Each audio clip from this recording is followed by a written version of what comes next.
Say it clear. Say it right. Say our name. Built this nation with our bodies and brains. You benefit, don't give us credit, say our name. We FBAs, foundational Black Americans. You want us to fight every time you in pain, but when it's time to vote for, silence remains. Yeah. They wanna be us, from the style to the hair, from the lips to the hips, body shaped in our glare. They cross borders, profit off the fight, civil rights paid in blood just to stand in this light. Asia to Africa, you walk through the door, but this land got a history you can't ignore. FBI fought and still fighting today, made room in the system that kept us away. You praise the same power that never chose you, turn your back on the ones that broke chains just to move you. Say we don't know where we come from, that's wild. North to the south, this land raised my child. Built this nation with our bodies and brains. You benefit, don't give us credit, say our name. Say our name, say our name, say our name. We FBA, foundation law, Black American. You want us to fight every time you in pain, but when it's time to vote for, silence remains. We were renowned, check the glow for proof. Streetwear in Japan still mirror our roots. K-pop chase the caves, study how we move. Rapper world language, everybody fluent. From Atlanta blocks to Mumbai lanes, Hannah kind spitting bars, connected to the flame. That ain't hate, that's impact, that's reach. Culture travel worldwide when the source run deep. They copy the look, they borrow the sound, but skip the respect when we still hold the ground. Love the rhythm, ignore the pain, celebrate the wave, won't say the name. This was home, before permission, before approval. Say our name. Built this nation with our bodies and brains. Build this brain, yeah. Benefit, don't give us credit, say our name. Say our name, say our name, say our name. We FBAs, foundational Black Americans. You want us to fight every time you in pain, but when it's time to vote for, silence remains. Say our name, say our name, say our name. Say our name. Say our name. Say our name. Say our name. Don't need your respect. Never needed permission. We built everything when we weren't even seen as human. Biting the hand that fed you. Surviving on scraps. FBA, stop begging. We learn to build from scratch. Learn to build from scratch. Learn to build from scratch. Say our name. Say our name.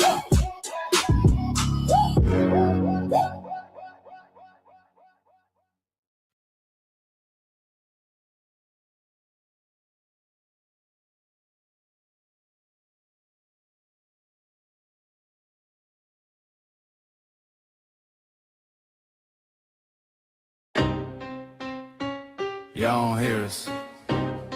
Pull up a seat and motherfucking listen.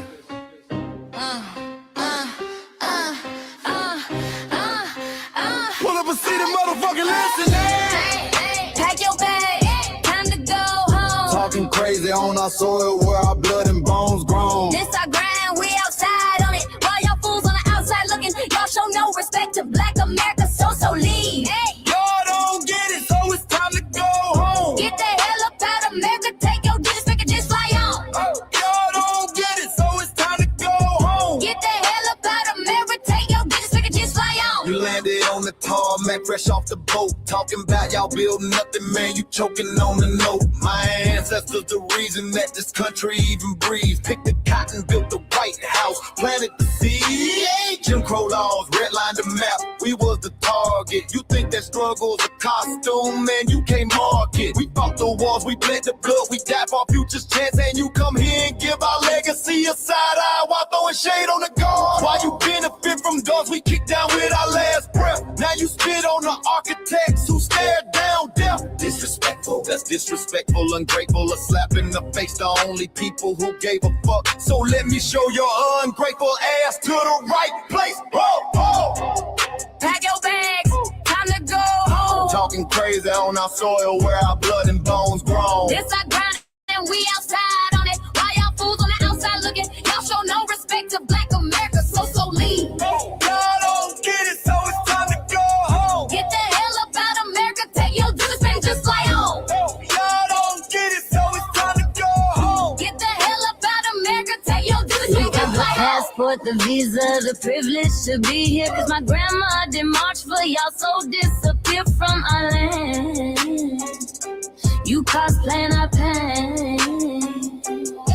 Think it's a trend you can borrow, but you ain't inherit the ghosts of our sorrow. We the foundation, the bedrock, the soil, and the root. You not no branch on our tree, and unproductive people always cosplaying me. Talking about we ain't do nothing. You lost your mind. We built this from nothing, time after time. From the beginning to now, we been the backbone and muscle. Why you look down on the struggle and cause a whole tussle? The energy sky was disgusting, it's whack. So let's make it clear, there's no turning back. This land is paid for in full. In blood, sweat, and tears, and dreams deferred. You don't get to come into a house we built from the dirt and telling Black America y'all ain't worth nothing. That's a violation, facts. Pack your bags, time to go home. It's our soil on our soil where our blood and bones grown. Show respect, this our ground, y'all just tenants on a leash. Or get the step. Show no respect to Black America, so leave. Don't get it, so it's time to go home. Get the hell up out of America, taking your business, I can just fly home. Don't get it, so it's time to go home. Get the hell up out of America, taking your business, I can just fly home. Yeah, fly little birdies. Fly on back to where you came from. This ain't for you. The soil is sacred. We said what we said. It's time For y'all to go home. So fly a little birdies fly. So fly a little birdies fly. So fly a little birdies fly.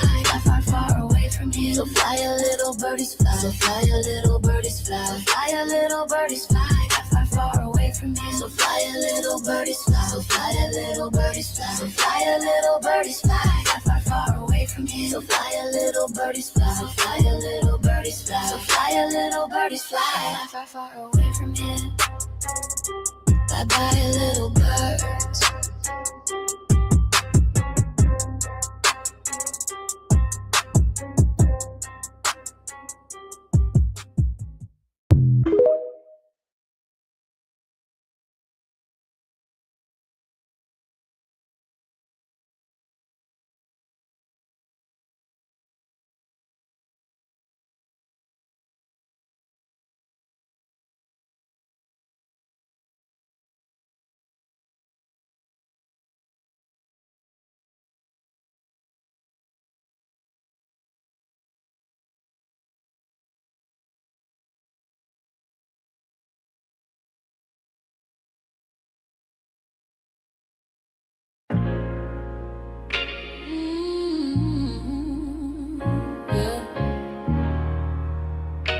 They thought we forgot, but we never forget.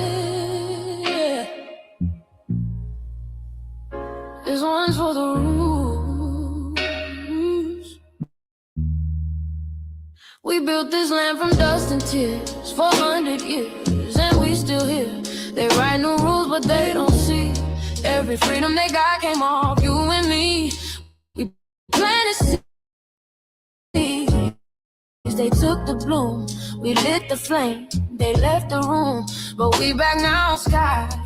The spirits woke, we realize all we want is what we earn. That sweat and blood, yeah, that table turn. You can't buy culture, can't fake that fight. This is our day, this is our ride.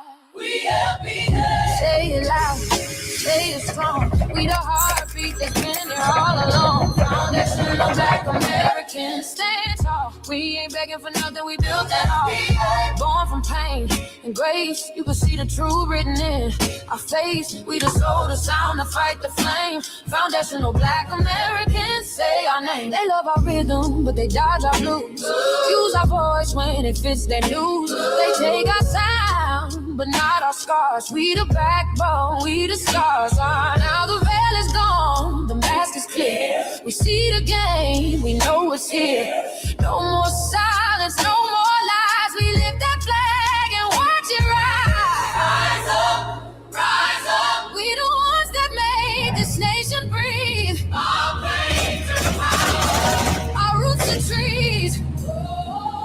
We know worlds. It's rhythm and grace now, and now we reclaiming our rightful place. Can't copy courage, can't steal pain.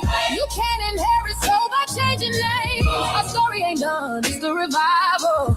We guard the gate, it's about survival.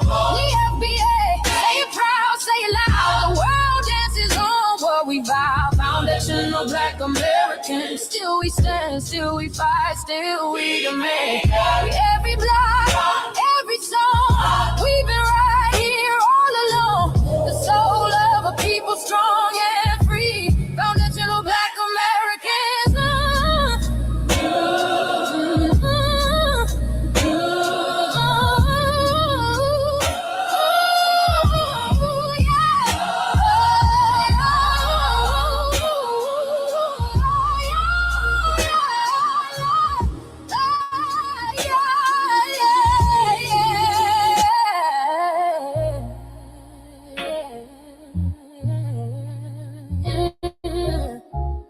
We the first, we the root, we the fire.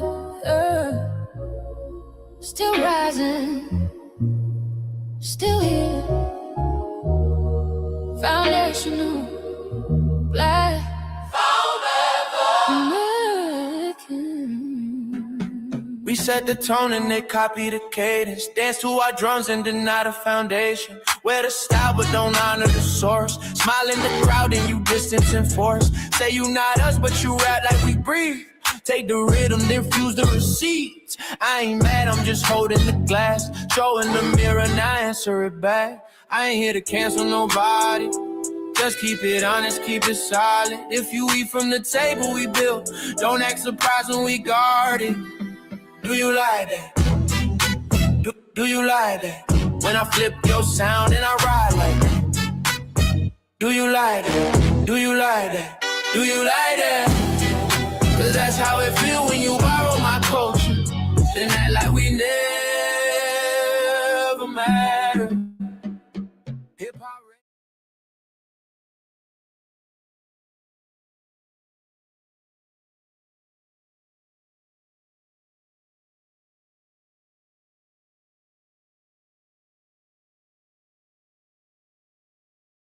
Mike Larry.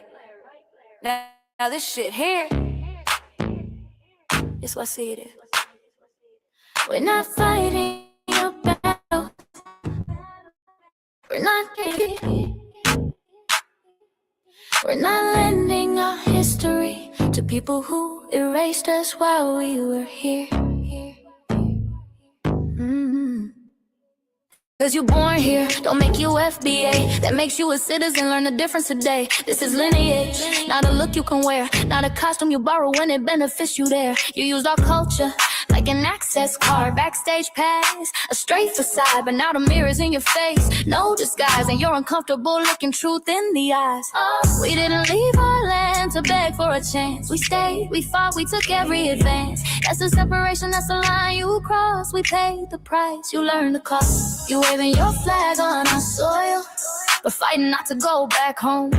Waving your flag on our soil, building comfort on a foundation you didn't own. We waving our flag, red, black, and gold. Stood our ground, never sold.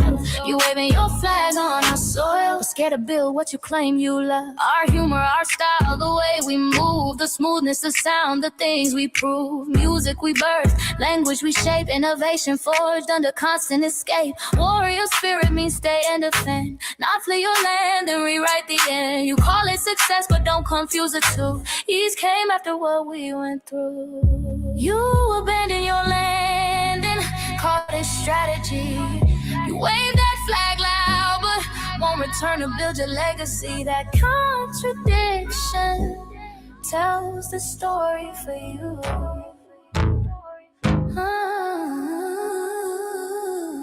You waving your flag on our soil, or fighting not to go back home. We waving ours where we were forged, every inch earned, every brick known. We can't be deported, and that truth changes everything. We can't be deported, and that truth changes everything. We know who we are, and now we see who you are too. Just because y'all born here doesn't make you FBA at all. It makes you an American citizen.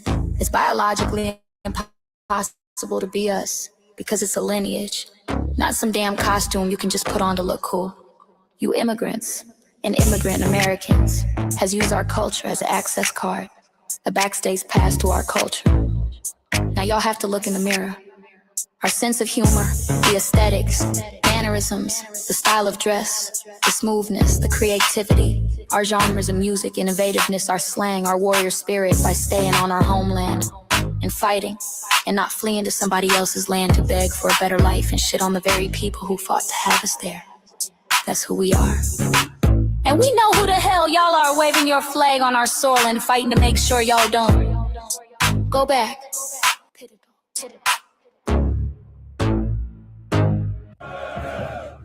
You can't leech off our culture anymore. Beat it!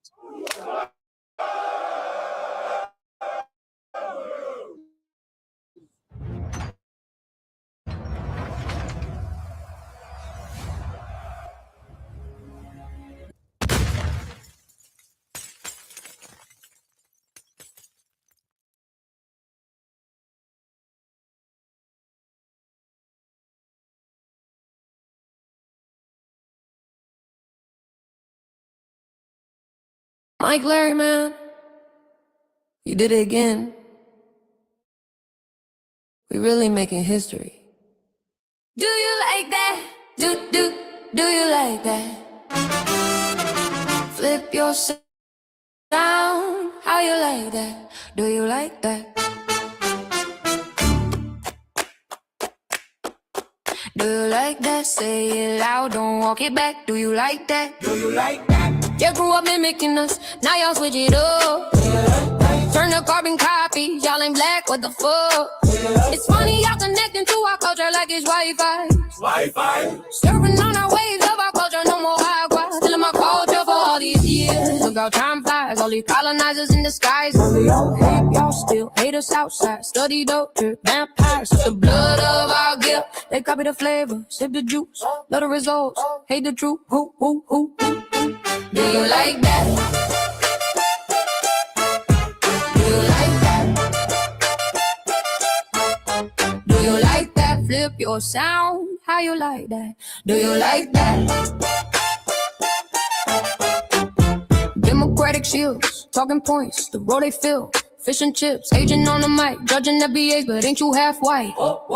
Talking like you one of us, we need a pool face. The agent type with a prune face, like 50 and Jim, it's a cold game. Throwing stones cause we build our own lane. I'm joking, kinda, but I mean that. Smile calm, pressure intact. Y'all proud where y'all from, where they flag, beat they drum. But when it's us, tone switch fast. Same pride, but it's too much. FBA pride, lineage solid, you can't put this on. Can't try it on, built here, stayed and fought, that's the difference. That's the card. Do you like that? Do you like that? Say it clear, don't twist the facts. Do you like that? Yeah. Do you like that? Do you like that? Point made. No edit. No care.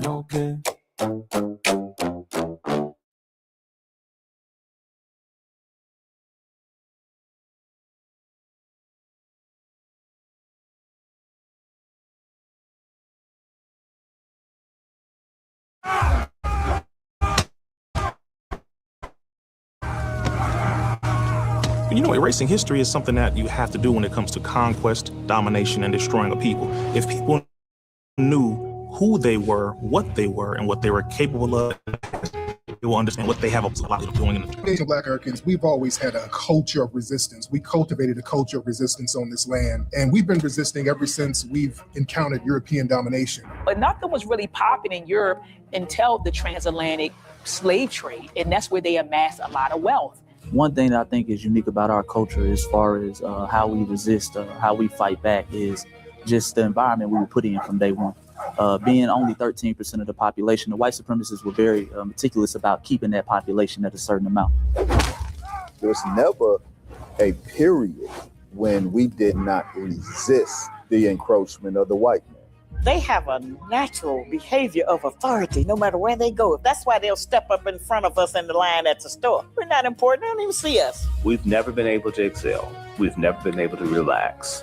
We've never been able to just be, which means that existence is resistance. It must be something in our DNA, our historical background, to when something doesn't sit right with us, especially spiritually, in our souls and in our spirit, we just say no. We live in resistance. You know, from the moment we're born, we're in resistance. And it's handed down generation to generation. And so I think that cultural resistance is actually in our DNA, in our epigenetics, and then it blossoms out into the culture. So there's almost nothing in America that we do, from song to dance to politics to the way we talk, the way we dress, having coded languages considered to be slang today. Everything about Black American culture is a form of resistance. Of course, they want to always downplay our contributions to the global tapestry because they continue to act like our number one export in this country is not Black innovation. Everyone understands that our resistance has been the cornerstone of what foundational Black Americans have always done. We are the life that breathes everything into this nation. The further back you go, the further Black you go. It's just simple like that, brother.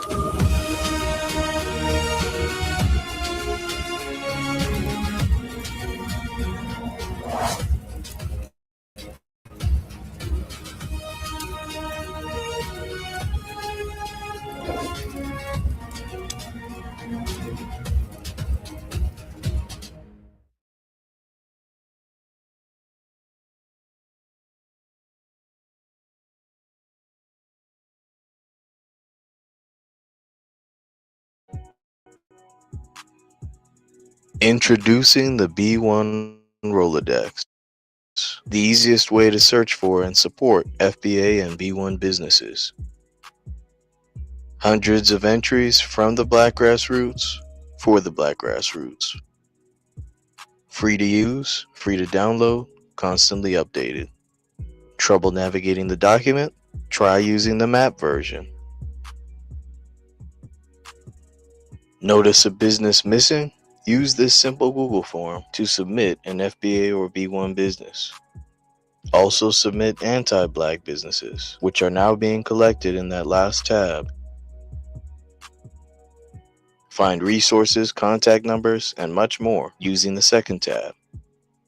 All the info you need to start practicing group economics today. Go to blacktruthunited.com. That's blacktruthunited.com.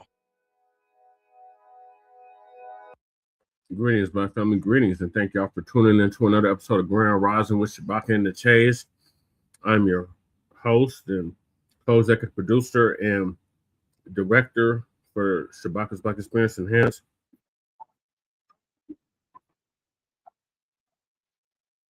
And we're joined with our other host, Lady Che. Greetings, Lady Che. And we got our Asian ally, Michael, joining us as well. Greetings, Michael. Yeah, greetings to you, Tasha.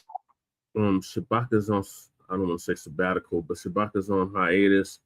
Hopefully he'll be back with us on Tuesday for Shabaka's Black Experience Enhanced, but show must go on.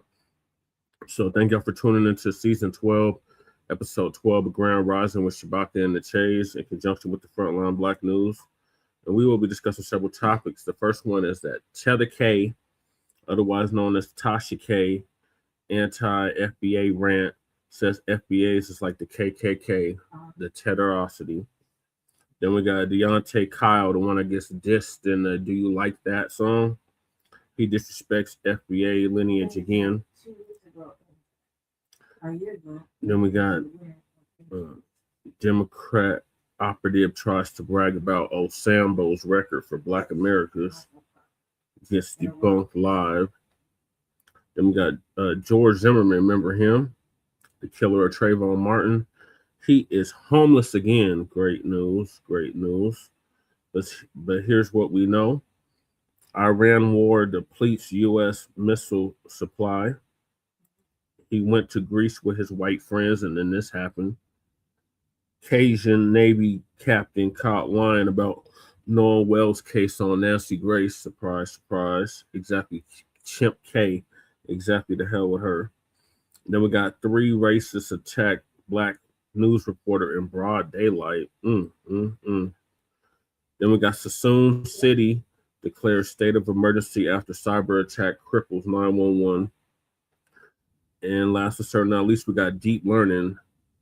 Timnit Gebru on AI hype, ethics, and algorithmic racial bias.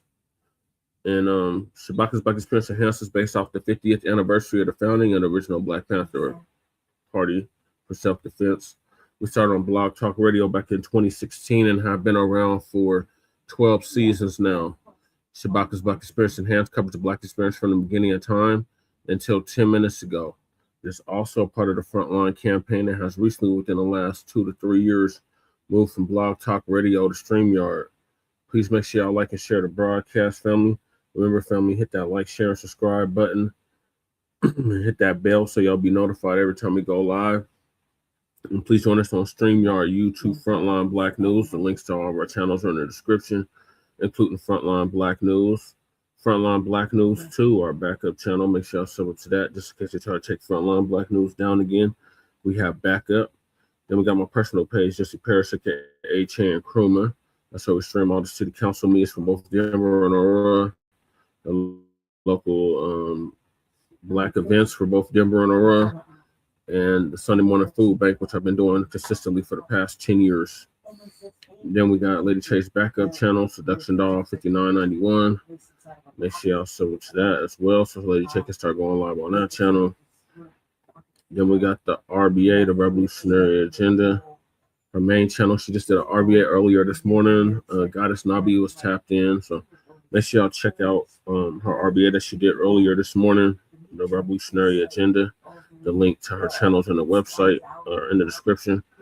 Then we got Shabaka's YouTube channel, Janet 1. Shabaka needs one more subscriber, y'all, and he can start going live on YouTube.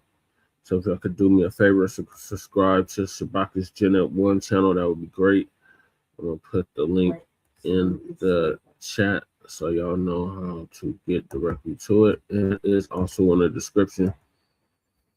Then we got our cousin, our Lokester out the Bay Area, Jay Militant. Make sure y'all sub to Cuz channel. It's Cracking TV with Jay Militant. The link to his channel is in the description. Then we got our brother Kukizi out the Mile High, Bellside, Montbello to be exact.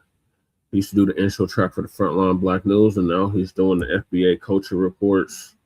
So make sure y'all check out our brother Kukizi 5100 on YouTube. Then we got my brother from another mother, Breeze Omega Breeze, my brother from Hempstead, Long Island, who's now in Leesburg, Virginia. Make sure y'all sub to Cuz channel as well, our brother Breeze's channel, rather. The link to his channel is in the description. Then we got our brother Church of Black Power, who's originally from Watts, California, and now is in Houston, Texas. Make sure y'all sub to our brother Church. He was going in on them tethers yesterday, and then he interviewed me about 3 Fridays ago now. 3 Fridays ago, he interviewed me for the campaign. So make sure y'all check out that interview. It's still on his channel. Then we got our brother Torian Ryan Reloaded, who's been around for a decade plus. Make sure y'all subscribe to his channel as well. Torian Ryan Reloaded on YouTube. As he put Lisa Cabrera on, and he did several series, such as the We Fought Back series. And yes, as M. Hampton alluded to, shout out to Black Truth United. Our brother who came up with the B1 Rolodex, which is a modern day green book for FBA and B1 businesses alike. And a link to our brother Black Truth United's YouTube channel is in the description. The link to the Rolodex is in the description. And the link to the FBA threat database is also in the description. And the link to submit your business to the Rolodex is in the description. Then we got the church with the Freedmen Reparation Parties merch. The website is also in the description. Then we got Council the Congressional Black Caucus, long overdue, and create a foundational Black American caucus. That change.org petition is in the description. Make sure y'all sign it if you haven't already. Then we got Michael's petition for Nikema Williams out of Georgia to introduce and fully fund an anti-Black hate crimes act now.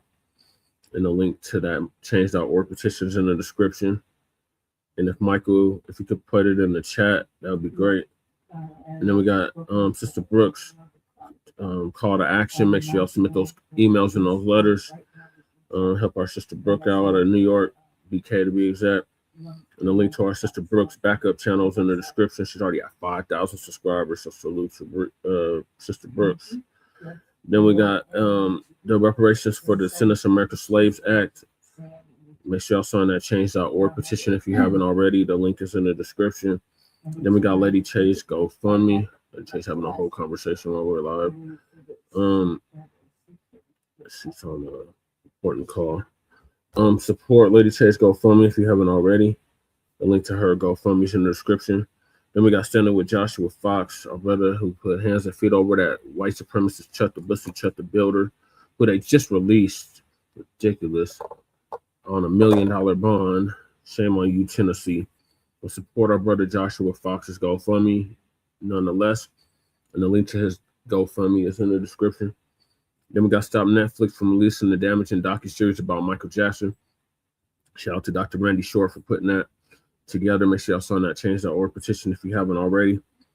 Then we got the medical examiner in the Nolan Wells case. We need to get her license revoked. So petition to revoke Stacey Turner's medical license. The link to that petition is in the description. Then, as I can tell from the background, I am a candidate here in the state of Colorado for State House of Representatives for House District 8. And the election is November 3rd. And the link to my website that Lady Che has put together is in the description. So make sure y'all check that out. Vote Jesse Parrish for Colorado State House of Representatives for House District 8. Then we got copyright disclaimer under Section 107 of the Copyright Act of 1976. Allowances made for fair use for purposes such as criticism, comment, news reporting, teaching, scholarship, education, and research. Exactly fresh. To hell with Chet the Bussy. And then I do not own the rights to the music. And if you don't understand racism, white supremacy, what it is and how it works, everything else that you think you understand will only confuse you. And all on the 10 areas of human and people activity, and that's economics, that's education, that's entertainment, that is labor, that is law, that's politics, that's religion, that's sex, and that's war. And some say health and nutrition. And all on the 10 areas of human and people activity, announced by Mr. Neely Fuller Jr., who passed away exactly a year ago at the age of 95, ProduceJustice.com. And when you, a Black person, are captured by any race soldier, you must never fuss, fight, or flee. Comply and defend yourself in court, also by Mr. Neely Fuller Jr., ProduceJustice.com. And last but certainly not least, we got racism and white supremacy. It's conscious and subconscious behavior to maintain white genetic survival, to prevent white genetic annihilation. And that was by Dr. Francis Cress Westland, our warrior teacher, warrior scholar who passed away, our master teacher, warrior scholar who passed away exactly 10 years ago at the age of 80 and would have been 90 as of 3 months ago. And shout out to our FBA brother Tariq Nasheed for paying for her funeral, along with several others. So those are the topics. Make sure y'all hit that like and subscribe button. All right, Michael, greetings. Hey, Jesse, how you doing? Greetings. Thank you for putting that link in the chat. Oh, yeah, you're welcome. Scratcher. We're going to get on this Tether K, otherwise known as Tasha K. So, you know, of course, our brother Professor Black Truth had to chime in and give his 2 cents on the situation. So, for those that don't know, Tasha K, who's a gossip columnist, decided that she was going to diss FBA. and compare us to the white supremacist neo-Nazi group, the KKK. So our brother Black Truth, our brother Professor Black Truth is going to give us an update on that. Family and fellow soldiers, I'm the professor, and this is the moment of truth. An African booty scratcher. They said that I cannot speak on the foundational Black American movement because I'm married to a booty scratcher. Which they're entitled to their opinion. That's fine. That's totally fine. But here's what I think about the FBA movement and any other movement that has to do with Young Pharaoh, Brother Polite, Dr. Umar Johnson, all of these movements that y'all look up to, all these men, okay, that I guess guide you to help elevate your consciousness in these movies. Even Tariq Nasheed, ain't his wife like half white or something? Ain't Tariq Nasheed wife like half white? But here's what I would say about the FBA movement. It's no different than the KKK. Meant to divide, meant to separate you, to isolate you, to have you looking at other races that look like you and hating them for no reason. That is the same foundation and principles that the Ku Klux Klan build themselves on, which is protecting their whiteness, their pureness. Yeah, family, for those people who just love their infotainment and their online podcasters and can't get enough of it, this is what they really think of you. Now, notice how this woman started off complaining that people are listening to men. That seemed to be the real problem she's got. She said men, she just spat that word out. Just venom and vitriol. Men, they listen to these men. She got hung up on that word. She resents that Black people are listening to Black men. Well, I guess when your bread and butter is gutter gossip, you look at Black men as being the enemy. This is feminine talk. Let one of these clowns get angry and they lose their filter, because this is what this woman wanted to say for the longest time. And now she slipped up and said it. But her KKK crap is the easiest talking point to shoot down. Now, you notice that she said that foundational Black Americans want to discriminate against other people based on their race. Notice that she said that? To have you looking at other races that look like you and hating them for no reason. Now, since when has anyone in the FBA movement said anything about we're not the same race as, say, the Africans or the people from the Caribbean? Everybody said ethnic group. That's the way that it works. Races are not the same as ethnic groups. But then again, this is a woman who's not exactly known for her literacy, now is she? And she's certainly not known for her common sense either. Comparing the fact that we are merely clarifying our lineage with the out-and-out terrorism of the Ku Klux Klan, who does this woman think she is? Foundational Black Americans have never and would never burn down a church attended by Black immigrants. You look at the mosques in and around Detroit that get attacked, an 85% Black city, and yet not one of those incidents was done by any foundational Black American. FBAs have never and would never burn crosses in front of Black immigrants' homes. FBAs have never and would never demand legislation to bar Black immigrants from universities simply for being immigrants. Foundational Black Americans have never and would never pull Black immigrants over on the side of the road and then execute them the way that those KKK deputies did in Mississippi to the 3 civil rights workers, Cheney, Goodman, and Schwerner. The Ku Klux Klan applauded and supported colonialism as being the white man's burden. They also applauded colonialism in the Caribbean, which is where Tasha K's folks are from. Foundational Black Americans have always fought against colonialism worldwide, and we supported African freedom movements. Unfortunately, that support was almost never returned. But there's also been plenty of instances of African and Caribbean leaders, immigrants, and pundits who have attacked us and run us into the ground. For her to have the gall to compare an act of self-determination, such as merely clarifying our lineage, to the terrorism of the KKK after the myriad crimes and murders that those animals committed against us, that alone places this scumbag beyond redemption. Foundational Black Americans were the ones who took on the Ku Klux Klan and fought to remove their Confederate flag, the American swastika, from the town square. Tasha K wasn't out there doing that, and neither was her Malian husband.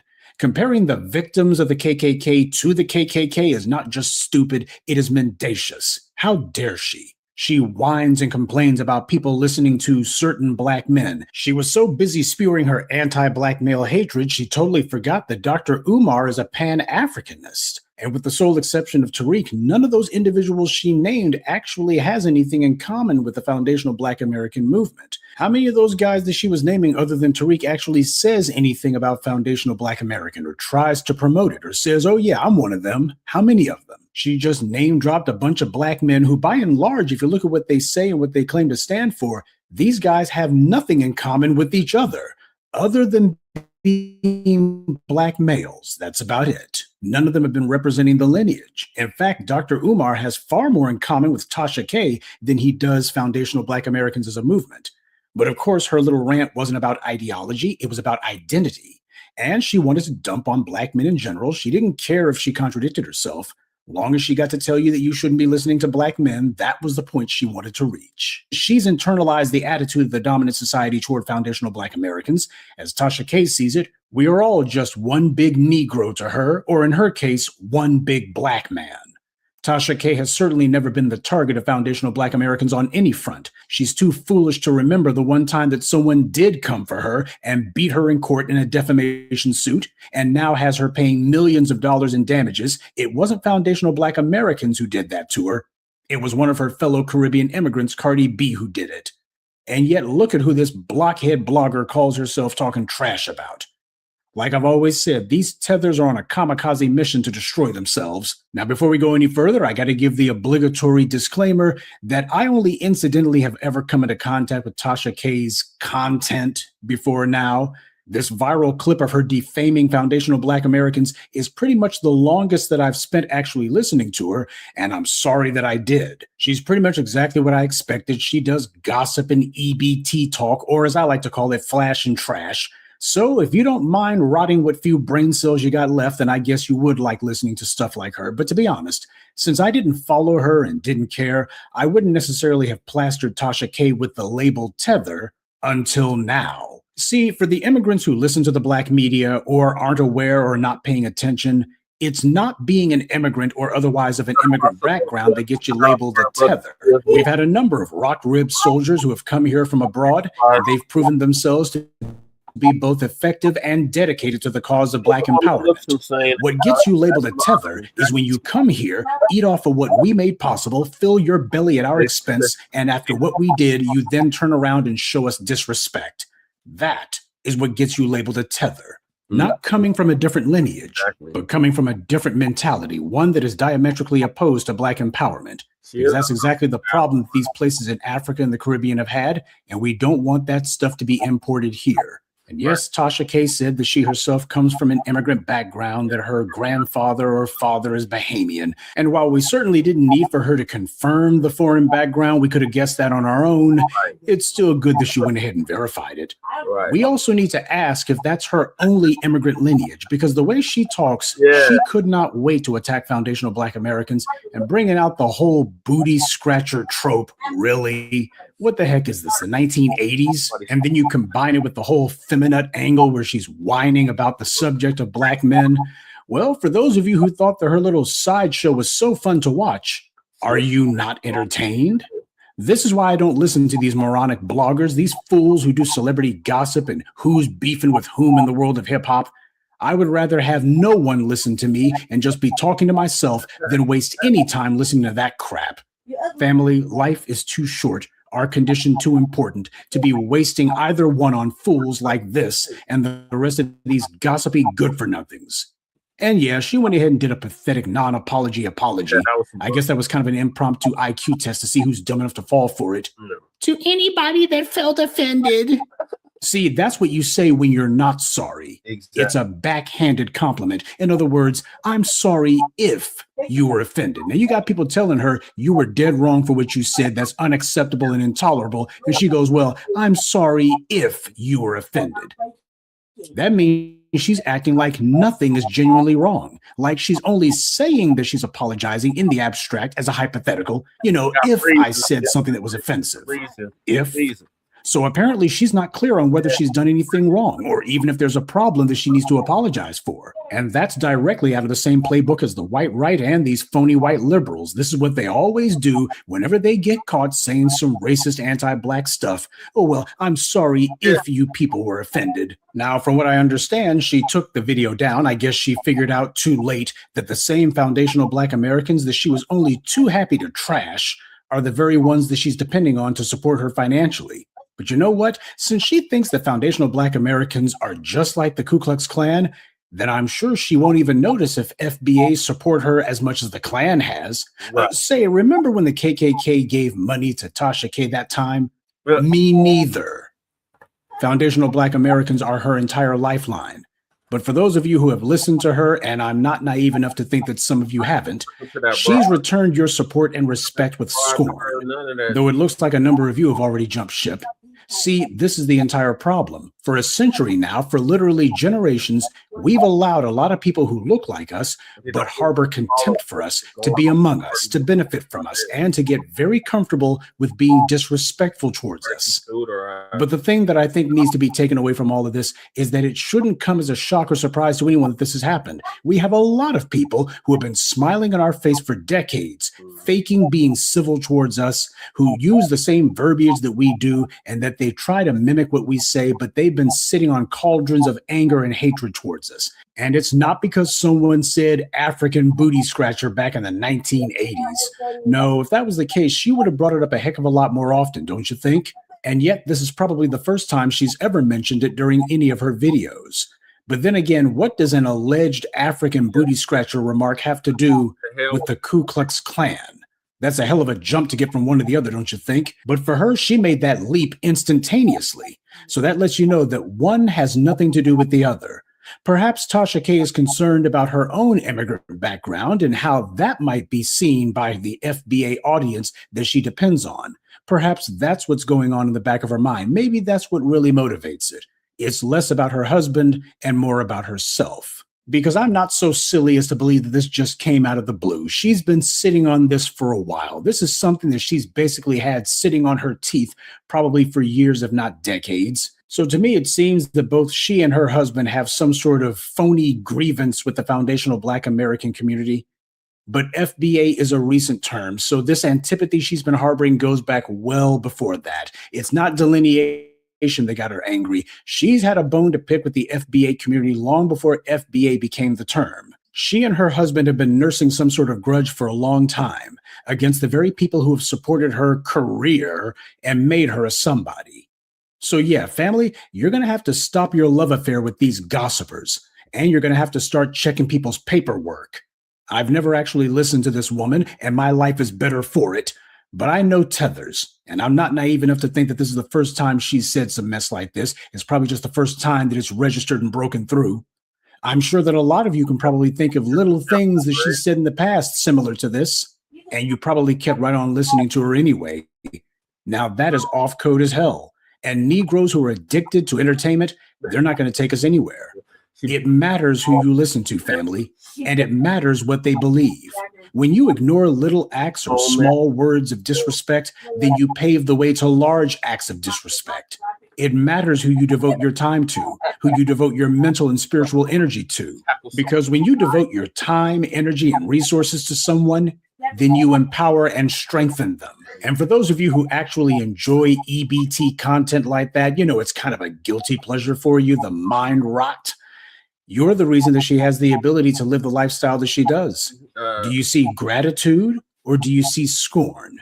Because you're the reason she felt like she could say that vile crap in the first place. Because she's been able to spend many years now enjoying the attention and the financial support coming from the very foundational Black community that she has no regard for. Those of you who consider yourself her fans, even if you don't want to use that word, you did this.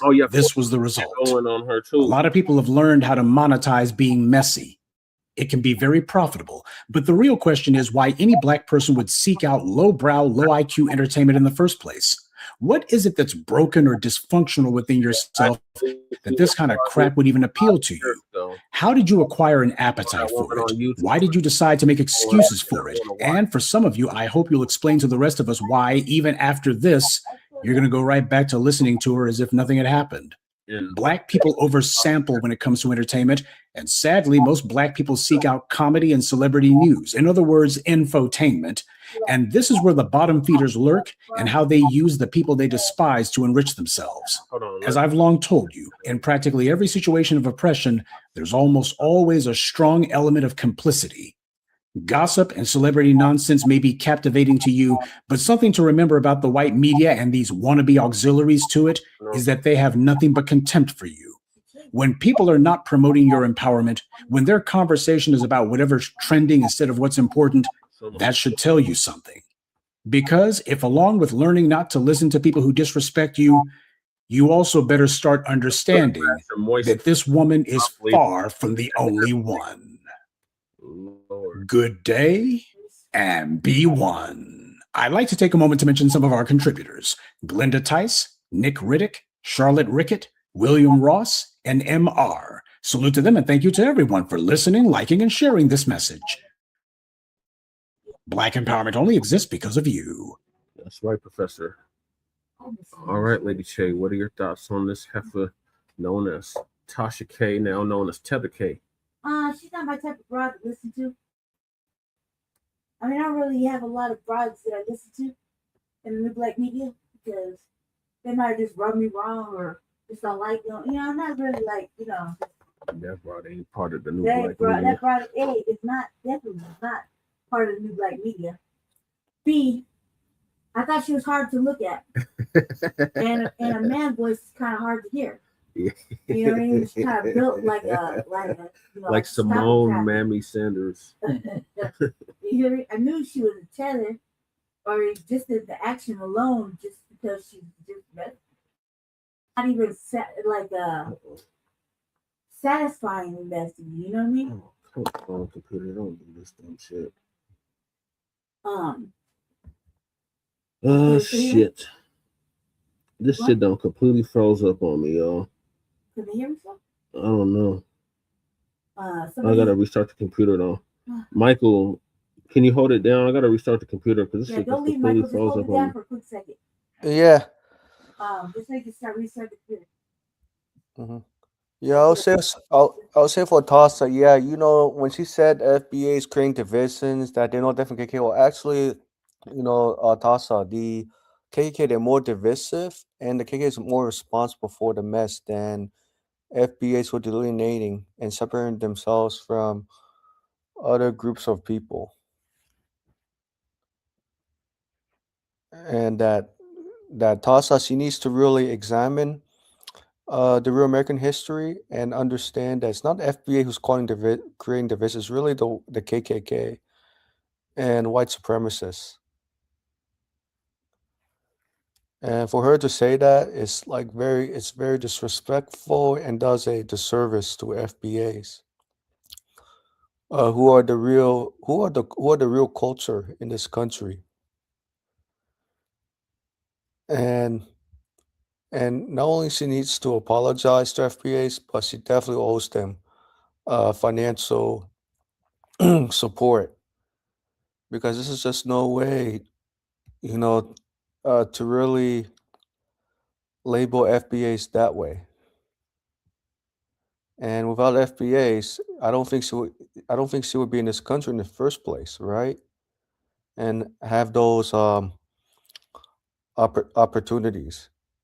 And you know, you're right, DSP. Yes, she definitely could keep her apologies. Yes. But I was just saying apology. I was just saying that just more than apology, because apologies can't really change anything. But she definitely can pay FBAs for comments she made, you know, through restitution or reparations. And that's pretty much it from my perspective. But I definitely understand where you guys are coming from.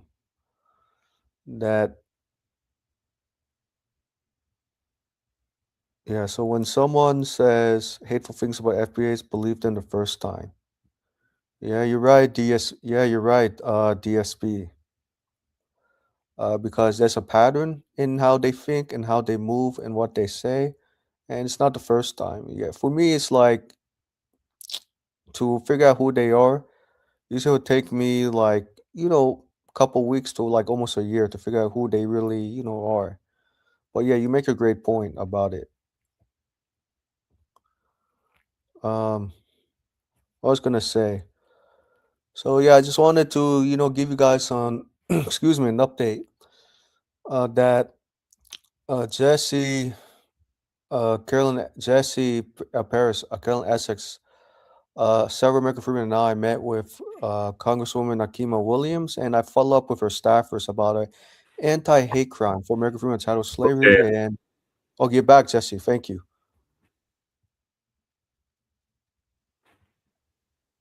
Yes, I'm back, Michael. Thank you for holding it down. Yeah, I You're agree with welcome. everything that you said and everything that DSB said and everything that Bree said. Yeah, that witch called us the KKK. Yeah, the hell with her, DSB. Can I finish my statement? Yeah, go ahead, lady. All Sure. right, cool. All right, so my thoughts is this. That KKK shit really stemmed from Vivek talking to Lemon Drop.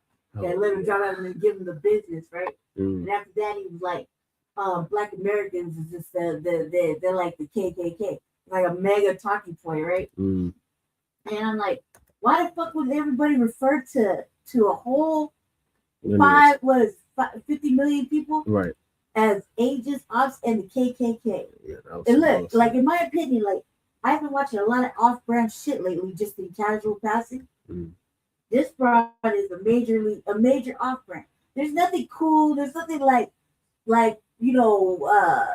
swaggerish about this broad. You know, like she don't got no style. Right. She don't really like, amp me up for the gossip. You know what I mean? I'm like, I'm gonna sit here and listen to the tea. Oh, but it's hot. No. This bitch she's like flavorless, huh?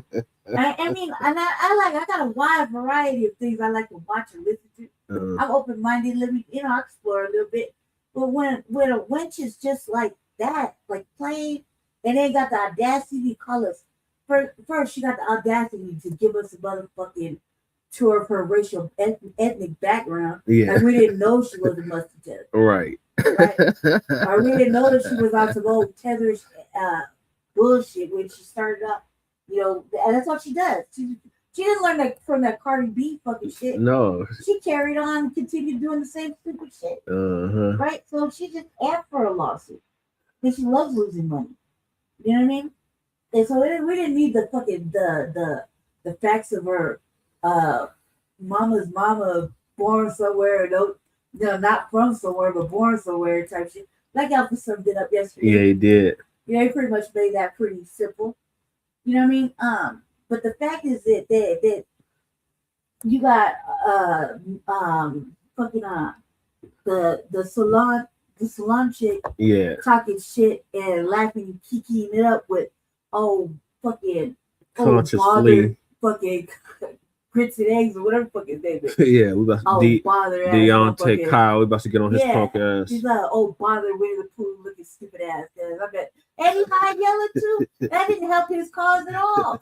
DSB said At all, cuz. Tasha K looks like the poop emoji. Tasha K looks like the dust mite underneath your bed in the dark. They keep blowing it, the little dust ball. They keep blowing and touching your bottom of your feet as you're reading books at night with flashlight. And M just said exactly. She's like the boogeyman. That you want to hide in the closet. You don't want to go nowhere with that big ass bitch. She's bigger than like she got like wide shoulders and shit. Yeah, she built like Simone Mammy. Big back bitch. There's another thing that your shoulders is real wide. Real broad, you know what I mean? Real wide like a man. Like you got a thick ass motherfucking neck for no goddamn reason. And, you in good healthy condition. You just a thick ass, big ass, heavy ass wench. Yeah. With no flavor. No swag, no nothing, no style. No nothing. Yeah. You mean? And who listens to it? Fucking followers, like, what was it, 30K or something? Shit. Right? I was like, well, they just finally seen the light. They probably came to Jesus moment. Yeah. That this was not the space for them, and they was like, check it out. Right? You got all this tether action going on everywhere. But the funniest shit lately, is motherfuckers talking about the flag, Mm. or that we refuse to just be Africans and we don't know where Yeah, we're come not from. generic And Africans. is black Americans, they're just like us talking about that. Like the Aboriginal tip. I'm with the Aboriginal tip, cuz Mhm. I like the Aboriginal tip to extent that I'm like, come on, cuz at first this is pseudoscience for you too. Mm-hmm. All right, but let's just get to the facts. And they try to read this because they hate us. Mm. They can't stand us. They're like, you don't even know what the heritage flag means. Bitch, do you? Hey, okay, if you want to be checking the motherfucker and reading what the fuck they wrote and how they made this motherfucking flag, you either gonna embrace it with us or you're not. Right. But who asked for these fucking unsolicited ass fucking opinions? We live in hollow rent free in everybody's brain. Mm-hmm. Like we got permanent storage space. Kicking Yep. our feet up and everything. Fuck them. Fuck them. Fuck them. Fuck them. Fuck them. I hate them. I hate them. I hate them. They're retarded. They don't know where they come from. They're from Africa, stupid. Where show us? Like, Right. you know, we think debunked all of that. Not everybody came from there. Right. You know what I mean? Oh, so you just don't want to acknowledge you from this land. You Aboriginal, and you come from Africa. Come on, cuz. Everybody come from Africa. If we let Based that off the fucking out of North Africa program theory. come out, we'd all been from Africa. And then not all of us could go back to Africa, okay? Right. Some of us are not going there. Right? They only want us for our economic responsibility Mm-hmm. of filling up their coffers. Yeah, bring the bag. We got to build up everybody else's shit, knowing that we built up this shit like how many times already? How many times have we built America? Let's be realistic. Let's be so serious. Shit, we can start with the White House. What the White House been rebuilt, what, 3 times? 3 times off the backs of slaves. Right? The government is off the backs of slaves. Yep. Everything we're talking about right now is off the backs of slaves. Everything you eat came from somewhere. Comforting, because where we at, right? Mm-hmm. We had that bus runoff spirit in the middle of the night, like we won't be kept. Yeah. That's generational. Mm-hmm. You know what I mean? The motherfuckers are stupid. They're like, look. And then 2, I feel like it's just on purpose. Mm-hmm. It's election season. Tasha K, Grits and Beans. Yeah. Fucking Deante Kyle. bother looking ass. Fucking honey eating smacking ass. Yeah, we about to get on his high phone. yellow ass, motherfucking raggedy ass, motherfucking beer, fucking what is that? Locks. Yeah. Not even wicks, locks. What the fuck is he got going on? No, like 6 fucking locks. Like that's it. And look, you just raise his t-shirt over the belly pad. He high yellow, and he definitely looked like bother old Pooh Bear looking at him. For real. I was like, God damn, he do look like it. Where the pot of honey at? With the Goddamn it. motherfucking high yellow. Look, they can say I All yellow, he need but is a not high damn. yellow. That's like fair. All he needs is the pot of honey. And a baby Huey red t-shirt. Yeah. No drop. And he looked just like that. Oh my god. He got the fat little bare arms and legs. You know what I mean? Looking all depressed, trying to squeeze his fat ass up a tree. Yeah. With his gay homie. Yeah. Piglet. Yep. You see, you did what I said? Unconsciously. All that this and really it's kind of pointless to keep dragging them because if we cancel them, they could come right back. The fact is that she lost a lot of motherfuckers, and I imagine that 30,000 wasn't just that day. I think it progressively got worse as everybody drug her. Yeah. I mean, as they should. Shit, as they should. She should be drugged. This is a lot of work. These motherfuckers come in Oh, and that's the try to reap the KKK. reward of all the work and effort that's been put in on for Exactly, all of that. Sister M. Hampton. Yeah, they're trying to reap the reward and put in like a Ghana slide in and shit. Lord. No, man. No. DSB said exactly the facts, Lady Che. Facts, Yeah, Lady fuck Che. her, fuck her. I'm going to start doing more videos on some of the old books that I got that will kill all of this we from Africa talk. Because it's like, I posted on Facebook. Because it's talking about rallying the flag or rallying the heritage. I don't know what the fuck the name of the book is, right? Mhm. But it has a big ass motherfucking heritage flag, right? That we've been talking about. We were rocking out in the back. Yeah. Okay, cool, right? And he's like, reading from this book on whoever created that motherfucking flag, and he's using word semantics. Mm-hmm. He's like, embrace your African heritage or some crazy shit. Just one word, 2 words in a whole sentence. He wrote off that 2 words. See, y'all from Africa, you just don't know. I'm a 2-word fucking bullshit ass sentence because I was like, what was this? Is what you're standing on? And why are you so mad though? Cuz I after that, like coming in, I'm like, okay, do you feel better? What's the incentive? What's the motive? Why you have to you don't like the delineation, cuz you think the Aboriginal shit and this and that, whatever. Cuz I mean, you do realize we all got a little bit of native in us as of the good hurt conversation. You know what I mean? Like, come on, cuz you reading some dialogue in this book and trying to be like, that's not what he meant when he drew that flag. And you motherfuckers are just making shit up.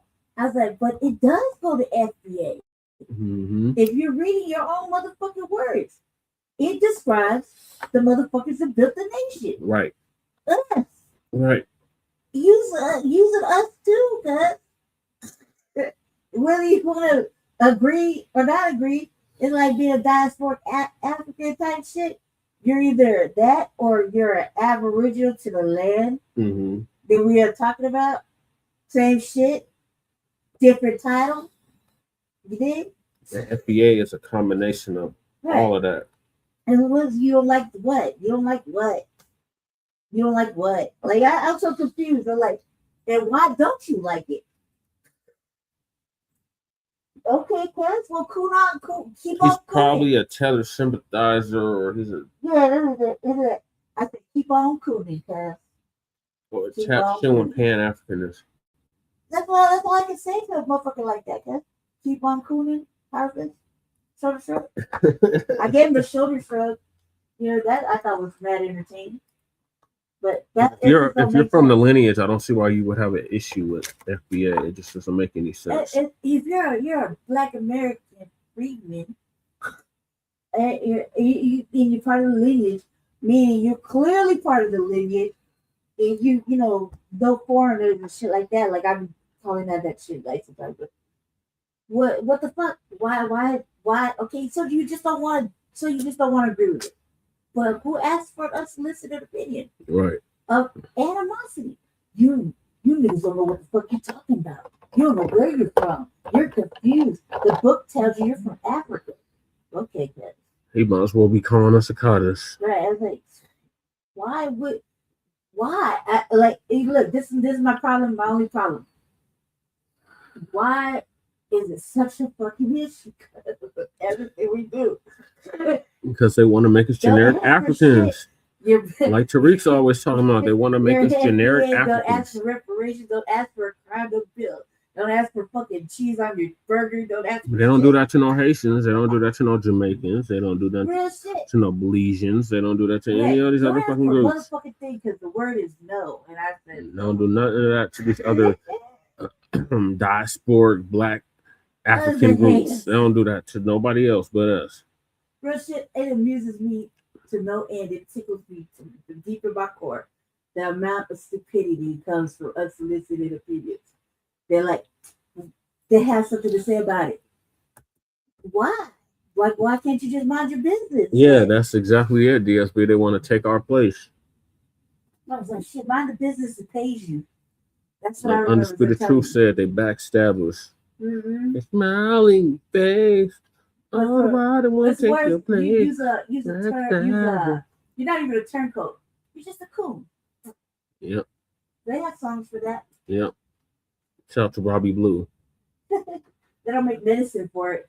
If you're a coon, that's in your pedigree. You got the coon. Daddy one. Always cooning for you. Your mama's one. You know, you come from a long line of coons. Coons and bedwinches. It's in your pedigree. Just know that. Because you can't be a real one if you have off-brand pedigree like that.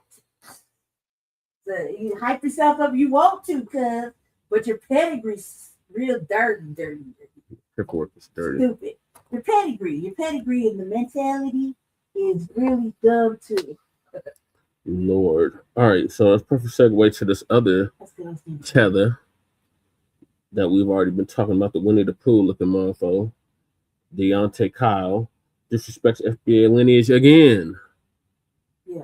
So Tariq gonna break it down on why this Democratic Tedocratic shield keeps doing what he's I doing. just wish everybody come clean about taking money if that's really what it is. If you're shilling and shit, just be bold with it. Yeah, I took the dollars. Then we could kind of understand the incentive behind the treachery. So when I speak out against FBA, it's like, oh, you don't know what Black Americans like, nigga. I am a Black American. Do you mean, nigga? No, I said FBA specifically. I didn't say nigga. Look like you I didn't say trying to put it in a bun or I something. say Black American. Yeah. This foundational shit got you niggas acting weird. You are, Right, you don't 'cause even know where the fuck they- you come. Y'all think y'all niggas to the second power or something? Right. It because when they say it, it's not just I'm Black American who descended from Black Americans. They saying it like Black American supremacy. Oh my And it's That like part. that's the problem, that's nigga. that's where we're getting That's lost. the problem. And then the nigga. nigga that y'all listen to was like, it And then just that said the nigga other that day, like, oh, Donald Trump's kind of growing on me. Oh, see. Nah, nigga. And y'all niggas like really hate immigrants. Like y'all. And listen, here's the thing. You're not gonna come over here talking high about my culture. You're not gonna come over here talking high about my people. I'm not with that. I'm gonna defend that every day. Because them my people. You talking about me at this You don't even know he's an orphan. But I'm also not like go back to your country. Like nigga, Be for Know real. who your people is. I'm jealous that you know what country you came from. Also, you know, no matter how you arrive here and what you think about yourself, and you think you better than a nigga when you get here, you about to find out. You about to. Real Brother. quick. You about to find out that you are just a nigga over here. Yo, nigga, wake up call is impending. It's soon come. I'll say you're wrong, Mhm. but I also say just be patient. Yeah, there definitely is an attitude amongst some immigrants that like they can come over here and just work hard, and that's the problem with Black Americans. That Let's get into some game right now because there's a lot of people in here. Look. Now, everybody, we only got 10,000 hearts. Come on, family. Y'all know we got to do better than that. All you got to do is tap the screen. Kind of two-faced. All you got to do is tap. The museum is going great, by the way. Tap the screen. Right. There's Spike Lee's cinema. How big is Spike Lee's theater? Like he ain't saying anything that nobody. All right. Right. At the Gramercy Theater. Why is he so popular? Where's the Gramercy Theater in New York? King Theater? Afro King's Theater for 3,000. Oh, okay. So dish out to Afro. Okay. Okay, this is what I don't know nothing about these spots. See, that's why I'm asking the family. Yeah, I don't even know about those spots. He's having some movie showings in them. Okay. I didn't know Spike had a theater in Brooklyn. I did not know that. You know, anything. I didn't know that. His camera angles be So if y'all can hit that up, that'll be great. That'll be absolutely great. like 15 camera shots. All right, family, let's get into some game, ladies and gentlemen. Y'all hit the hearts. Let's get those hearts up, ladies and gentlemen. Let's get those hearts up. Nothing. Let's get those hearts up, ladies and gentlemen. All right. Respect to you, Riri. Family, you know the first thing we got to talk about. We got to talk about DNC shill, y'all boy, Deante Kyle. Oh, y'all boy, little pudgy punk, Deante Kyle. We got to talk about him. He made a little video doing his Democrat shilling. Yeah, the DNC, they're sending all their little operatives out to do all their little shaming talking points. I love TikTok Shop. Yeah, come over here. Well, we're gonna break down. Did y'all see? Yeah, he's taking some shots at FBA again. Him and some lady. I don't know where she was from. Like a little heavyset lady. I don't know where she was from. Yeah, old two chin Deante. So yeah, Winnie the Punk. So yeah, they're doing their Democrat shield talking points, and they sent them to take shots at the grassroots and the whole lineage. Kick rock. So I'm going to play this clip that they did split you with on the podcast, and I'm going to break it down very meticulously, okay? Because it's very interesting, some of the stuff they were saying. So we're going to break this down very meticulously. All right, now let me play the first part. I'm going to be cutting it, period, a lot. I'm going to be cutting it because I want to break down every talking point. All of it I want to break down. Break it down, Tariq. So here's the first part. Hold on. Here we go. So when I speak out against FBA, it's like, oh, you don't fuck with Black Americans. Like, nigga, I am a Black American. What the fuck do you mean, nigga? No, I said FBA specifically. I didn't say niggas. I didn't say Black American. Because I say Black American. Yeah. This foundational shit got you niggas acting weird. Right, because they pride in our heritage. Okay. Okay. So he did the old DNC trick. Yeah. To try to turn our lineage into an organization. Again, that comes from a think tank. That's a way to disrespect our lineage. All right. He's like, I said FBA specifically. I didn't say Black American. Well, that only works if there's some kind of FBA separate club or political organization that you voluntarily join. Right. It ain't. Right. See, this shows the bad faith arguments that they're using. Mm-hmm. FBA is a lineage designation for people whose ancestry is rooted in the historic United States. And then to say, I'm not attacking Black Americans, I'm attacking FBA. That's a lie. No, you're attacking Black Americans. That's who FBAs are, Black Americans who have no immigrant ancestry. Exactly. So you're trying to create an imaginary separation where Black American is the acceptable identity, but foundational Black American, that becomes an unacceptable ideology. That's a straw man. And paid by the Democrats. Because tethers can latch on to Black American. Yeah. Deante Cal don't know where the hell his family's from. He was adopted. See? Adopted. You know what I'm saying? He don't know where his family's from. All that we, us, he don't know where his family's from. His mama was allegedly white, and from what I understand, she abandoned him, dropped him off in front of a damn Winn-Dixie somewhere. You don't know his dad. He don't know his biological family. Allegedly, he don't know that. So like I'm a Black American. Yeah, you're generic. Yeah, you don't know. We ain't generic. Right. I'm not trying to be mean, but hell, we're gonna talk truth to power. Right. You see? No. And all that, I'm a Black American. No, that statement, that doesn't answer the criticism. Nobody's saying that a Black American is incapable of attacking the interest or the history of the lineage distinction of other Black Americans. But his response is basically like, how can I be attacking Black Americans when I'm a Black American? No. What exactly are you attacking? You understand? You done made up a non-existent organization with a leadership structure and members who can voluntarily join and quit so that you can attack that. But basically, you are attacking the lineage because there is no organization. Understand that. They are attacking the lineage when they do that. Do not be fooled. They're not fooling nobody. There's an organization? All right. See, they got to try to frame FBA to mean an ideology because all of the other shit will just start collapsing. You see? That's why you can't replace that ideology with another ancestry designation. You can't say, when I speak out against Jamaican Americans, people say I don't like Jamaican Americans. No, I'm attacking Jamaican Americanism. Yeah. Like, what are you talking about? So you're trying to make up some non-existent group, and you're doing it very clumsily, and it's just not working. See, the thing is, the straw man argument, it gives these people an infinitely expandable enemy. See, once they try to transform foundational Black Americans from a lineage to some vague movement, anything somebody says online becomes evidence of what, quote, FBA believes. You see how they do that sleight of hand trick? It doesn't have to be a membership, doesn't even have to be a platform, doesn't have to be a governing body, doesn't have to be an agreement among the people carrying the lineage.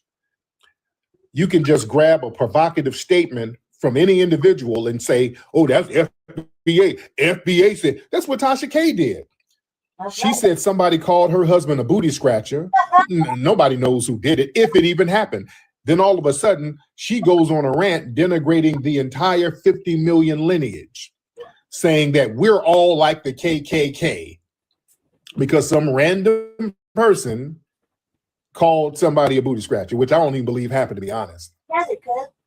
So they try to pull that stuff with us. They try to do the collective blame hypocrisy with us. Notice that? They individualize immigrants with their anti-Black American rhetoric, but they collectivize every foundational Black American response to them. See, when African and Caribbean and other immigrants, they get online and they say little slick shit about foundational Black Americans and call Black Americans lazy, cultureless, criminal, uneducated. Like Pan-Africanists. And when we say, hey, man, what's up with your man over here? Well, that's just one person. We don't generalize. Everybody don't think like that. That one person don't represent all Nigerians. That one person don't represent all Kenyans. I can't tell. Okay. All right, then when somebody responds to one of these tethers, it's like, hey, man, shut your tether ass up. Oh, hey, look, FBA is this is a hate group calling them a tether. Y'all, this is a hate group. This is xenophobia. This is a diaspora war. This diaspora war is crazy. It's only a diaspora war when we clap back. Y'all notice that? Yeah. It's never a goddamn diaspora war when these people are calling us Akadas, Abibs, Jarirs, Bibi Mamas. It's never a diaspora war. Only when we respond to these tethers, oh, this diaspora war got to stop. This is just going too far now. It just got to stop. Fuck out of here. Get the hell out of here. No, we ain't gonna just sit here and just take abuse from people indefinitely, and we ain't supposed to say nothing. Right. Damn that. What do they think, man? What do they think? But listen, let me play the rest. Let me play some more. Hold on, ladies and gentlemen, because we're gonna go deep with it. This is some heavy stuff. Hold on. Let me go back a little bit. Here we go. Yeah. This foundational shit got you niggas acting weird. Right, because y'all think y'all niggas to the second power or something. Right. Because when they say it, it's not just I'm Black American who descended from Black Americans. They saying it like Black American supremacy. And it's like, part. That's the problem, nigga. That's where we're lost. The problem. And then the nigga that y'all listen to. Okay. So Black supremacy? That's what I think. Black American supremacy? Oh, right. Really? Right up. Black American supremacy? Who is this? Supreme Captain. Dude, am I ducking it? Dude, I don't know you. To a Supreme Captain. Say, am I ducking a debate with you? Supreme? I don't know you, Supreme Captain. Who are you? Yeah. I don't know you, Supreme Captain. Hold on. Who are you? I've never seen you in my life, Supreme Captain. Who are you? Hold on. Somebody, I'm gonna get back on it, guys. I don't, we freestyle a little bit here. Supreme Captain, hop on. I don't know who you are. Explain who you are and why would I duck you? And I don't know who you are. Who are you, sir? Hop on, Supreme Captain. Mr. Supreme, hop on. I don't know who you are. And you're not getting on. Hop on. I don't duck nothing. You come up here and you got something to say, say it. Say it with your chest. Your full chest. I don't know you. All right, hop on. You're not getting on. Okay. Yeah, I don't know you and you're not getting on. I just invited you. All right, so you sound a little sassy, like you just probably wanted some attention from a dude. Right. Okay. All right, you're not getting on. That's right. Okay. Yeah, you're not getting on. I invited you up, bro. It's sweet nothing. Yeah, I don't know who you are. Are you having like a fantasy debate with me? Because there's a lot of strange dudes out here who be collecting pictures of me and just be having posters of me on their wall. Just weird dudes. Right, that's true. They be having little cardboard cutouts of me standing up in their room and they got lotion on it. I don't know what y'all be doing, but I ain't with it. I don't knock your lifestyle, but I'm not with none of that. The Supreme dude didn't. He's bullshitting. He's scared. Okay. But anyway, like I said, this whole Black supremacy thing.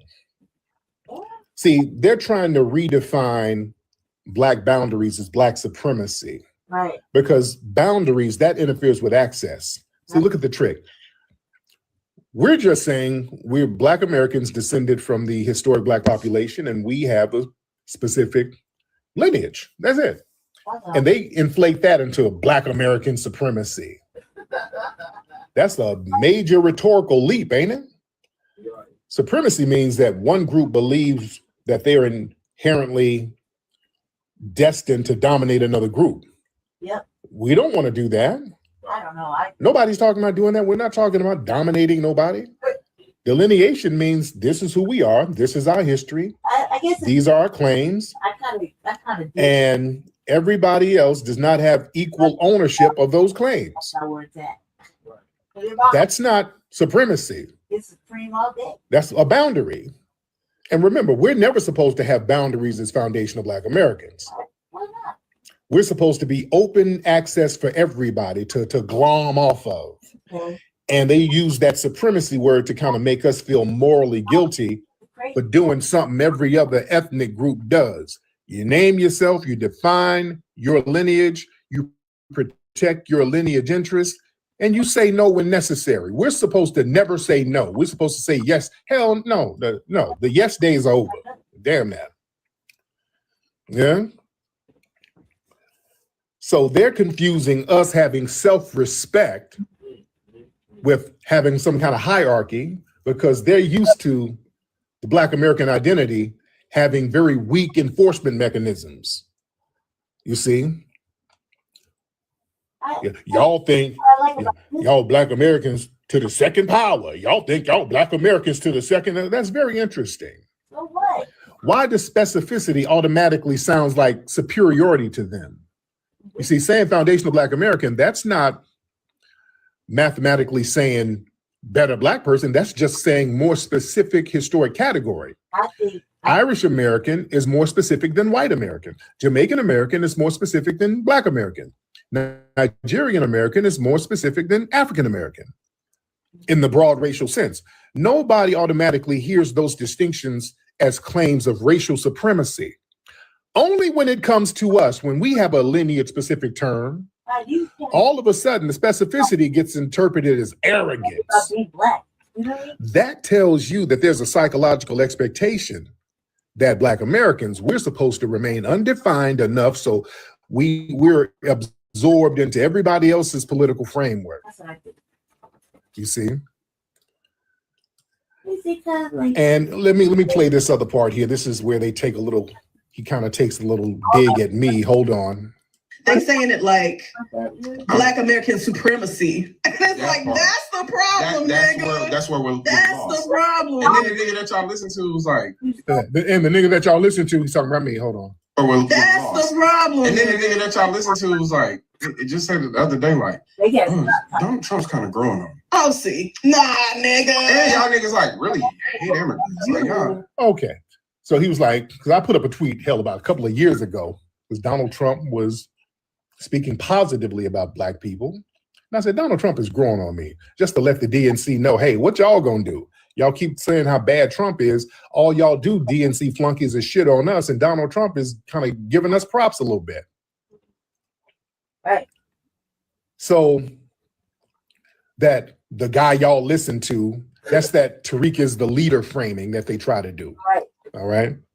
Yep. That's the Tariq is the leader framing that they try to do. That's what they want. See, the guy y'all, the nigga y'all listen to, that they're trying to convert FBA from a lineage into a follower-based movement where there's an assigned role of a leader. It's not. There ain't nobody no leader, nothing. There's no leader. Nobody's claiming to be a leader. Nobody's claiming anyone is their leader. Okay. Instead of treating millions of people as individuals connected by ancestry, they want to create a picture where everybody is supposed to be taking instructions from one person. They're not. It looks like you see. Because you want to See, when they try to establish that frame, anything Black shit I say can be presented as evidence as what FBAs believe. There's a lot of foundational Black Americans who we are totally in disagreement with on a lot of shit. Right. All right. So that's a little sleight of hand. Yeah. I'm like, man. That's a little sleight of hand trick. And it's another thing. It's a guilt by association. So they can try to say, catch you guys later. FBA and that MAGA, it's funded by MAGA. It's MAGA giving them all this money. Again, that comes from the DNC. Whenever y'all hear FBA is MAGA, 100% that's some DNC think tank shit where they got their flunkies out here. I'm like, how so? The code is the leader. Your code is the damn leader. Code is the leader. Ain't no leader. Never been no leader. they can, no matter how much the tethers try to whine and cry, they will not be a leader. And that's the great thing. And that's why it's so powerful. Attacking me as a fake straw man leader doesn't work because I have not honored that and nobody else has honored that. So it doesn't work. FBA is the lineage and they can't do anything about that. And too many people now honor the lineage. Hey, Jesse, let's say, I'll catch you guys later. It can't be remixed. Understand? They'll say he. And another thing with these people too, y'all notice how they keep gratuitously using the word nigga. They keep saying nigga. Y'all notice that? I want y'all to listen. I'm gonna play it back again. Listen to them and how unnatural they keep crowbar nigga. Yeah, nigga, yeah, nigga, yeah, nigga, yeah, nigga. Hold on. So when I speak out against FBA, it's like, you don't fuck with Black Americans? Hey, listen. Nigga, I am a Black American. What do you mean, nigga? No, I said FBA specifically. I didn't say niggas. I didn't say Black American because I say Black American. Yeah. This foundational shit got you niggas acting weird. Right, because y'all think y'all niggas to the second power or something. Right. Because when they say it's not just I'm Black American who descended from Black Americans. They saying it like on this right. tether known as Deante. Hey Jesse, I'll catch you guys later. Go ahead, Michael. We're listening. Okay, I'll catch you guys later. Gotta go. Okay. All right. All right. Bye. Thank you for joining us, Michael. Thank you, Michael. You're welcome. Yeah. Go ahead. Black American supremacy. And it's like, that's the problem, nigga. That's where we're That's the problem. And then the nigga that y'all listen to was Family, that don't sound like natural conversation. And that's the problem, nigga. No, nigga. Listen, people, when foundational Black Americans have political conversations, we're not using a lot of slang like that. Even if the conversation is relaxed and informal. They sound like outsiders trying to sound more hip. Yeah. The gratuitous repetition of the way they're saying it, it's like a costume. Yeah, they say it like Mexicans say it. Yeah. They say it like tethers say it. Yeah. Right. Look how they just unnecessarily work it into it's a short conversation. Mm-hmm. That's not how you naturally talk. People, we don't talk like that. Right. You see, the messaging is, see, we're down, we're urban, we understand Black people, we can talk in your language. Mm-hmm. That's why it sounds so strange. Right. You can make the exact same argument without crowbar nigga in every other sentence. Right. Because what they're doing, they're trying to use that as a credential. Yeah, I get that same vibe. Instead of them trying to get authenticity through the substance of what they're saying, they're trying to use slang as authenticity. After he was invited. You know what I'm saying?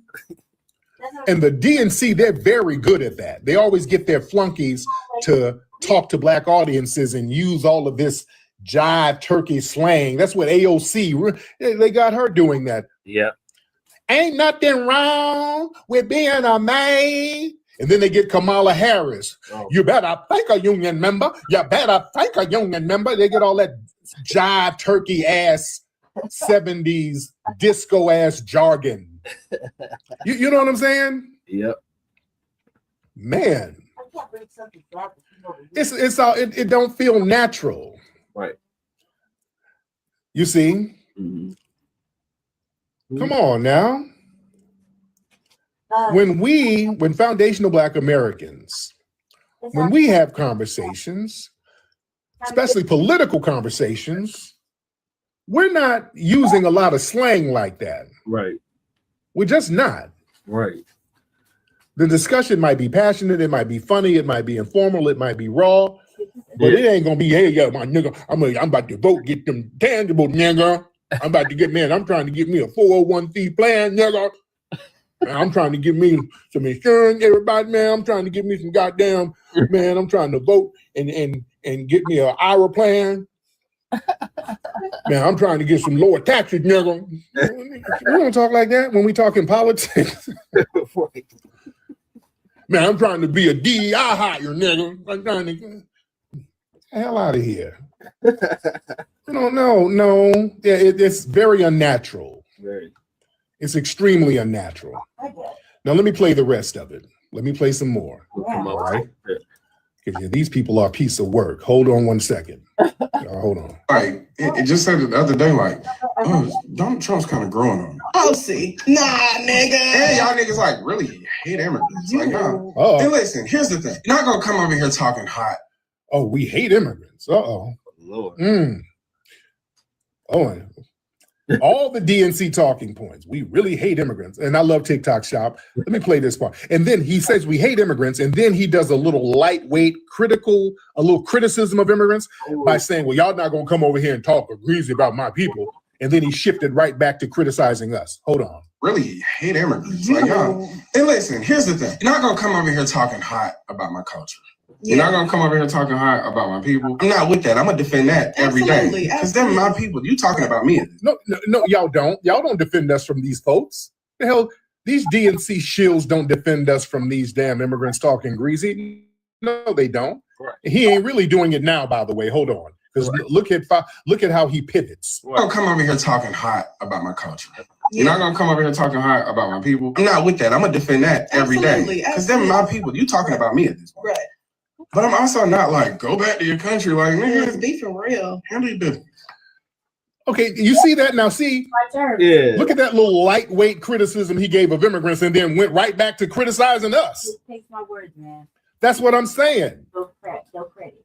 Notice how he gives immigrants a little 5-second reprimand, and then goes right back to attacking foundational Black Americans. You're not gonna come in here talking about my culture. I'm gonna defend my people, okay? But what y'all shouldn't do, Black Americans, don't be telling them to go back to their country now. All right, nigga, now it's back on us? Okay. So the immigrants who come over here denigrating Black Americans, they get a light little finger wag. Hey, don't do that now. That's not nice. But when we, Black Americans, we get tired of the damn disrespect and we check people, then we get analyzed, diagnosed. We're called anti-immigrant. We're Black supremacists. Or we're a hate group. We're funded by MAGA. We're funded by the Illuminati. Shut the fuck up. Shut the hell up. I'm a big hit on the money program. Man. What is the magical? And that go back to your country, that's another straw man argument. That's a projection. Yeah, nobody in that conversation established that every foundation of Black American, or even most FBAs, are running around telling immigrants to leave America. Most foundational Black Americans are not. Before I put my number on the do not call. You understand? But watch the rhetorical move. You'll acknowledge, yeah, immigrants come over and talk greasy about Black Americans. And instead of just saying, let's examine why this happened, you go to, okay, y'all shouldn't say go to your country. Yeah. So now we're not talking about immigrants and their anti-Black American attitudes. Now we're talking about Black Americans being xenophobic. It goes right back to, well, we got to take the high road. No. We didn't know. No. What they want us to do, they want foundational Black Americans to sit here and absorb abuse in the most political acceptable way. If we defend ourselves, it got to be very softly. If we complain, well, don't be too angry. We can identify the disrespect, but don't start establishing boundaries. You can acknowledge somebody coming to your country and looking down on you, but don't make them uncomfortable now. That's that high road. Man, I'm taking the gutter if I need to. Damn these people. Damn that. We're supposed to, foundational Black Americans, we're supposed to have this unlimited emotional discipline where everybody else gets this endless contextualization. Everything has been context. Well, he said, yeah, I know he called you a lazy Akata, and I know he called your daughter a dirty baby mama and all that, but you got to understand the context. The white man tricked him. You understand? He was tricked by the white man. The white man showed him a movie, and the media, they used their media to trick his little mind. Shut up. I don't want to hear that bullshit no more. Those days are over. We're checking everybody. I don't give a damn how you feel. The disrespect is going to stop right there. We done gave enough people grace. That's right, Tariq. Yeah, everybody's getting checked. Don't give a damn. You talk greasy, that ass is getting checked. Everybody, as we see, we shutting everybody down. Right. Anybody say something disrespectful, things go left. That's what it is. Damn all that. Right. We ain't gonna sit up and absorb abuse indefinitely so we can just get wiped all the way out. Hell no. That's that DNC bullshit, though. I'm telling y'all, man. Everybody, we gotta remain compatible with the larger coalition. So any conflicts between the constituencies has to be managed rather than becoming hard political boundaries. See, the DNC, they organize around separate Black, Latino, Asian, Pacific, and Native, and all these coalitions.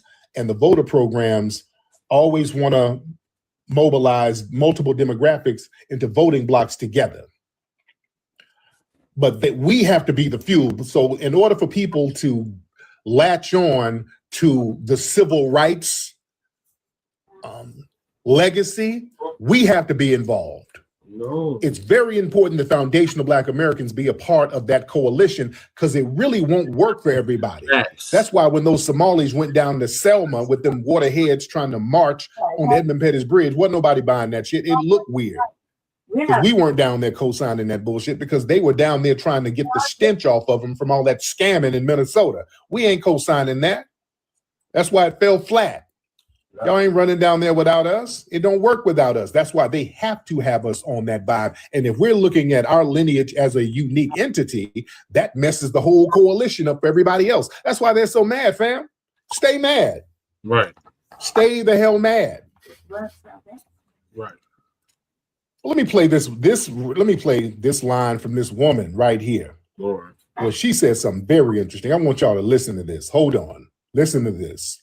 Speaking of immigrants, hold on. And y'all niggas like really hate immigrants. Like, and listen, here's the thing. You're not gonna come over here talking hot about my culture. You're not gonna come over here talking hot about my people. I'm not with that. I'm gonna defend that every day. Because they're my people. You talking about me at this point. Right. But I'm also not like, go back to your country. Like, nigga, be for real. Handle your business. Listen to this. I'm jealous that you know what country you came from. Also, you know. What?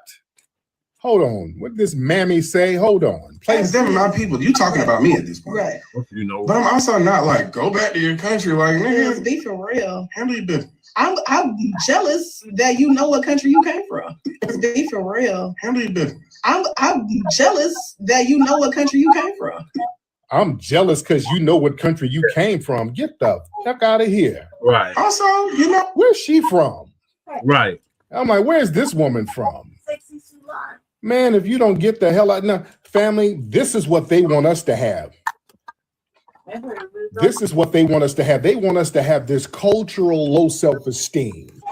That I'm jealous, you know what country you came from. That places Black Americans beneath immigrants culturally.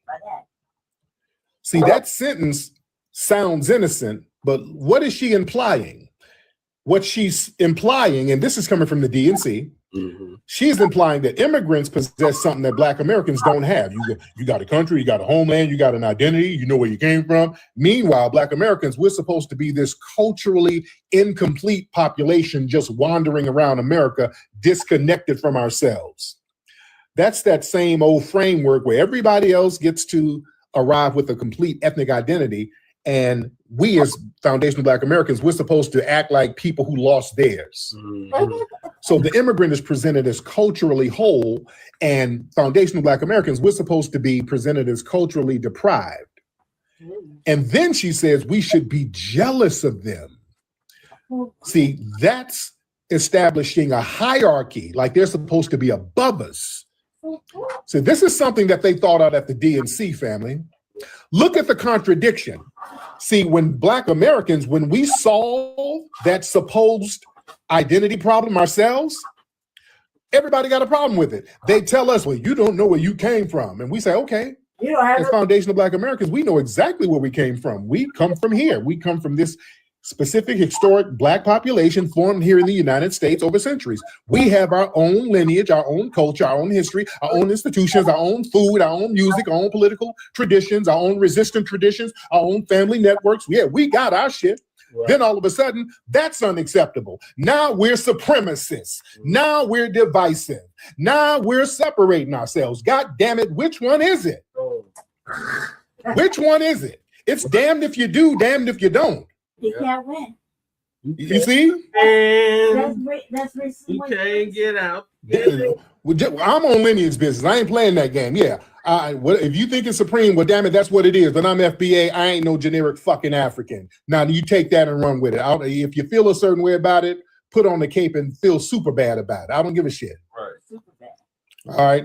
We've delineated. I've delineated. I ain't no generic ass African. I know exactly where I came from. Right. I know where my people are. And not, I'm gonna find all right. I ain't jealous of shit. Right.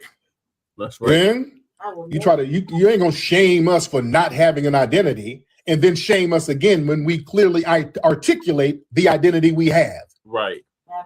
See that? Listen, the problem was we never lacked an identity. That's the thing. Mm-hmm.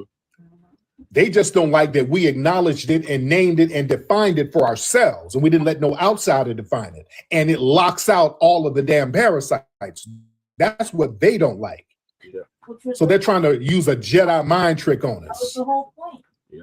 You understand? We ain't going for that. The word jealous, that's very revealing. Mm-hmm.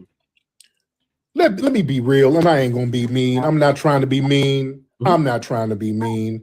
I think it is. And I don't speak for, because I'm not the leader, I don't speak for everybody. I don't speak for 50 million people. Right. But I can damn near guarantee no foundational Black American is jealous of these people fleeing over here. Right. I think can I safely say that?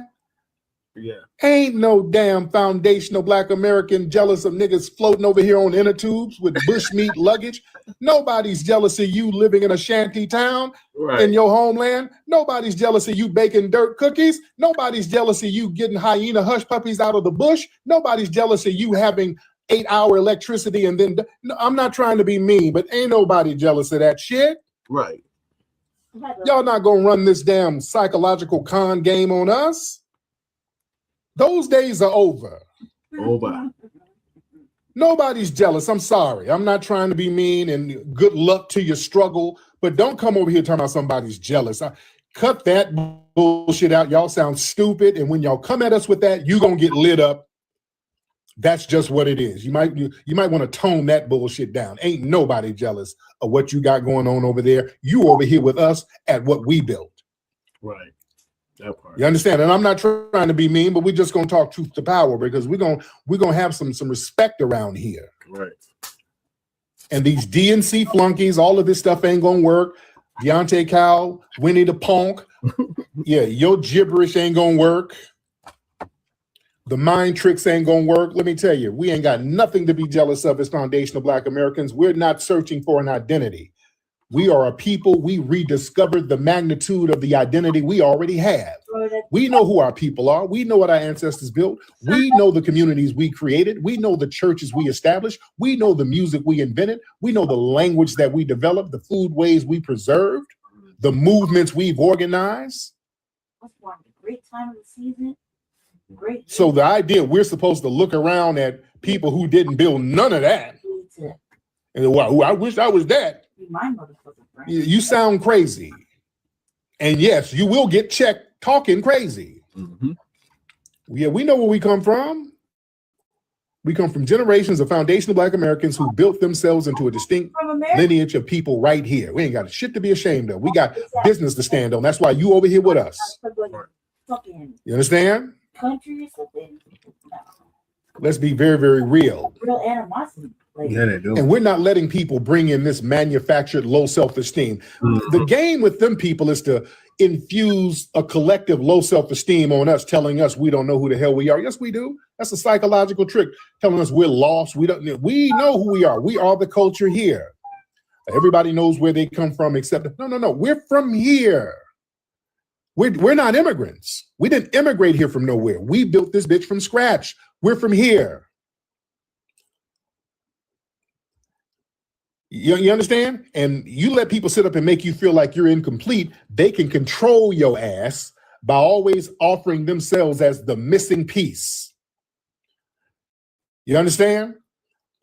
That's why they need us to be generic Africans so that continental Africans can come over and teach us how to be real Africans. So we have to look to them as an authority. Damn that. That's why they cannot stand us looking at ourselves as foundational Black Americans. Like, oh shit. I gotta run upstairs real quick, y'all. So Lady Chase gonna hold it down while I'm gone. Yeah. I got. Why don't you text what's his face and find out what's happening? Text one. From which number? Here. Yeah. There you go. Yeah.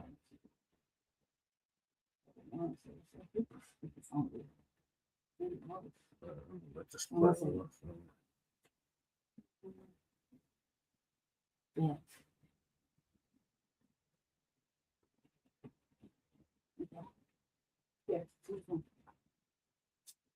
Yeah, give the charges.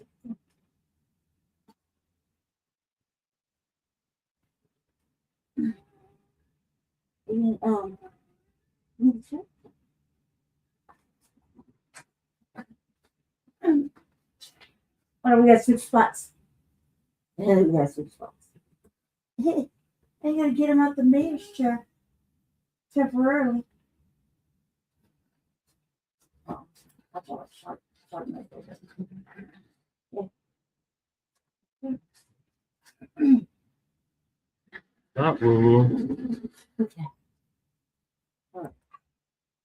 No, we're all African, nigga. We're all African. No, we're not. Why do you hate me? Why do you not want to be African and you hate me? Notice how all we're doing is saying, hey, we're just our own ethnic group. And that turns into we hate Africa and we don't like nobody and it's a diaspora war. Like, Dudu Tunde, I didn't say none of that. I just said I'm a foundational Black American. Why do you hate me, nigga? What did I do to you? Why do you hate me? Did the white man trick you? I think you've caught it. I'm just not a generic African. I know my lineage. I'm a foundational Black American. What is this shit? The CIA pay you to say this shit? This is the CIA. They gave you money. Did it?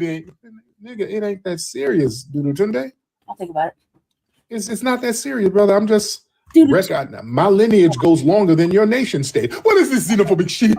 If the police pull me over, they're not going to ask if that nigga FBA or is he Nigerian. They're gonna treat us all the same. That's funny. Oh God. Lord, if I hear that horse shit, if I hear that horse crap again, the whole if the police pull me over nonsense. Yeah. Stop it. We don't judge our lineage based on getting pulled over. All right. That's a weaponization of collapsing Blackness. You know what I'm saying? When Caribbeans and Africans, when they celebrate their heritage, the world respects it. They respect the geopolitical borders, the flags, all that stuff. It's accepted as a celebration of their ethnicity. But when we delineate our unique ethnic group built on generations of survival and our ethnogenesis, the rules change. So now you don't want us to have shit. That's what this is a them versus they shit. And then they start talking about the police reducing our culture to a hypothetical interaction with law enforcement. That's a bad faith argument, by the way. And really it's designed to really invalidate our experiences. When Nigerians and Jamaicans and Haitians, when they celebrate Independence Day, when they had that Jamaican Day out there in Brooklyn, nobody was out there like, if the police pull you over, they're going to ask what island you from. No, all right, you celebrate your culture. So them trying to use systemic racism as the sole metric to define foundational Black Americans, no, that strips us of our agency. That strips us of our cultural output. They want to define our entire existence by what the dominant society does to us rather than what we built ourselves. And then they want to center trauma while ignoring the triumphs from us. They try to pivot every conversation about foundational Black American lineage to police brutality. They want to lock our identity into a perpetual state of trauma. They want our identity to be synonymous with your struggle, oppression, victimization, while they want their cultures to be about culinary traditions, language, whatever victory they can get their hands on, which is not many. You see? So it's a very interesting dynamic. It's a very interesting dynamic. But yeah, we're not going for the Jedi mind tricks. You see? This is a renaissance we're having because foundational Black Americans, we're learning that humility, that don't mean to pretend. We ain't got to pretend that we're small. Like for a long time, a lot of people have been comfortable with foundational Black Americans being proud within certain boundaries. Celebrate your music, but don't talk too loudly about who created it. Celebrate civil rights, but don't get too specific about who paid the historic price. Celebrate Black culture, but don't draw boundaries around the people who developed it. No. That mentality is changing. We're acknowledging our damn greatness without claiming anybody else's inferiority. We're not saying anybody is inferior. We stand 10 toes on our lineage. We ain't asking nobody to bow down. Confidence is not supremacy. Self-respect ain't hatred. Knowing our worth is not an attack on no damn body. People always trying to, every time we talk about the great things we've done, why are you attacking me, nigga? You want to center yourself. Nobody's thinking about you. Yeah, it's just the truth. It is just the truth. This is a new damn day, man. Foundational Black Americans, we're standing on lineage loudly and proudly. We ain't apologizing. We ain't jealous. We ain't confused. We ain't begging nobody to tell us where we belong. All right? We belong to the history we built. We belong to this culture that our ancestors created. We belong to the communities our families maintained through slavery, Reconstruction, migration, riots, depression, wars, all that shit. We are not the cultural leftovers of somebody else's story. We are the foundational story of America itself. Everything culturally relevant about America, we have our fingerprints on it. That's a damn reality. And if it makes people uncomfortable, that's a you problem. That's a damn you problem. We ain't confused at all. Try a little work. Feels good with every touch. Try a little work. A little dab is just enough. Try a little work. Feel that natural magic rush. Try a little work. A little dab is just enough. Come a little closer, baby. Let me take my time. That soft and natural fragrance keeps you on my mind. There won't be no complications. Nothing artificial there. Just a little loving and feeling underneath the things you wear. Feels good with every time. Try a little work. Oh, a little dab is just enough. Oh, baby. Try. Look, I'm just gonna say it like this. I miss when they used to make music like that. I miss that. I miss that type of music. They got nothing but shit out. Like straight boo boo. Funny. What's up, Funny Bree? What I say? Just say hi to y'all for a second. Came on camera. Hi everybody. Grand Rising. Black Villain is in the house. Seduction doll, Lady J. Brandy. Hi. Grand Rising. Hope y'all are having a beautiful Black blessed day. Everybody, let's keep our boy Michael in our prosperous prayers. Okay.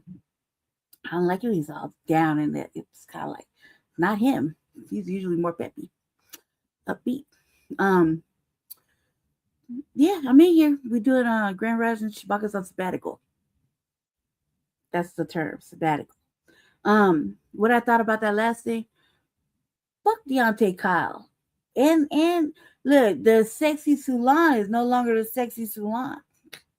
She's on the verge of cancellation. I thought we would have canceled her, considering she was with Conscious Flea or whatever the fuck his name is, and all that. with all the tethers and foreigners, behind the image and the music and whatever the fuck she was talking about. She came on, I think she was coming on tour over here. And I was like, what? Everybody's all excited. I was like, I'm not really that excited because I didn't like the video. The video was a lot visually, and a lot I felt was just not what we on. It had a lot of elements. It was just really mixed. I am. I'm about to play it right now. I'm just saying hi. Jesse don't want me to say hi to you. He's not here. I can do whatever I want. How about that? I'm gonna play this next one because it's kind of funny. It's kind of funny. Tariq gonna give this this heifer to work. I was making fun of this thing. I was like, look how he did her. Look how he did her forehead. And fucking hair all the way back. I was like, this is the pre-makeup before you get to Klingon or the Predator. This is the before, when they're putting all the hard shit. I was like, she's on her way to becoming the Predator. They ain't cool. What else I say? Or Klingon. Pick your poison. She's on her way. God damn. And it just is just like that, like the forehead was doing way too much non-thinking. That shit was hilarious. And these thumbnails be cracking me up. Okay, here we go. I got the giggles, y'all. Funny Brief. Yes, hi. How you doing, Funny Brief? So, about the FBA is the topic, right? Yes, indeed. Now, you have an accent. Where are you from? Are you from East Africa? I am from Eritrea. You got me. I could tell. Yes, indeed. How long you been over here in the U.S.? 24 years. Got it. Have you been back to visit Eritrea? Yeah. Okay. I go there every 3 years, every 4 years or so. Yeah. Got it. So what's on your mind? So what's in my mind is like I am learning about this group called FBA, which takes away something. It provides cover for the system that oppresses Black people in this country. I understand. I'm not going to line up, to take a claim of like the suffering of Black people in this country. Of course, Black people are uniquely identified as their history starting as being a slave. I get that. And now when you say foundational, so Obama is not foundational, and yet Obama is very influential leader for Black people in this country. No, he's not. Why is he not? He is one of the 47 people in this land. Mm-hmm. He's not influential. Obama, his name is mud among Black society. His legacy is trash. He can't even come around us like that no more. He's not influential at all. So can you tell me what you have done, to the Black people like that? Nothing. Nothing. He didn't do anything to help us. He didn't do shit to help us. Nothing. He helped immigrants. He didn't help us, and his name is mud. Let me ask you. How did he help immigrants? Ma'am. How did he help immigrants? Okay, let's try this. In Eritrea, I don't know. Do y'all talk over each other in Eritrea when somebody's saying something? Y'all just start talking. I apologize for that. I'm sorry. Oh yeah, we don't do that. I have ADHD, and okay. Before I forget, I want to speak. Yeah. Okay, we don't do that here. But yeah, Obama didn't do anything for us. We sat here thinking, okay, this is a Black man, but we at the time didn't realize that lineage matters. And after Obama, we put two and two together. And we realized that they get people who are not of the lineage because they know these people who are of immigrant lineage, they're not going to have the same codified camaraderie with us.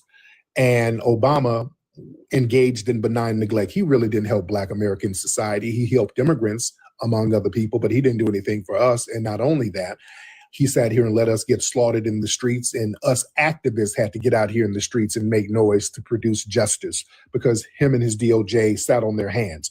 Obama's name is mud. And he's one of the reasons why delineation took off so much, by the way. But go ahead. Okay, so you said what you said, and I don't know what you're talking about when you say Obama did for immigrants. Obama has 2 years to pass bill, right? He only had 2 years. After that, Republicans took over, right? They won Obama the House, was in the office. Senate, and he Obama- wasn't able to send anything. He wasn't Obama able to was- do anything. Obama was in office for 8 years, man.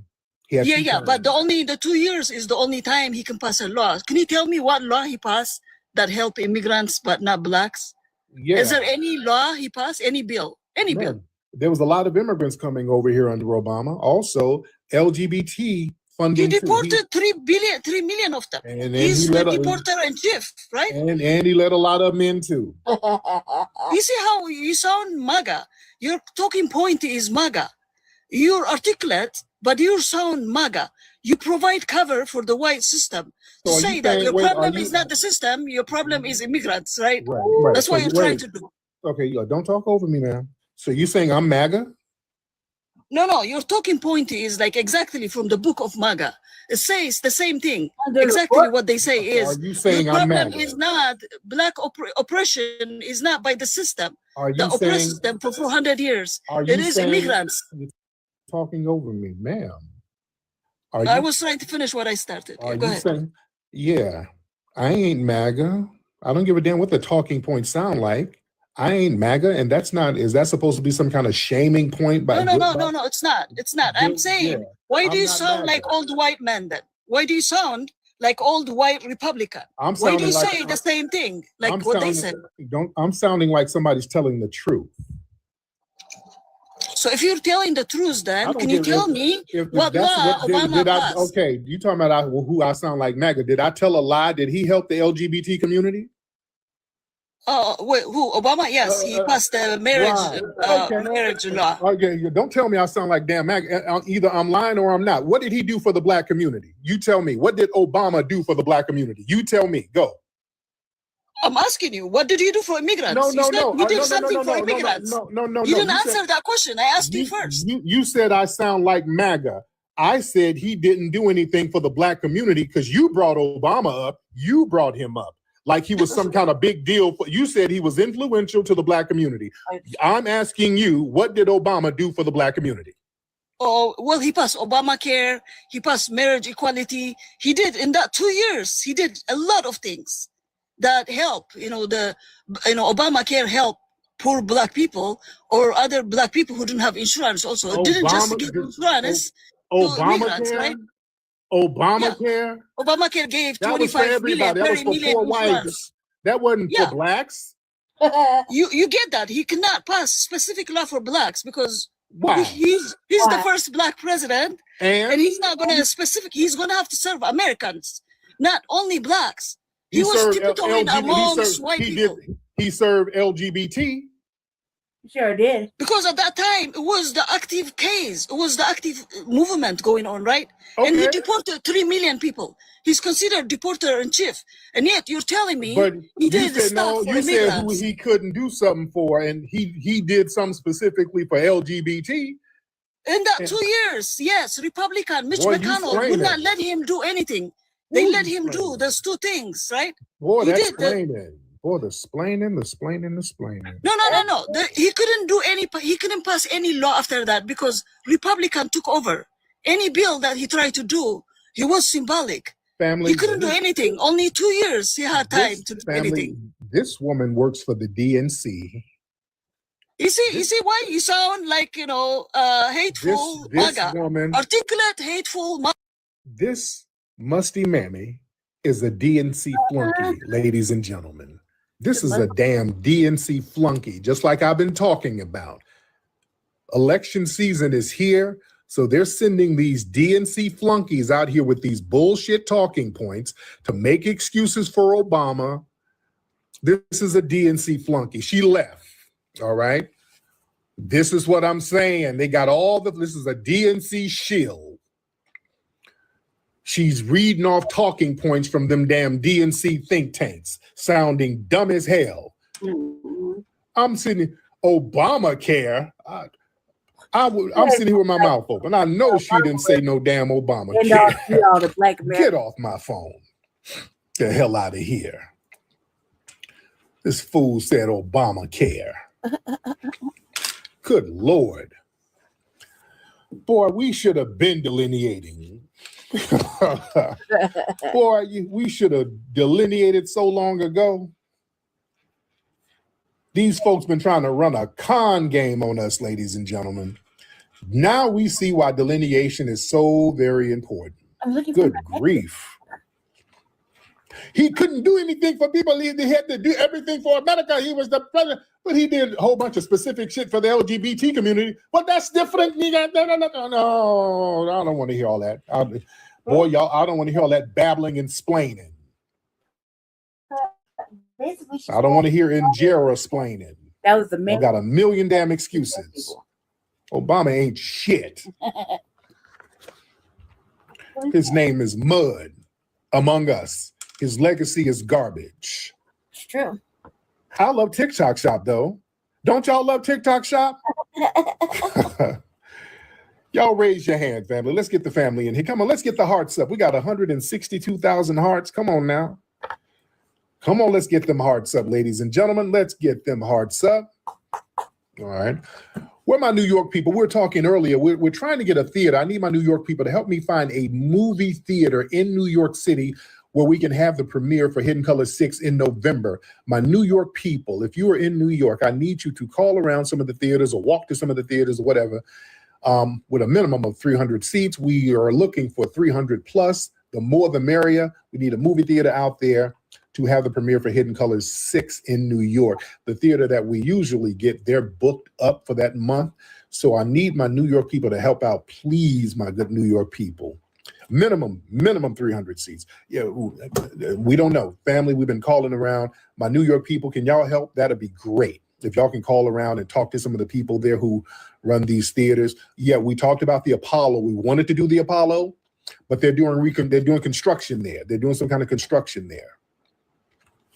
So I'm asking my New York people who's in New York City to help us out finding a movie theater out there to do the premiere. You can call and talk to the people and see their availability. No community said, no, we need a movie theater. All right. Let me see. Raise your hands, ladies and gentlemen. Let me get the family in here. Let's raise your hand. Let's get who is this? South Carolina Country Boy. Let's get South Carolina in here, Country Boy. South Carolina Country Boy in the building. Hop on in, sir. What's going on, Tariq? What's up, brother? How are you, sir? I'm all right, and you? I'm good, man. What's on your mind? So just seeing delineation really kicking these people in the butt. Oh, yeah, majorly. Yes, indeed. Your phone is a little muffled, brother. You're a little bit muffled. I'll get you back a little later. Texas Hornet, what's up, brother? Hey, Tariq. Hey, Texas, how you doing, brother? Hey, I got some emails from you, man, but I wasn't for sure if it was you or not, but they had canceled my account, so I had to rename myself. What email? What are you talking about? I had got a message from you and on TikTok on my messaging. No, it wasn't me. Okay, I figured so. That's why I was trying to make sure. Yeah. It's some, I don't know. That's some punk. I don't know what they were. I don't email niggas. I don't be emailing random niggas. I don't. It's somebody probably trying to scam. Yeah, if somebody email y'all asking for some money, it ain't me. All right. Yeah, somebody emailing, hey man, what's up? It's Tyreek. Let me hold $40. And that ain't me. That is not me. And ladies, if somebody I'm not in your DMs, it ain't me. All right. If somebody hopping in your shit, well, let me see them titties. That ain't me. That is not me. All right. Let me see. Okay, let me see. Y'all raise your hands, family. True, sister. Let's get the family up in here, ladies and gentlemen. They just love. Yeah, no, I don't want to do a park. No, we a theater. We no. We want a theater. Very specific movie theater. And I don't really see the point in it. Like, I think like when I do petty, messy things, I have a motive. I have a reason why I'm doing it. And I'm going to get something out of it. Maybe it personal satisfaction, a couple of giggles, whatever the motive for me to do it, and I'm being messy like that. But I don't see what is everybody gaining from disrespecting and just like, look, if it ain't your thing, it ain't your thing. You know what I mean? But nobody asked anybody's opinion. That's the whole thing. people call in, they start talking shit, they start asking, they start acting all funny and weird, and like they really exhaust your intelligence if you're not paying attention. You're not paying attention to see the what do you call it? The sucking of your intellectual fucking thought process. They just want to drain your energy, and by getting you to argue with them, knowing good and goddamn well, if they're over here on Twitter or TikTok or whatever the space he's on, and they're able to call in and chime in, then that means they've been following for a long time and listening for a long time. All these nuanced questions and weird shit, like this brought bringing up Obama. Obama was so fucking long ago. He was so fucking long ago. His word don't mean shit. His vouch don't mean shit. His endorsement don't hold water. You know what I mean? And to even act like that bro was acting like he was the savior for Black America. No. And look, regardless of what's happening, they do have executive orders. They can do things like the president can. Fucking look at Trump. Look at all this motherfucking executive orders he pushes, even if it's for 60 days, right? Just so they could, protest it or whatever, stand in the way of whatever he's trying to do. It's 60 days that he made something happen for whoever, whatever. You see what I'm saying? Like, he's using the power of the little black book, even though everything gets shut down or kicked to the curb. He makes ominous threats. He's like a fucking, he's doing the most this season, right? Of his last administration. So, he got a lot of shit done. And if he didn't, then he went and took it. Like, it's weird. You see what I'm saying? It's not something like I really don't respect the manner, but I understand the get down. You dig? Now, if he can only throw that to us, and not just in birthright citizenship, but actually to the tune of reparations, exactly what we're discussing, then that would be most ideal. It would be like no big deal. But we sat it out to teach the Democrats a lesson. Look, the Republicans weren't really trying to get at us. They don't really focus on us. So it wasn't like no big deal. Like, we weren't missing shit. The Democrats are the ones that they had to be taught a lesson. And now it's like they didn't even look, it's election season, right? Midterms and whatnot. They're not making an effort to try to woo us to their side or try to, throw out some tangibles or incentivize something or other, a budget, nothing. A study don't count no more at this point in time. Every state should be doing a fucking equity study or a racial disparity study or a fucking justice study, whatever the fuck they want to call it. You know what I mean? Comparative justice, whatever. Every state now should be on that tip and have a reasonable time frame. That if they're not on it now, it's like, well, they're probably never going to get on it. But by this point in time, judging by what California did, everybody should be on that and fighting their perspective state for what they want. You know what I mean? Because it's going to have to start at that level. Before, look, if you get to the state, then it might be a little easier to get through the rest of it, right? So they're not making no efforts. None of these people are making efforts. And you can't even talk about the Democratic Socialists. They ain't trying to talk to us either. Everybody's gonna forget that it's the black vote that makes the shit. And if nobody's even wanting to talk to us or ask us what we need or what we're demanding, or even sit down and actually have reasonable timelines and dialogue about reparations and everything that goes with it, according to what we've been working on, what the fuck are they offering? Where's the tangibles? You know what I mean? Let's see. Yeah, I think, and also to go with that, every time they come at us, all they're doing is making it easy for us to clown them. Like, that's all we do nowadays, is talk shit and clown, and wonder what the fuck is wrong with everybody. It's not us, it's them. You know what I mean?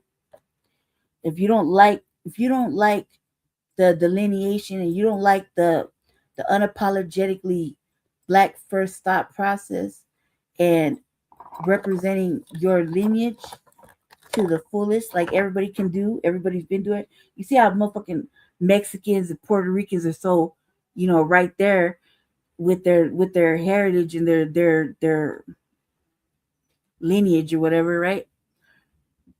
It's not okay for foundationals to do that. That's that bullshit. That's like, how come it's okay? It shouldn't be okay for nobody until it's okay for us first. You see what I'm saying? We built the nation, everything that stands on it. We built it many, many motherfucking times. We've been in the Black Holocaust, suffering the Black tax in the Mayafa this whole motherfucking time with no let up, no break. They've been lynching, killing, doing heinous acts to us since we could figure it out, right? And so it hasn't gotten any better. We're continuously at the bottom. No matter how many of us get to an upper crust level of finances, we still have a lot. We have a middle and a lower. They can't get to that point, right? No matter what happens, okay? And then you got all these other buffer fucking non-important agenda pushers leapfrogging over the actual Black debt that is owed. And then utilizing our leaders that made it to ancestors, right? Utilizing their talking points just to push their movement, and they get shit done. But when it comes to us standing on anything, even this gets took down. This gets called divisive and non-unifiers, and I don't know what the fuck else, racist and KK. How the fuck you gonna call the people that built the nation the KKK?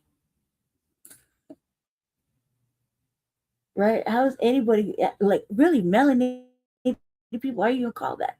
How you gonna say that to us? Vivek said it, right? There are a couple other people said it too. Call us grand wizards and whatnot, right? So I say that to say this: we should just say fuck it, not answer questions, or even answer stupidity, and just keep it pushing. There's nothing wrong with being unapologetically Black and loving where the fuck you people come from, right, or where you're from, and love being Black. They want us to be uncomfortable with being Black. That's why the code lowering, the talk is like when motherfuckers say like the sexy salon chick.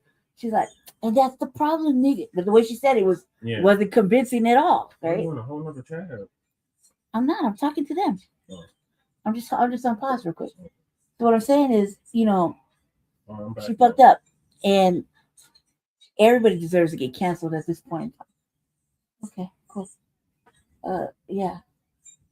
All right. Jesse's back, but I don't want to get out of his seat. Here you go. I'm gonna restart it, but he's saying what's your experience with the Tariq Nasheed thing is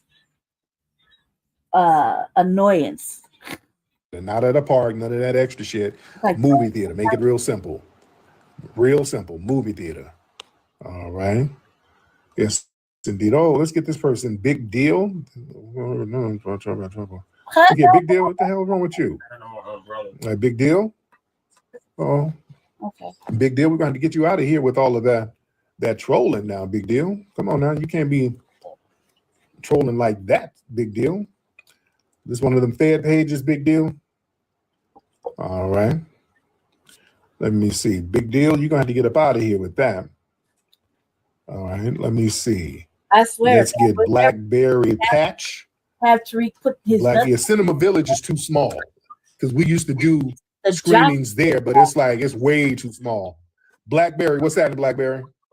Hi, good evening, good morning. How are you? I am good, beloved. How are you? I am well. Let me tell you something. Ice ain't playing. That's why they're running scared.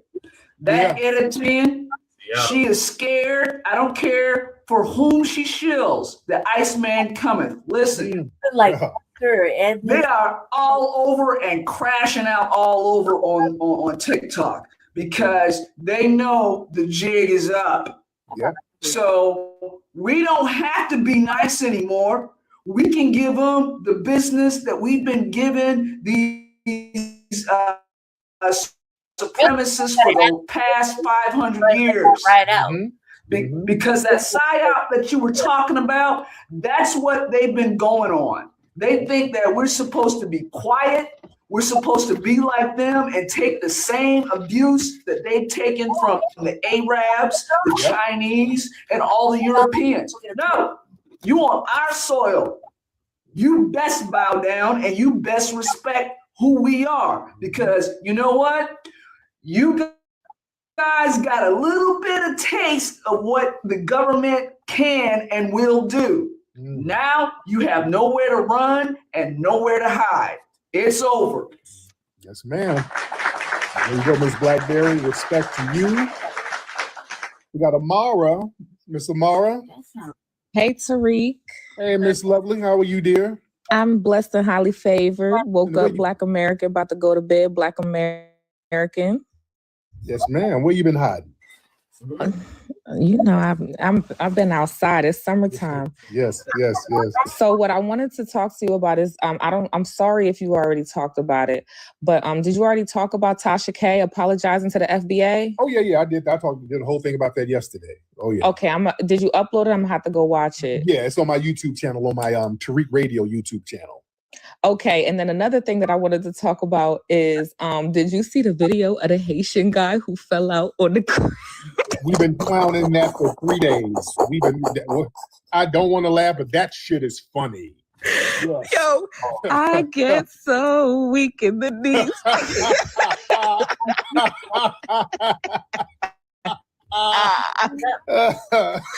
sorry. I watched that. Yo, I got that added to my favorites on Instagram, and I swear to God, I watch that shit at least once a day. Oh God! Thank you, dear. You gonna be petty? You gonna take us? Thank you, dear. That dude. The funny thing about, because I don't like to laugh at misery, but just the funny part about it is them Haitians, y'all been all in these rooms talking that shit about how y'all, we're jealous of your valor. We had some Haitians, you FBAs, you're jealous because we had a revolution. We got the spirit of Dessalines. You're jealous of our valor, nigga. And then we see this dude with an ankle monitor falling and rolling all on the grass crying. Okay, is this your valor? We're jealous of that? That's funny. Y'all set yourself up for that. I can dig it. I'm on my way. Where you going, Rootwork Jones? There's some musty suckers on the streets. I got to go handle that. I got to split, baby. Can you dig it? When you need to clean the stank off the streets, you don't call your mama. You call Rootwork Jones. Rootwork Jones is a stone cold dude that keeps the stanky suckers shaking in their boots. Listen up, chumps. I'm looking for Dolomus. Can you dig it? Rootwork Jones is getting down to the nitty-gritty, taking on the mustiest sucker in the city. Dolomust is my name, and staying good and musty is my game. Where is Rootwork Jones? This is a super soul brother getting rid of the stank. And you can for sure take that to the bank. Take that, you musty jive turkeys. When Rootwork Jones is not dealing with drama, he finds time to deal with foxy mamas. Why don't you come on over here and give me some of that root work, sugar?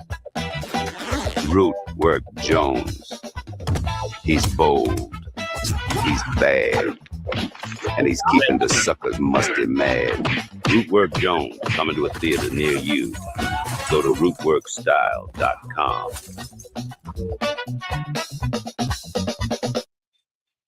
All right, y'all. So now we're on to Zimmerman. Oh, punk ass Zimmerman. Y'all remember him, the one that killed Trayvon Martin? Yeah. Well, he's homeless now again. And great news. Mm-hmm. I need to get this shit taken every day. I hope the homeless people make cat and stomp on this shit every day. I hope do not buy 12 try every day. I pray you can't find a bathroom every day. I just messed the queue up. I did not. That's what it was. I No, was going off with the phone bill. It's like a steak, right? I'm hungry. Where's this food shit? That's terrible. That old bitch who wears black and green. They have a whole line of amazing hair growth products, including hair growth leave-in conditioner spray, hair growth shampoo, hair growth spray, and hair growth butter. I'm starting to sense a theme here. They include quality natural ingredients. They smell amazing, and you can see the results for yourself. So if you're looking for healthy hair growth for your natural or relaxed hair, try 12 tribes on Earth today.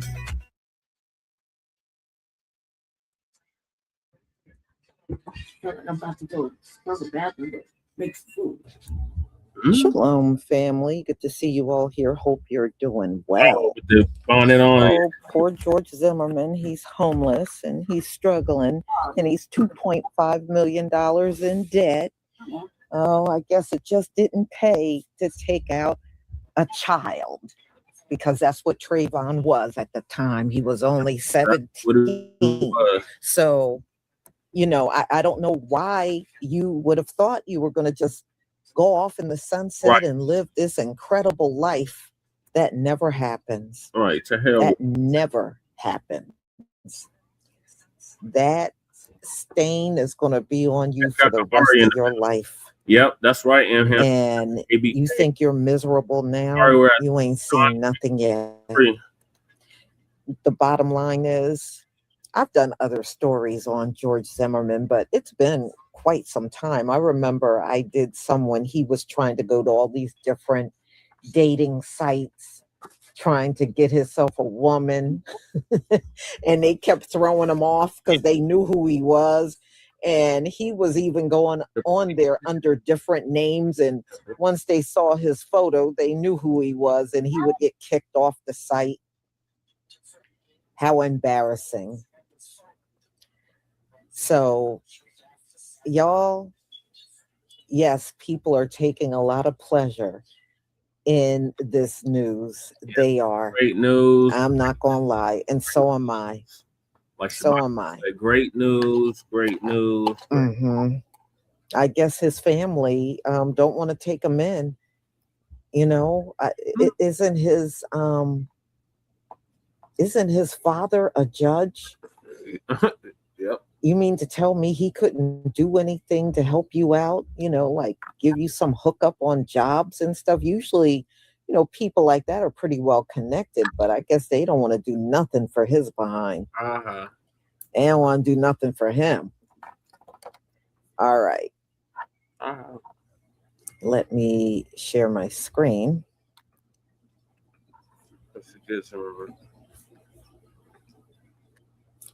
Please give me a 1 if you can see my screen. Yes, we can see your screen.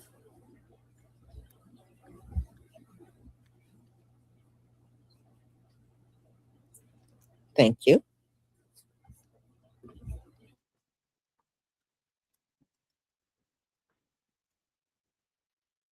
Ladies and gentlemen, there's reports saying that George Zimmerman is now homeless and broke and drowning in legal debt. That's what they're saying.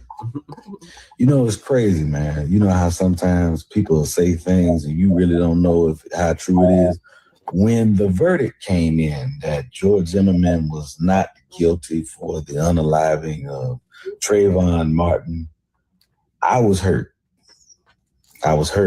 You know, because in my opinion, if you initiated the contact with Trayvon Martin after the police told you not to, and the results of that confrontation were what they were, you initiated that, that means that you're guilty of the loss of life. And when that came up that said, oh, well, he's not guilty, my father said the next day, from this day forward, that boy, George Zimmerman, will be a pariah. He'll never have peace. Never. Nobody will want anything to do with him. And I was like, well, you know, I don't know how, you know, certain things in this country and this, that, and whatever. My daddy was right. Now, mind you, my father passed in 2022. R.I.P. But he was right. He was 100% right. Yep. I'll be damn. Because I thought your daddy was a powerful judge and all that, and you homeless. Goes to show you. Them folk be knowing what they talking about. Them grown folk, when they tell you it don't matter how much money you got, how much power you have, who all you related to, nobody is more powerful than God. That's right, brother. Because the crazy thing about it is, if you had been found guilty and if you were sitting in prison, you'd have a roof over your head. You'd have something to eat every day. You probably wouldn't even be in debt. Right. It is what it is. Comes back around some kind of way. George Zimmerman reportedly homeless, unemployed, and struggling with mental health issues while facing $2.5 million in legal debt years after his acquittal in the Trayvon Martin case. It's been so hot outside, y'all. Oh, now God, make it 150. Yes, burn it up outside. I'm talking about making a drought. I don't want the nigga to be able to lick the ground for something to drink. Anyway, y'all, this ain't no concern to us. Let them other folks handle that. Listen, y'all, I got some new stuff coming out this weekend. We back to making movie reviews. What else I got going on? Because this, I don't give a damn about. Let them sit. I wish I knew what corner to use. I'll give them $10,000 worth of counterfeits. I'll make them think he hit the jackpot. $10,000 in a goddamn Arizona and bag of Skittles. Burn in hell. Right. Just know that the world is crumbling right now. Gas prices is high. Food is expensive. But the Lord is working on our behalf. Right. I'm just here to bring y'all an update on me at this point. I'm just a messenger. George Zimmerman reportedly homeless, unemployed, and struggling with mental health issues while facing $2.5 million in legal debt years after his acquittal in the Trayvon Martin case. Damn, that's crazy. So what y'all doing this weekend? What y'all up to this weekend, man? What was y'all favorite lunch growing up in elementary school? Hey, Tony, see me? I was just over here practicing juggling pressers. But this is where I believe George Zimmerman messed up, you know? Now, although, you know, being racist in this country nowadays, you be kind of prosperous. You actually make a lot of money doing that. It's an in thing right now. Take my word for it if you don't believe me. But see, it helps if you're like white. And George Zimmerman is not like that kind of white. He's not like white. Even though he might have deluded himself into believing he was white, but he's not white. But back to that favorite snack in school thing. Now, my thing really was hitting the penny candy store right before I went into school. I would get my little $1. I would get 100 pieces of candy. And my favorite ones was the big blows, or really it was big balls. I don't know. On February 26, 2012, 17-year-old Trayvon Martin went to the convenience store. Trayvon was from Miami, but visiting his dad in Sanford, 250 miles away. On his way back to the house, he carried a bag of Skittles and a bottle of juice. However, his simple trip down the street was cut short by George Zimmerman. Zimmerman was an insurance fraud investigator who had been patrolling the neighborhood after a series of break-in burglaries. He was dressed in plain clothes when he saw Martin and took the teen's black hoodie as a sign of suspicion. Zimmerman called the non-emergency line of the local police to report his finding, but the dispatcher told him not to pursue Martin. Yet, he did anyway. Are you following him? Oh, yeah. Okay, we don't need you to do that. When Zimmerman approached Martin, he tried to run away, leading to a short chase and a physical altercation. The two struggled on the ground. Then, moments later, gunshots rang and Martin was dead. Zimmerman was found not guilty of second-degree murder and argued his actions were in self-defense, though Martin never posed an armed threat. Martin's death sparked national outrage, and by 2013, the case helped birth the Black Lives Matter movement. Growing outrage tonight over a new lawsuit filed by George Zimmerman, the man who shot and killed unarmed teenager Trayvon Martin, but was acquitted. Zimmerman is now suing Trayvon Martin's family and others for $100 million. What does he claim? And the family tonight saying he is victimizing them again. Here's Steve Osunsami. Not guilty. He was acquitted of killing an unarmed black teenager in a shooting many argued was racially motivated. And tonight, George Zimmerman and his lawyer are suing Trayvon Martin's family, their attorney, state police, and former state prosecutors, making the unsubstantiated claim that one of the witnesses at Zimmerman's 2013 trial was a fake. In a lawsuit filed in Florida today, they paint a grand conspiracy and are asking for $100 million, arguing that the young woman who testified that she was on the phone with Trayvon Martin as he was being killed was a fraud, coached by prosecutors and Martin's family. He said, "Why are you following me for?" And then I heard a hard breath man come and say, "What you doing around here?" The lawyer filing the lawsuit has a long history of suing Black lawmakers and pushing conspiracy theories. Larry Klayman once submitted a petition to deport President Obama.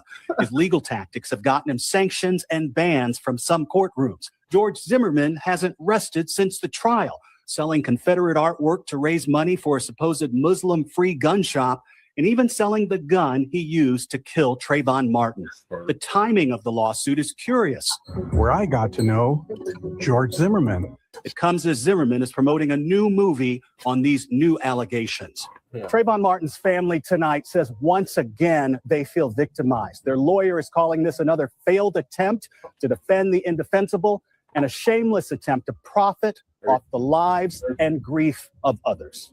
David? All right, Steve, thank you. So George Zimmerman is reportedly homeless and struggling and got $2.5 million in legal debt after his acquittal in the Trayvon Martin case. Oh, look at God. Vengeance shall be mine, saith the Lord.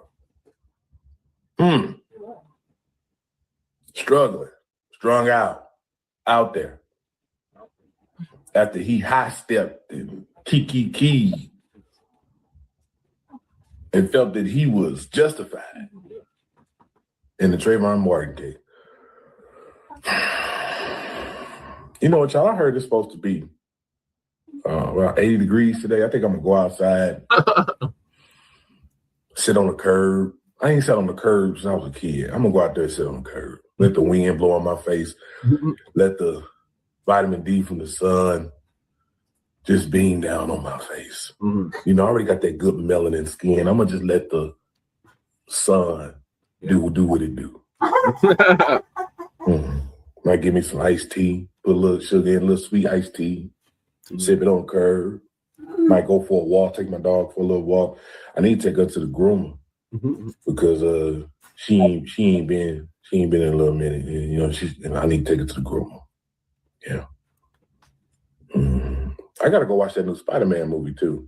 I ain't seen that yet. I gotta do that. I gotta watch Loki. Remember we was talking about that? I gotta watch Loki. Loki series because you know Doomsday coming out and I got to watch that. Yeah. You know. Yeah, they still. Ain't God good? Don't God just know how to just, you see, when people wrong you, when people do you wrong, and these people out here that think they justified when they do evil stuff, just know they day coming. You don't gotta do nothing about it. God said, don't worry about, I'll fight these battles for you. He gonna fight them. Okay? It may seem like the evil is winning now, but just wait. Just wait. They day coming. They day is coming. It's not up for you to worry about it.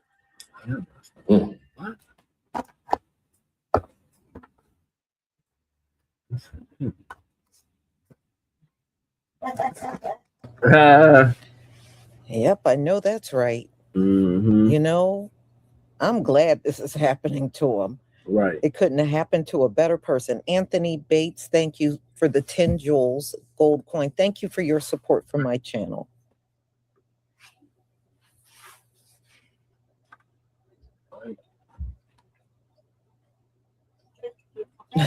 It is a beautiful. Yeah. Good. You know, that's really sad. His own family won't take him in. I mean, this man done fell out so bad with everybody. What happened to all them people that was backing him and supporting him and cheering him on? I guess they left. I guess so, Lisa. Because I remember there was a lot of things that happened to him after the trial. There were a lot. I know he had some so-called girlfriend and he fell out with her. Yeah. And then I think he had some falling out with his ex-wife and her father. Yeah. And then he went to, I think, a bar and got into a fight in a bar. It was all kinds of things that happened to him. So I guess life is never going to be what you thought it would be. What a pity, George Zimmerman. Right. I hope the rest of your life is pure hell. You certainly deserve it. I agree, Lisa. So, y'all, thank you so much for being here. I got one more live coming up at 8. And that is a Cyberattacc has taken place on a city in California. And what they did was disrupt their 911 system, and it forced the mayor to call. I think the governor had to call for a state of emergency because they literally could not do any 911 calls. If they tried to hide. So they're calling it a cyber attack, and I still think they don't have it resolved. You know, a lot of times when these attacks happen, they don't get out of it right away. Some of these hackers be demanding a ransom. And if you go out and look at some of the cities where this happened to, they paid the ransom. They paid the ransom. We don't talk about that because not only did it hack their city government, it also hacked their ability to get their paycheck. Plenty of cities got hacked. So it got real deep. So I will see you at 8 o'clock. Thank you so much for being here. Thank you for your support. Don't forget to pick up your hair products. And I'll see you on my next live. Shalom, family. Shalom, Lisa. Yeah, I'm singing, oh, happy day, when Jesus walks. Yeah, fuck George Zimmerman. What are your thoughts, Lady Chen? I hope every bad thing that can happen when you're homeless happens to him. Every day. All day. I pray the homeless people breathe his ass every day. I hope his shit gets stolen every day. Right. I hope the police come and take shit and, throw it in a dumpster. I pray that white people walk by and piss on the pit in the middle of the night. I pray that he gets robbed in the middle of the night. Any shop he goes into, the motherfucking brothers in there just rob him for everything, including shoes. Right. I pray that he never gets housing. He never finds a job. Right. I pray that he smells like pee and shit every goddamn day. And no water facility or nobody will let him in because they recognize him. They know who he is. Yeah. So every time he walks down the block, they just whoop his ass. I pray that when he goes to jail, somebody just lets his name out and they do his ass in the pod. I pray that he breaks every illegal homeless thing that can happen. I pray he never gets $2.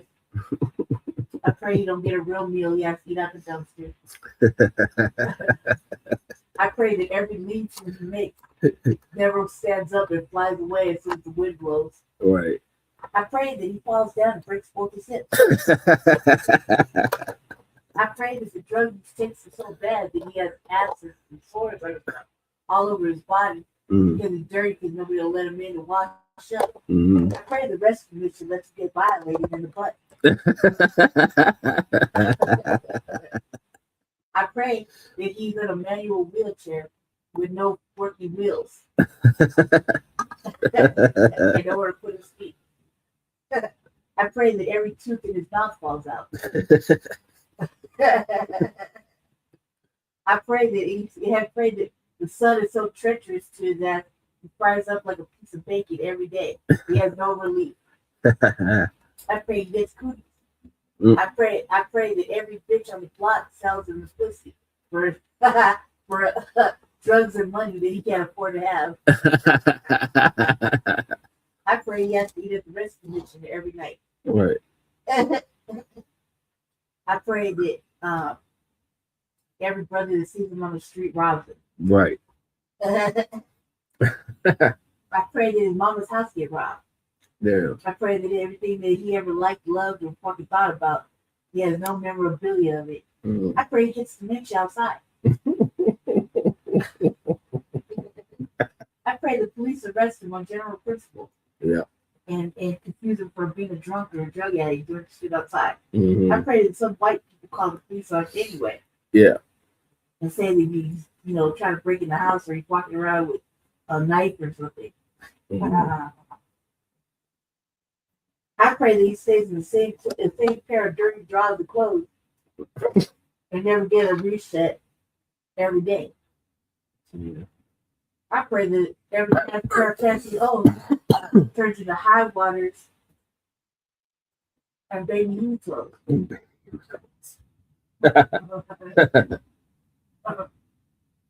In other words, all bad for him. I pray that everywhere he goes, they say, "Hey, that's that dude that caught this takes out little boy." Yeah, Amen? they killed that little boy. Yeah. I pray that little black kids run into him, kick him in the knees, and throw paint on him. That's what he gets. Right. I pray that somebody creates some little dolls that, that look like him, and they torture him and leave him on the side of his tent.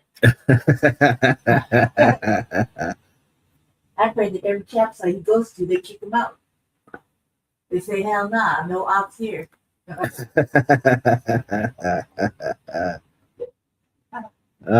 Zimmerman, that's what your punk ass get. That's what I pray for every day. And he got to pay for every single piece of pussy ever again in life. And the price is astronomical, like $20. Mm. You can't get it.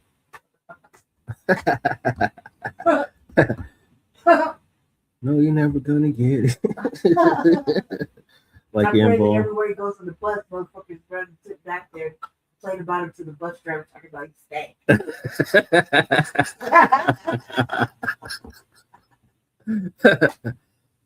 They're like, "What that's that? Open a goddamn window. Hey, cuz you can't ride this bus over. Let him off. Let him off." You see that shit happen? Yep. Like, What you saw, Zimmerman. You off. thought you was gonna get away with killing Trayvon Martin, and that ABK is all on your ass. Dang. I pray that somebody put him in a tree Right. Right.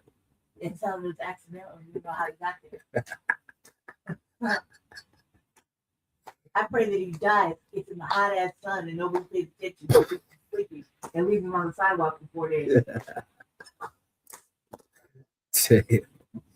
Is he still in Idaho? I don't know where he could die anywhere. I pray that somebody tries to deport his ass.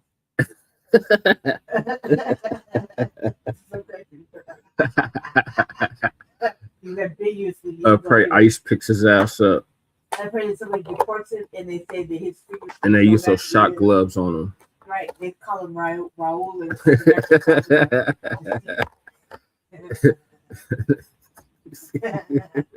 where he's like cheek to he's like ass to cheek in front of everybody, like face to cheek, man. Like that. You see how they have to keep that right? Yeah. Like the forehead is touching the neighbor, the dude in front of his hat. Yeah, nuts to butts. Nuts to butts, right? I pray that motherfuckers leave the light on everywhere he goes to see time. We'll leave the light on for you. Yeah, like they break him. Mm-hmm. Like the colonization happens. Yeah. What religion?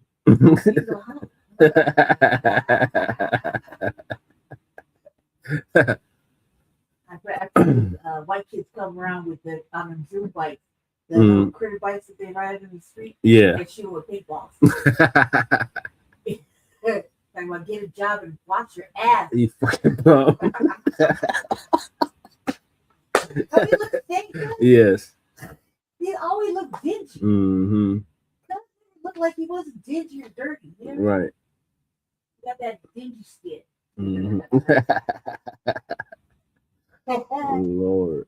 I'm going all day of the bad things I wish that happened to a homeless motherfucker in the street. All bad things for him. That motherfucker can't get a tent and start snowing and shit. They sleeping on a cardboard box. I pray that right above him is a heat dome. Oh, personal one. It just falls from everywhere. Follows it everywhere like a black cloud. Just firing his ass up.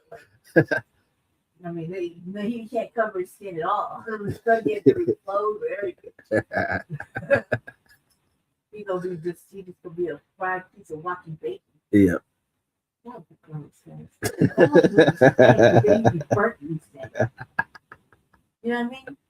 That's a really ugly smell. Yeah. Like a fried bologna. Chili. Not chili, pork rind. Pork rind. Yeah, you feel like an old crusty ass pork rind. You look like a fat ass pork rind. Yeah, so all bad for Zimmerman. Great news, great news. Now he has titties for the rest of his life. And a bird check. Bird check. Limp C cup. Lord. We got Big E in the building. We just got done going in on Zimmerman. Zimmerman is back homeless again, Big E. And as soon as you said Big E, I started laughing because I knew the cloud would come. We were worse than what I was saying. He said, Lady Che, what it do? Oh, man, I was sitting here talking And he's about tapping how in for much work, too. I hope all this bad shit happens to Zimmerman. Homeless, you know what I mean? I mean, like, I was going on for like 10 minutes, like, of all the bad things that could happen. Right. That I wish would happen to his punk ass. Mm-hmm. Man. And none of it was good. Every bad thing you could think of, Tuck said. Right. Fuck towards Zimmerman. Fuck him. I'll get stopped out every day. Right. I'll be sharing a box with Giuliani.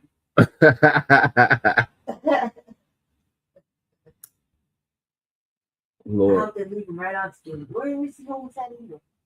All right, now we gotta get to. Where's he home with that? I think he's still in Idaho. I pray his sleeping bag has roaches.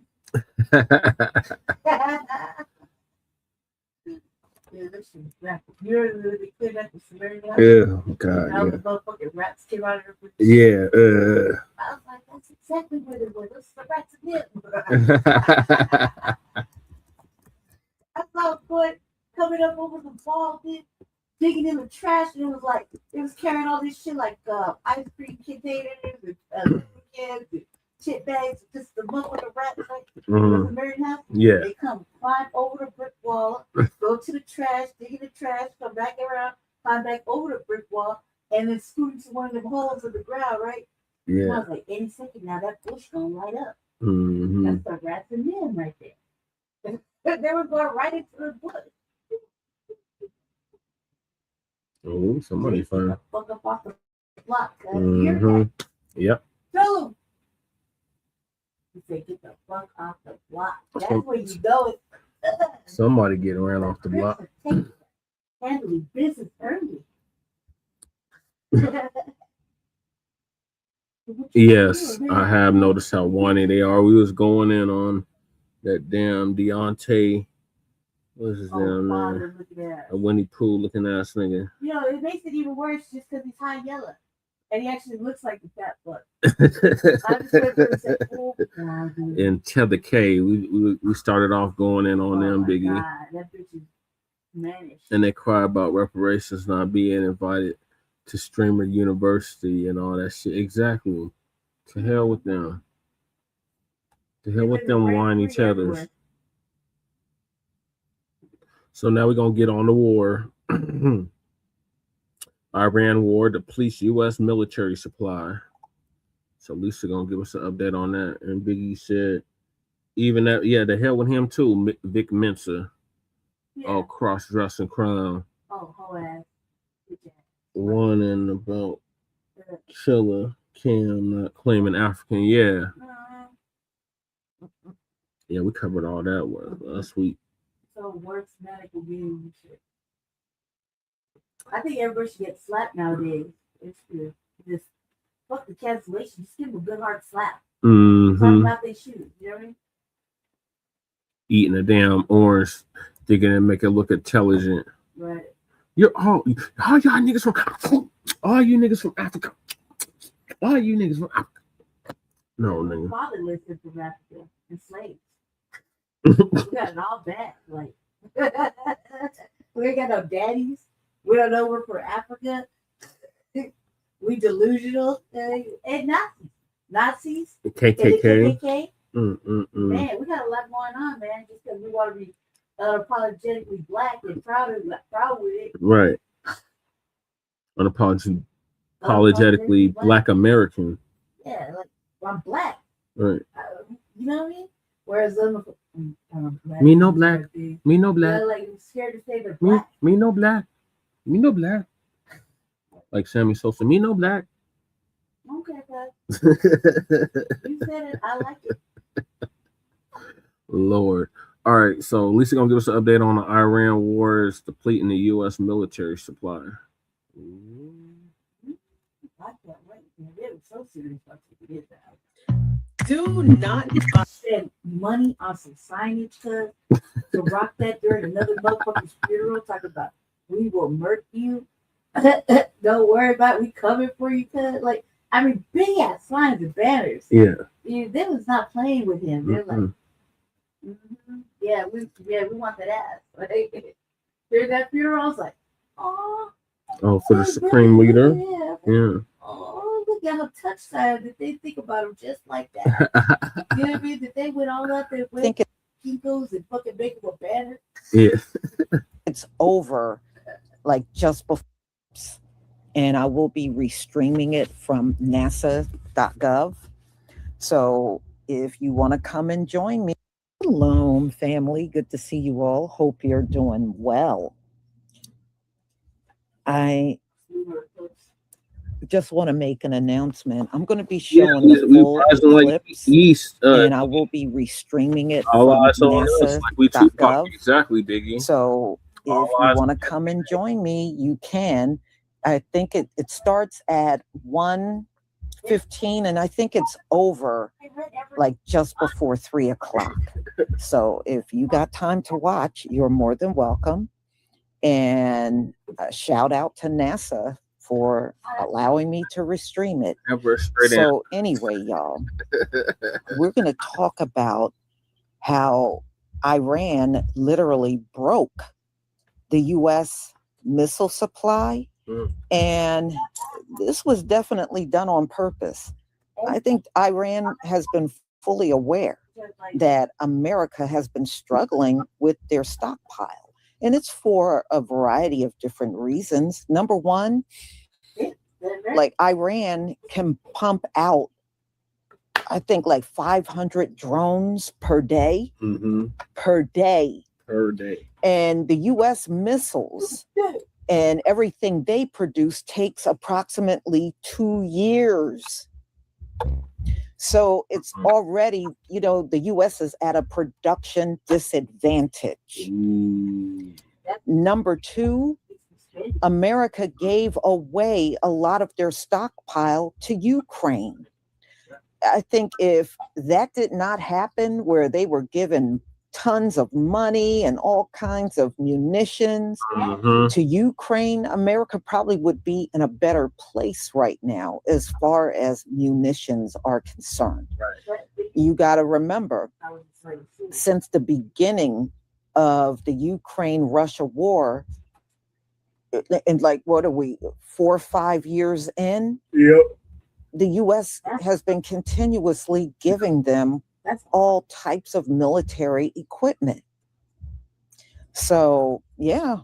So America's in a bad place. It really is. And it's screaming weakness all over the globe. And people are watching. You can best believe America's enemies are watching. So at the end of the day, no, you are not big and mighty superpower and this and number one and all that stuff y'all like running around saying. No, you are a struggling nation with people within that nation with many financial troubles, tons of inflation, and many people that can no longer find work or their jobs are being replaced by AI. That's the state America is in today. You are not powerful. You are not strong. You're none of them things. So Iran definitely got the U.S. in a bad position. Now, let me tell you how bad it is. It is so bad with the munitions. America is no longer firing back, and they're allowing Iranian missiles to hit the bases without it being challenged now. They don't have enough to fight back with. So Iran is firing and they're not even responding. That's how bad it is. And you can go out there, y'all, and find the stories all out there. You know, not making this up. The U.S. is not fighting back. They're not. Yeah, I mean, the low munitions is it's definitely a Democrat problem because they're the ones that gave shit away. Yep. And it's a Republican problem because Donald Trump had no business starting this war. Right. I don't care what Netanyahu said to him. Right. He should not have jumped in this war, period. But now it is what it is. And America is in over her head. She really is. And all Donald Trump keeps doing is lying just to try to save face from the fact that he lost. And he's still trying to sit around doing all that tough talk that nobody's paying attention to. That is so kindergarten to me, just watching him speak like that. And everything he do is the biggest and best and greatest that anybody has ever seen or ever done. It's just kindergarten talk. So anyway, y'all, let's get to it. Okay. You said that right. Flash is going down countdown. Oh Lord! Please give me a 1 if you can see my screen. Over here. Lord. Okay. Yeah. DCB 6394. Thank you so much for your very generous super chat. Thank you for all you do for our community. Thank you so much for your support. It is deeply appreciated. Thank you. Brooklyn 71881. Thank you for the 2 jewels. Silver Star, I deeply appreciate your support. And again, Brooklyn 71881. Thank you for the 30 jewels. Flower, thank you for your support. Thank you so much.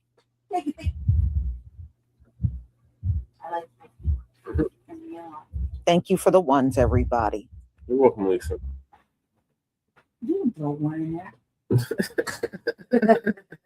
The United States is literally running out of ammunition right now. And it's already gotten so bad within the first 6 months of this war that they're literally letting rockets come through and hit our bases. For instance, the Patriot missile is probably the most advanced form of missile that we have. Before the war started, and keep in mind, each Patriot missile costs about $4 million, right?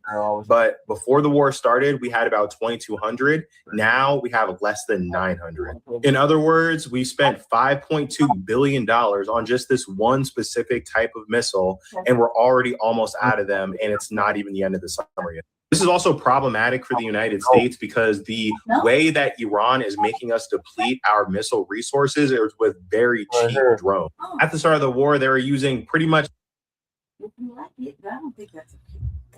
I want you to think about what he just said.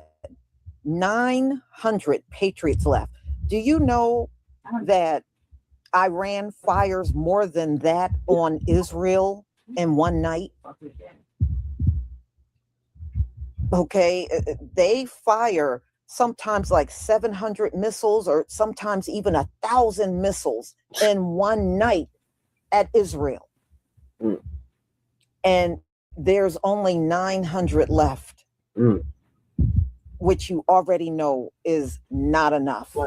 They wouldn't even be able to get through the week if they had to depend on just the Patriot missiles that are left. That's pretty sad. Let's go on. Right. Much like improvised devices to like trigger these interceptor missiles, and now that America is depleted, they're starting to send over their more advanced weaponry, which has a lot more damage that it can cause. And the United States is already fudging the numbers about the number of casualties in this war, right? Keep in mind, like a casualty is also like a significant injury as well, but they're claiming that a fewer amount of people pass away than they did because at one point there was a ceasefire, as if this isn't representing a longer ongoing conflict. And I said it once and I'll say it before, like if you are planning on joining the military, I strongly advise you to stop doing that. And if you're in the military and somehow watching this, I think you should find a way to quit. I mean, obviously I know you can't just quit, but I believe like your life is not in caring hands. And this war is escalating. It's not de-escalating, right? Because the restriction on oil can probably last for maybe another year, but this attacking of other bases in the Middle East, or, you know, Ukraine joining, or, you know, open antagonism to China, like all this is spiraling out of control very quickly for no good reason. We should just surrender. America should just surrender, take the, you should like, share, and comment. Making videos for you guys is my full-time job. Or you can support me personally by listening to my music. My new single on Hybrid Trap Records, Ever Since, is on all platforms. Iran just called America's bluff. After promising to reopen the Strait of Hormuz, Tehran suddenly added new conditions, and the timing isn't a coincidence. Iran knows America is running out of ammunition. Nearly 80% of U.S. THAAD missiles and half its Patriot interceptors are already gone, burned through in this war. The Pentagon is now begging Congress for emergency funding, but experts say rebuilding could take years. So Iran is pushing harder, negotiating from a position of strength it didn't have months ago.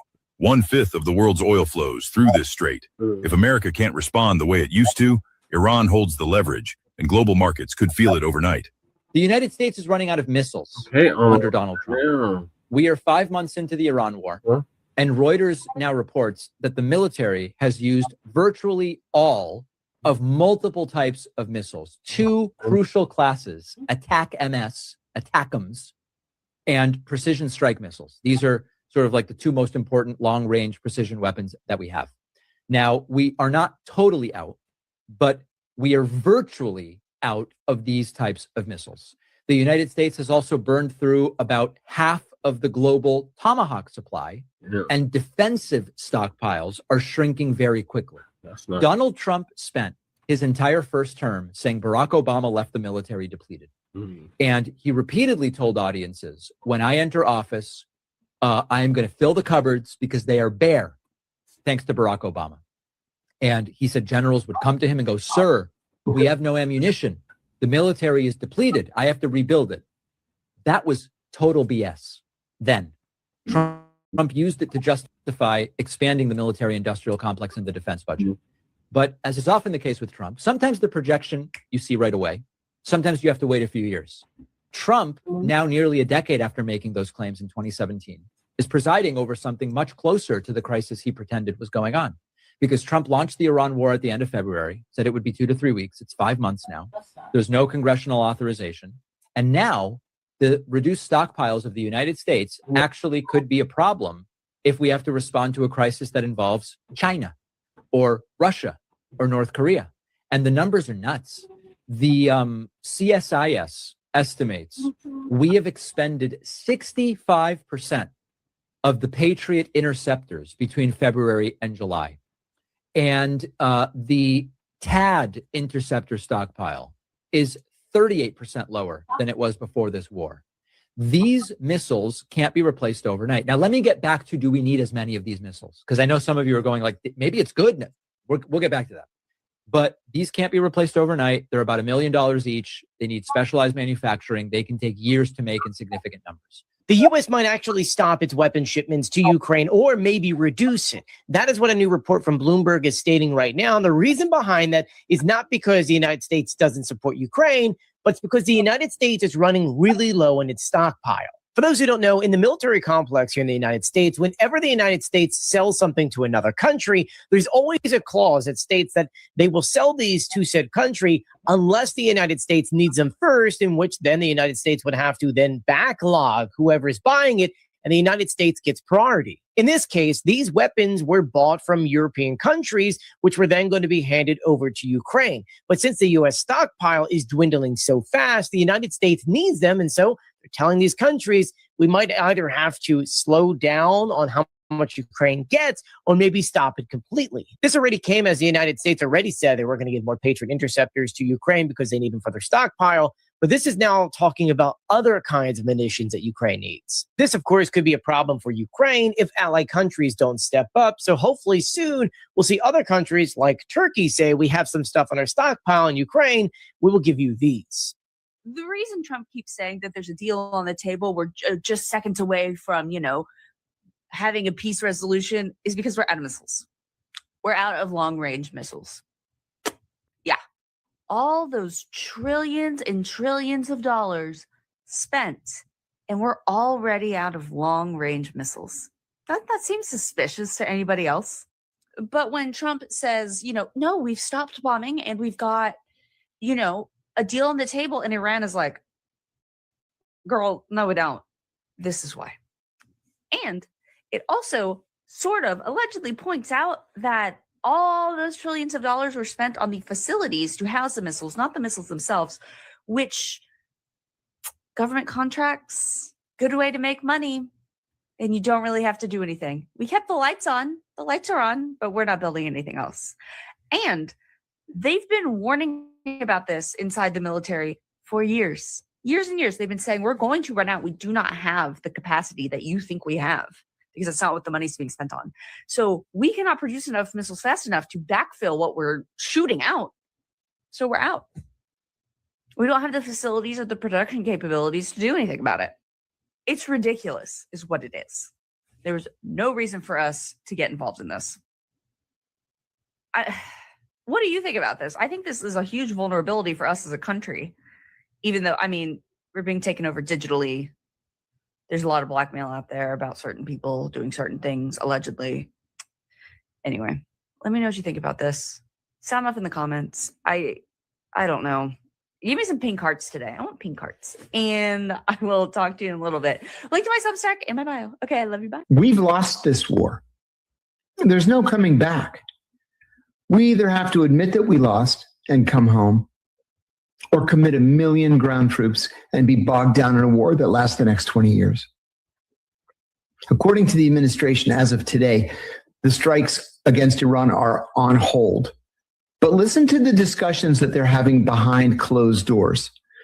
According to Axios, and if you don't read Axios, I highly recommend that you do, the top U.S. commander in the Middle East, Admiral Brad Cooper, recommended stopping the bombing campaign around the Strait of Hormuz because it had reached the limit of its effectiveness. In other words, we had already hit all the targets worth hitting. You can't just bomb, dirt. That's not going to do anything. He noted we already hit pretty much all the targets worth hitting, and that there was... Wow, just when you thought things couldn't be more messed up. Yeah, they get more messed up, because literally Donald Trump is bragging about how manufacturing and business is just doing so much better and it's moving forward. Yeah, because we're building missiles. We have data centers going on all over the place, which had nothing to do with Trump whatsoever. Data centers are being thrown up everywhere. And now we're spending billions and billions and billions of dollars on missiles. Yeah, that is the majority of our great manufacturing, just so you know. All this manufacturing that we're doing, it's data centers and missiles. Goody, goody, goody. Data centers are ruining the literal fiber of the country. And yeah, we're spending billions and billions of dollars on bombs to blow up bombs. Yeah, I'm not joking. We're spending $60 billion just on Patriot missiles alone. But yeah, in the last 5 months, we've basically ran out of missiles already. That's why this war just seems to keep going and going and going, because the United States can only go so far before they've run out of ammunition. The big bad United States that Trump says we've never been more prepared. You don't even have missiles to shoot. You don't. Oh, this is what happens when you put a game show host in power. Yeah, and as the leader of our country, we put in a game show host. What could go wrong? Donald Trump just committed a major self-own, accidentally admitting that the United States is in fact running low on weapons because of the war in Iran. In a late-night post, I don't think he even realized what he just did. So while you were asleep, this is what he posted, that the United States has massive amounts of munitions, especially of certain types. Additionally, large amounts are being manufactured and shipped to the United States as needed. Defense companies are building the largest number of plants and factories in the country's history. The quote, leaker of these treasonous statements are being hunted down. Long-term jail sentences will be sought. A couple of things. Number one, this is in response to reports that the United States is running out of weapons, which he's admitting is actually true, even though he says it's not. And here's how he did it. It is not a crime to leak false, unclassified information about the status of the United States' munitions. Let's say a Defense Department employee went to the Washington Post and said that the United States is running low on munitions. And that's completely not true. That's not what classified intelligence says. It's not what confidential intelligence says. Yeah, they could be fired. They'll lose their job. But they didn't commit a crime that is warranting a long-term jail sentence. If he's admitting there are leakers, that means he's admitting that the statements being put out are actually, in fact, true. And they're leaking classified or confidential information. So in essence, by calling for their hunting down and long-term jail sentences and posting this while everyone was asleep, he actually admitted that the United States is running low on weapons. Follow for more. The United States government is actively running out of military weapons. They're running out of munitions as a result of the war in Iran. And according to new CNN reporting, the chairman of Joint Chiefs of Staff, General Kane, and Vice President J.D. Vance privately warned President Donald Trump that continuing the military campaign against Iran could rapidly deplete America's supply of critical munitions. Those concerns go beyond the conflict with Iran. Officials reportedly cautioned that using too many precision-guided weapons now could leave the United States less prepared to respond to future threats from other adversaries around the world. After 13 consecutive days of U.S. airstrikes, Trump unexpectedly halted the bombing campaign on Friday night, and the pause continued into Saturday. As Sunday begins, questions are growing about whether America's shrinking weapons stockpile is a major reason behind the sudden change in strategy. While the administration has not officially confirmed that munition shortages alone prompted the pause, reports suggest the issue played a significant role in internal discussions. If true, this could have major implications for U.S. military readiness and future foreign policy. Despite its significance, the story has received relatively limited public attention compared with other developments surrounding the conflict.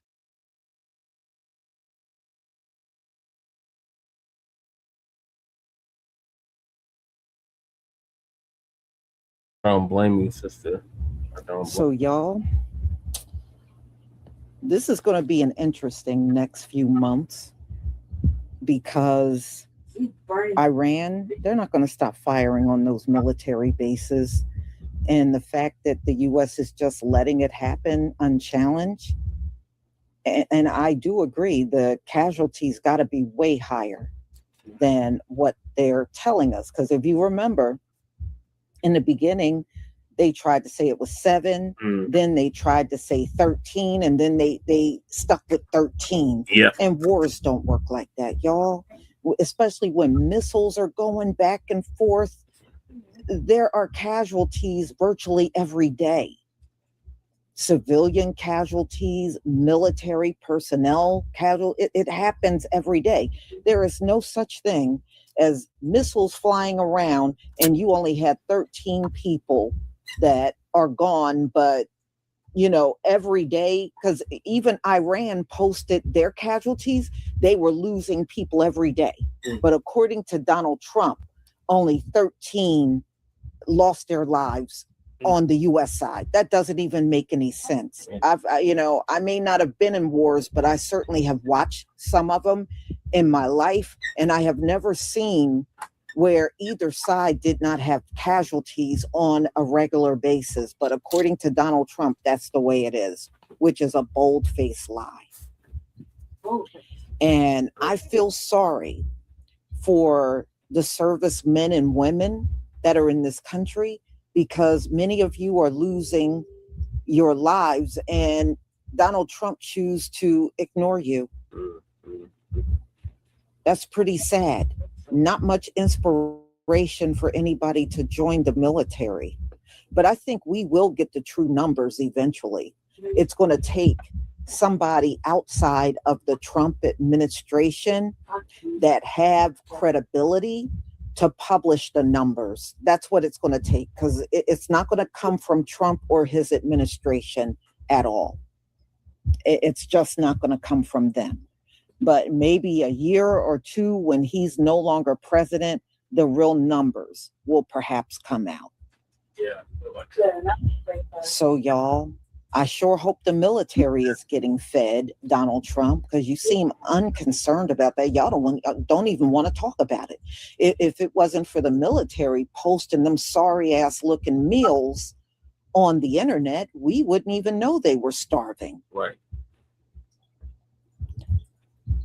So y'all, during the Iraq-Afghanistan war, thank you, Carlette, you said America lost 4,400 soldiers, and I am a Gulf War veteran. Yeah, yeah, that makes sense. That actually sounds realistic. But what Donald Trump is trying to get us to believe is just simply not believable. It is not believable. It would have to be casualties on both sides, literally every day, with all the bombs that are flying around. They didn't worry about us building this country, though.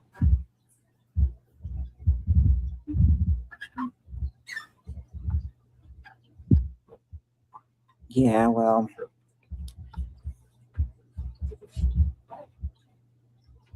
Yeah. We'll know the truth one day, y'all. We really will. But just not from the people that are sitting in office right now. It's not going to come from them. One of many ancestral shadows. Thank you so much for the super chat. Shout Lisa for acquisition and verification. Thank you so much for your support. And Chantez Davis Sr., thank you for the 10 jewels. Gold coin, thank you so much for your support.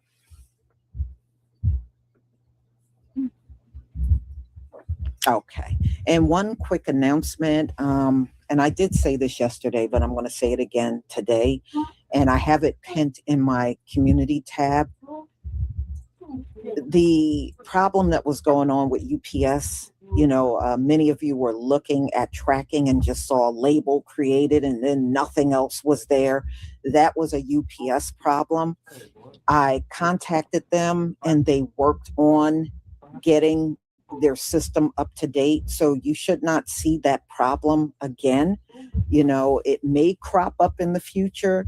Just let me know. I will call over to them and, they had to do something on their end, but all of the tracking is there and it is up to date. Cause I know some people are like, they said you didn't give them the pack. Yes, I did. I get those packages out as fast as I can. It's pretty quick. And it was just not reflecting on their end. So let me know if 48 hours go by and you don't see the tracking moving, then I need to talk to them. But I do appreciate the fact that they took the time to clear it up and didn't just blow me off. So y'all have a wonderful afternoon. If you are planning on watching the eclipse with me, it will be starting at 1:15 Eastern time. I'm going to try to be online a little bit prior to that, just to make sure, I can get the feed and everything coming through. So I hope to see you there. If not, have a wonderful afternoon. I do have other lives coming up. I had to kind of reschedule a few things, but I do have other lives coming up. So y'all have a wonderful afternoon.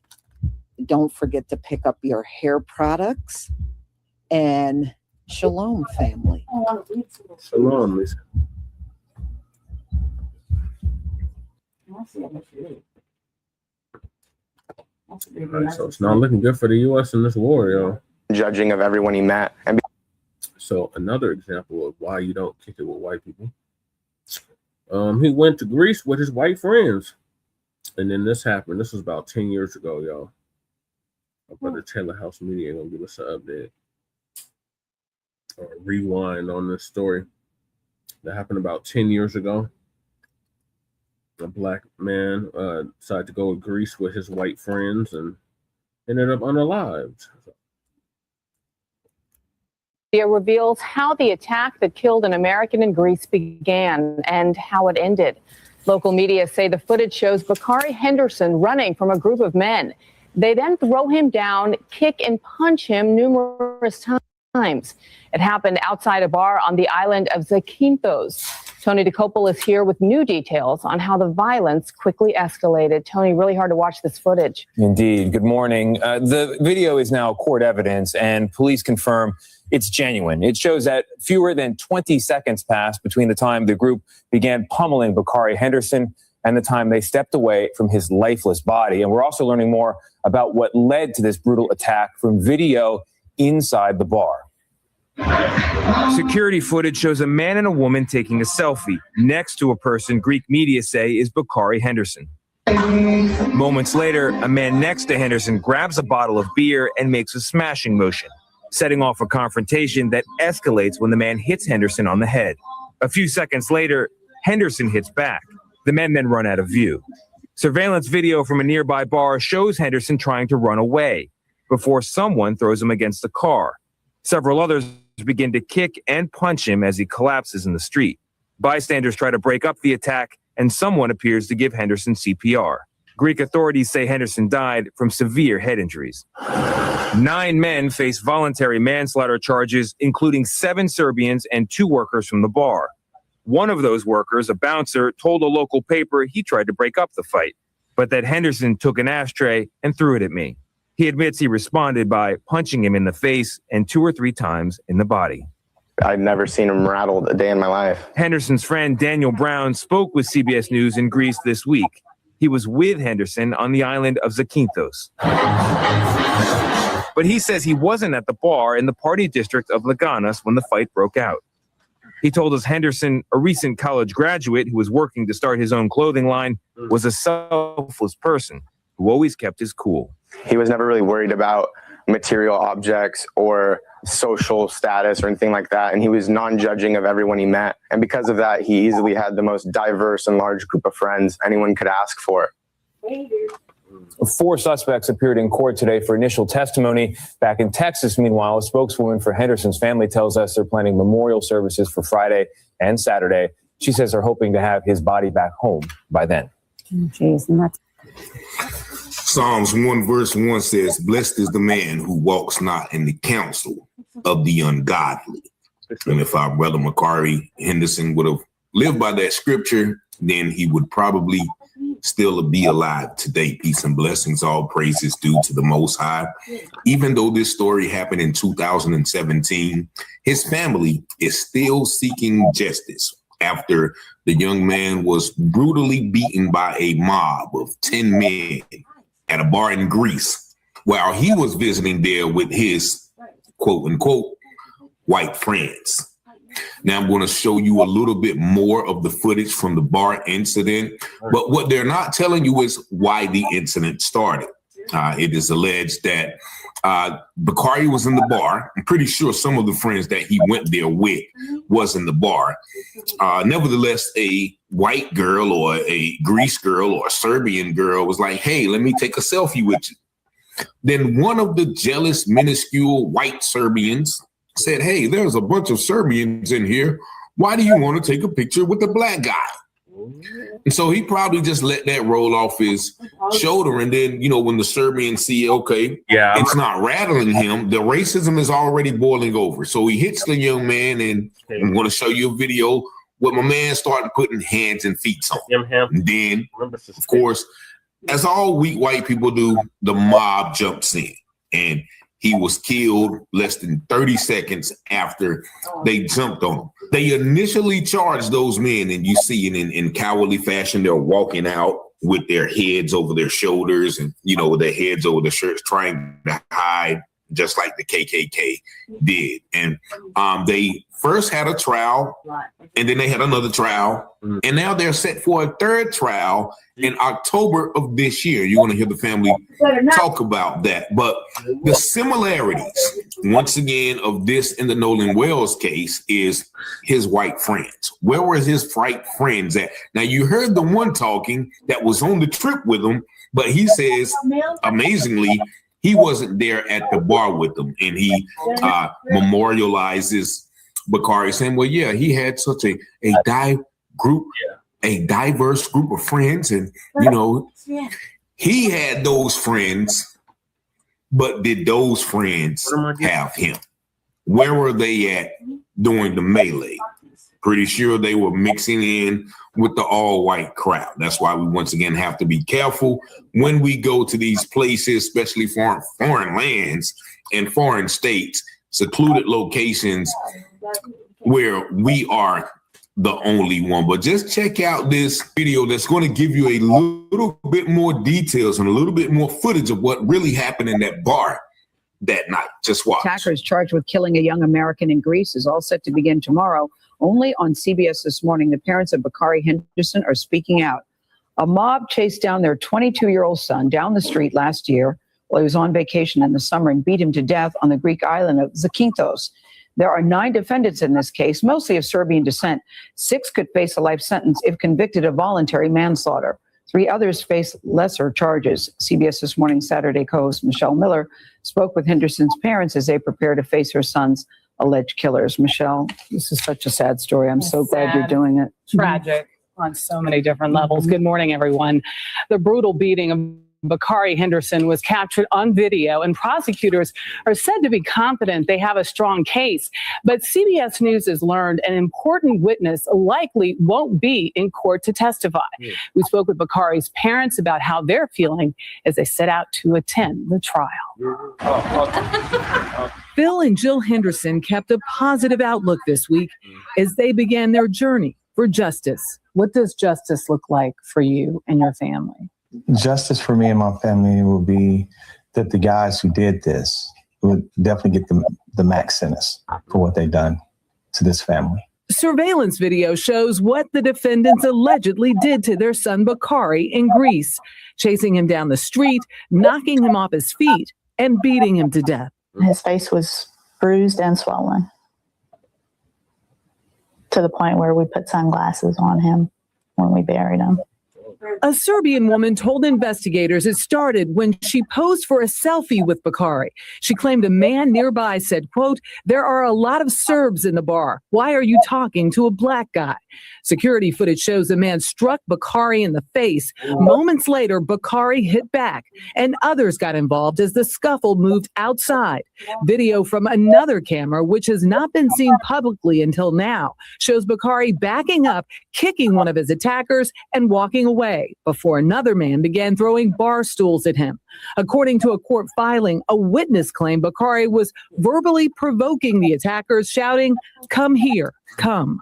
What does that tell you? Does it tell you anything? Does it even matter? In my mind, words don't kill people. So yeah, that's not justification to kill anyone.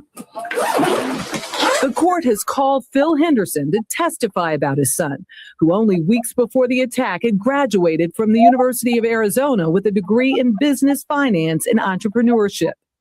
Bakari was in Greece last year on a photo shoot for a clothing line he was launching. 3 friends who were with him have also been summoned to testify, but multiple sources tell CBS News one of those friends is unlikely to show up.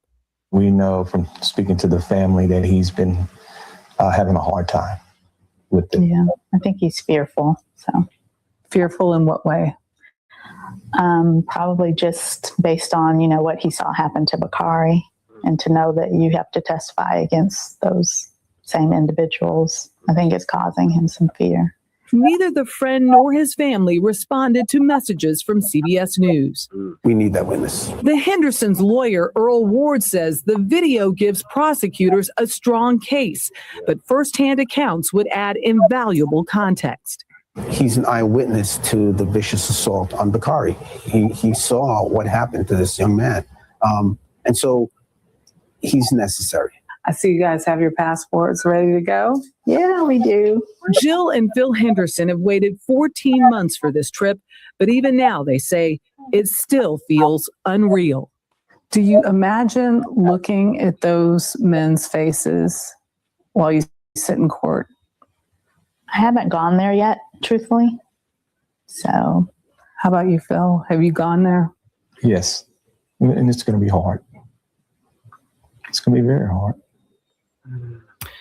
All of the defendants have been denied or have denied the charges. Their fate will be determined by a panel of 3 judges and 4 citizens in the Greek city of Patras.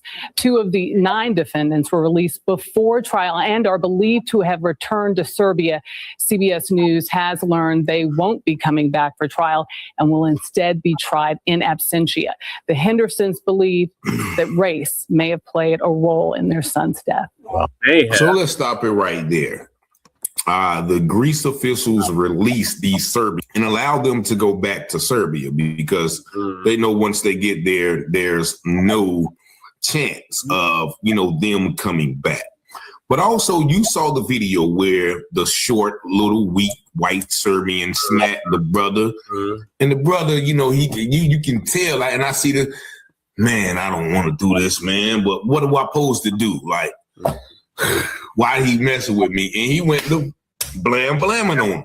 Yep. And then you see the other weak white Serbians jump in. Then they move outside, and you can see he's clearly fighting 10 men off. Once you kicking and backing up, he's defending himself, and they use words like he was verbally provoking them. Now that's what you say in a fight. Okay, come on, you want some of this? That's not verbally provoking. That's pretty much hyping yourself up. Look, I got 10 of these white men coming at me. So I got to do whatever I take. So then they didn't say anything about the guy throwing bar stools at him and all of those things. Long story short, they beat that man to death in front of that car. You see him try to get up. He gets kicked from one side, kicked from the other side. His mother said he was so beaten that they had to pretty much use sunglasses on his face. And then once again, the similarities between Nolan Wells. This friend, right? This friend who holds the key testimony, who saw what happened, who didn't help.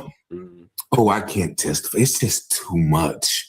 It's just too much on myself. Now, this is once again, this was in, I think, 2022, 4 years later. So here they're depending on him when he didn't help his friend before he died. They're depending on him now to help him, and he still could not do it. And what happened as a result of that? Just listen to this. The retrial of a group of men who attacked and killed American Bakari Henderson while he was visiting Greece has been delayed again. We expected it to begin this morning. The attack was captured on camera, and we must warn you, the video is upsetting. The 22-year-old was beaten to death by a mob outside a bar in 2017. The next year, 9 of the attackers went on trial. 6 were found guilty of deadly assault, but none was convicted of murder. A prosecutor felt the sentences were too lenient, and 7 men went back to court this morning. MTS Tayyab is following the latest developments. MTS, good morning. Nate, everyone, good morning. Well, already we've learned that one of the defendants, a Greek barman, has been acquitted, but the remaining defendants, all of them Serbian descent, will be back in court on March 11th as Bakari Henderson's family continues their fight for justice. Bakari Henderson's love for life was as deep as his wanderlust. At just 22 years old, the recent college graduate had already traveled the world. But it was on a night out on the Greek island of Zakynthos that his adventurous spirit was brutally cut short. The woman seen in this surveillance video told police she asked to take a selfie with Henderson when a man standing nearby said, "There are a lot of Serbians in the bar. Why are you talking to a black guy?"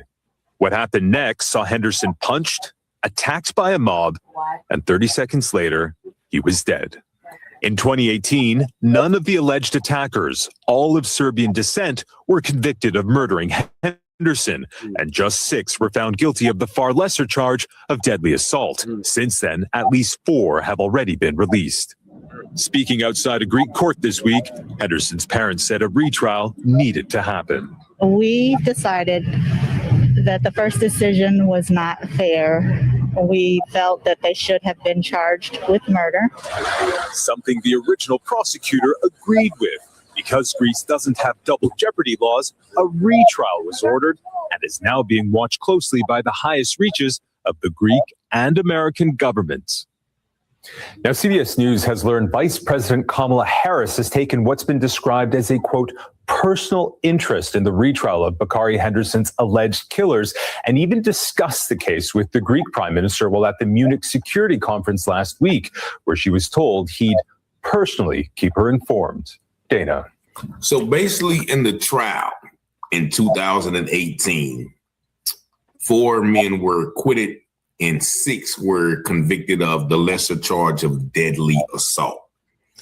And at the time of that article that you just saw, that was 2022, the family was looking for a retrial, and those that were convicted were already out of prison. And so that you can imagine what kind of sentence they gave them. Now that trial ended equally with little to no conviction. So now the family is waiting at September of this year, October, for another trial. But last but not least, what do we see here? We see a young black man. If you go through that first video, all you see is him pictured with white women. Let's be honest. He white girls, white girls, white girls, white girls. And that's probably, and unfortunately, that had a lot to do with his demise. As the Serbian guy said, listen, there are a lot of Serbians here. Why don't you take a picture with us? My man let it roll off his back, and that still wasn't enough. The racism was already enraged. And his friend was sitting right there and did nothing to stop it. And so that is something similar to when we have good white people who see all of these things going on, racist things, and they do not do nothing to stop it.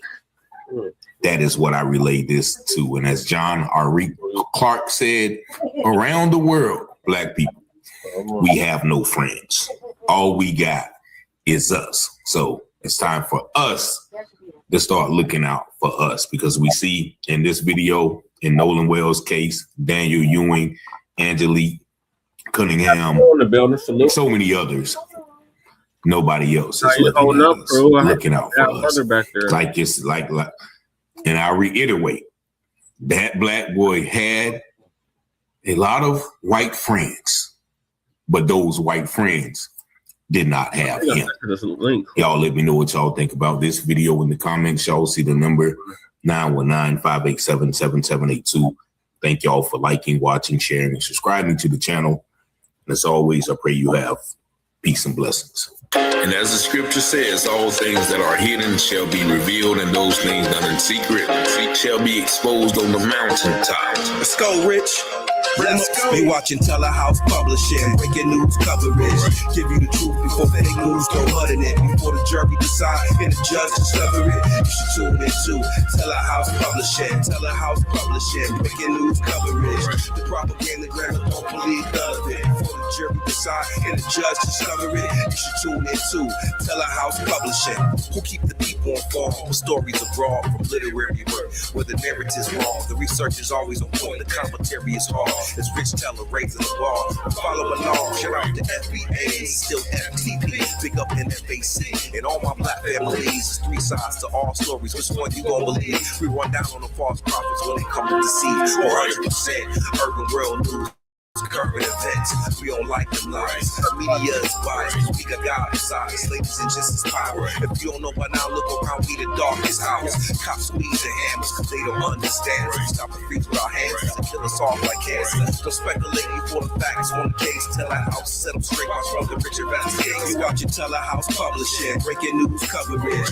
Give you the truth before fake news go muddy it. Before the jury decide and the judge discover it. You should tune in to telehouse publishing, telehouse publishing, breaking news coverage. The propaganda grammar don't believe none of it. Before the jury decide and the judge discover it. You should tune in to telehouse publishing. Negroes have listened to the trickery and the lies and the false promises of the white man now for too long. And they're fed up.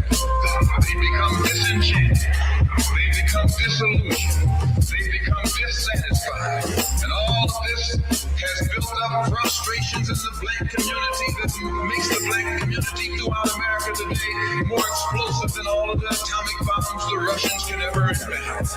Telehouse publishing, telehouse, telehouse publishing, telehouse, telehouse publishing, telehouse, telehouse publishing, telehouse, telehouse publishing, telehouse, telehouse publishing. Thank you, Telehouse, I like him. for giving us an update on this previous case that happened back in 2017, where a black man decided to go to Greece with his friends, his white friends, and ended up unalived. Yeah, this is great about somebody like this recently getting losing their life in Spain, or I think he was white too. Mm-hmm. You know, with his friends, and they ditched him after the club, and he wanted dead 2 days later. Mm-hmm. Yeah. Mm-hmm. Yeah. Uh-huh. Seems like motherfuckers just trying to bump off people in shallow ass waters. The real mystery is how come they don't see him right away? Oh, so you misunderstand. You know what I mean? Yeah. Like that Nolan Wells case, there's curious questions of if everybody walked the island or whatever. How come we found him on the island? You saw off the island, right? Right. Like in shallow water, right? Mm-hmm. So Ooh, another mention. if people walk by it, then Another one? what? And listen, another brother, this time in Harrisburg, North Carolina. Oh, shit. Where you see that? On Taylor House. Oh yeah. Did you show the way where you spread off the media? No, not that one. I'm going to say that for tomorrow. Yeah. It was good though. Two more. Got two more from Brother Rich. Yeah. So there's an accident. Yeah, very much still alive and well. Oh, I'm not stopping him. Did he get hit hard? I don't know. How did you weather the storm, Crew? Or what happened in your neighborhood? Are you dealing with flooding still? Did you get any tornado damage?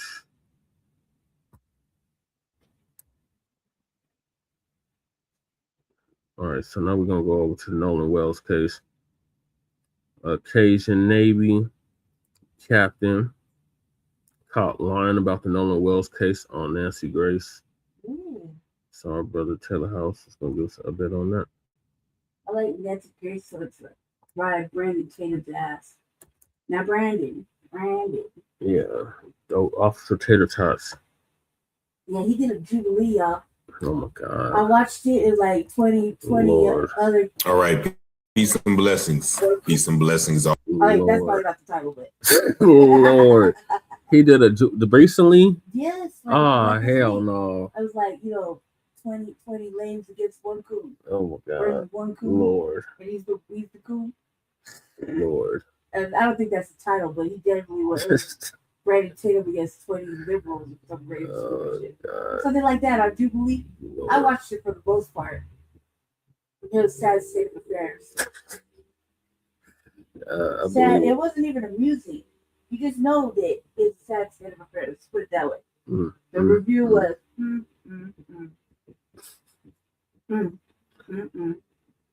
He can never come back. And like, can we take his black card and cancel him? We never had it to begin We with. gotta leave it with 1/3 of a black card. And Terry came in at the 1/3. Like 10%. No. Give 10%. Oh, no, 10%. He gave that up when he was caping for his zaddy, Charlie Kirk. Oh, yeah, he probably big tears about Charlie Kirk. That's Grace right in the house. Brandon, you may think you're smarter than me, Brandon. Oh, God, their voice is like irritating. Yeah. Back then, when she first came out, I was just a wee thing, and I was like, God, this puppy has white bleach. Yeah. Fucking devil. Yeah. Don't tell her shit. You're better off being locked up in jail. Right. This bitch will cry Mhm. and annoy you. The voice is annoying. Yeah. Like, bitch, you ain't getting shit out of me, cuz. Right. All praises to the Most High, and a lot has been made about this new timeline that the Cajun Navy put out, which is basically a ragtag bunch of photos and videos that they claim people who are out there sent them. My first question is, why aren't they sending these things to the police? Secondly, Nancy Grace had the Cajun Navy captain up there, Thrasher, John Thrasher or something. And on this video, I'm going to show you how he is caught lying, which makes the whole Cajun Navy thing suspect. He is caught lying when talking about this supposed photo where Nolan Wells may or may have not been in it, but he's caught lying about what the people were doing in the picture. Nancy Grace calls him out. Just watch this. Don't even bother to tell me that this photo that you have produced is not probative of something. The cluster of boats. Number one, I see a lot of witnesses. Trasher, what do we know what time this photo was taken? We don't know definitively times on all these because even though they're time stamped, it could be a time when it was screenshotted, stamped, not necessarily the original photograph. So we were very careful to denote that in our report that we can't verify timelines, although based on. All right, so this is a photo that they put in their report talking about timelines, but they can't verify the time that this photo was taken. Now, it's not a photo, it's daggone a still shot from a video, first of all. So they made a timeline and they're just including things that kind of fit with what they want you to think. But this gets deeper. Watch them. Shadows and positions and things like that, we can determine that some of these, as noted, are taken in the late afternoon. One of the things I thought was interesting about some of these photos we got, Nancy, was that a lot of the photos we had seen before were people like in waist deep water. Well, some of the photos we provided show people up, water up to their chest, almost to their neck. And that's not really wading. That's treading water, in my opinion. And that I thought might have been significant to know that many people were, perhaps enjoying some libations, but also in water that might have been a little too deep just to be playing in. Now, he's saying that those people right there are treading water. Now, you see people standing there talking. Nobody's arms are moving. You see people's arms out of the water, elbows bent, drinking. And you see what they at. If you look behind them, that is the shore. So those people over there are not treading water. So who is he talking about? Now, once again, they're trying to put you in the mindset of Warren right there sinking. You remember that's when they said that the boat was sinking. This is not sinking water where you see all of those people. Look at the people closest to you. Not one of those people are treading water. So he's clearly lying, trying to steer you to the narrative that, yes, that boat that Warren was on was taken in water and it was so deep that they had to flee the island. But watch how Nancy Grace catches them. Good point. You also said something else really smart. And I certainly do not want to rely on this, but sometimes You have to, you take the evidence as you find it and you make the most of what you've got. You said you could tell this was late in the afternoon because of the shadowing. I wonder if the tide could tell me anything because how high up the water is. But these people holding drinks, they're not treading water, Trasher. They're standing there. These people are not treading water, and the water is up to their armpits. Is that the photo you're talking about as to where you think some of them are treading water, or are there other photos? The photo at the top, yeah, you're right. It's about up to their armpit. I think there was. See now, the photo at the top is about up to their armpit. Now Now he's going to switch to another photo and once again try to tell us what our eyes are seeing. Well, these people are treading water, but no picture that he's going to show you are people treading water. One later in the report that that showed some of the kids. Now he's talking about this one. Does anybody in there look like they're treading water? That lady he's going to talk about with the thing in her hand, one of the closest to you, she's wading in water. And look at the guy with his hands up. There's no way that he can be treading water with his hands up like that. But let's watch him lie again. Where this was a screenshot of a social media post, and there's 3 boats. And once again, it's a screenshot of a social media post. So that social media post was more likely a video, not a still shot. So this is once again how they're playing with us.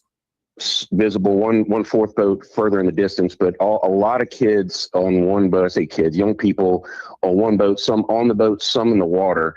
And some of them, it looks, maybe up to the armpit, but some of them, depending on their own height, it looks like it's, I could see a girl holding something in her hand and the water looks to be pretty close to her neck. So once again, if the water's close to her neck, that doesn't mean they're treading water. So you see how he clearly tried to lie.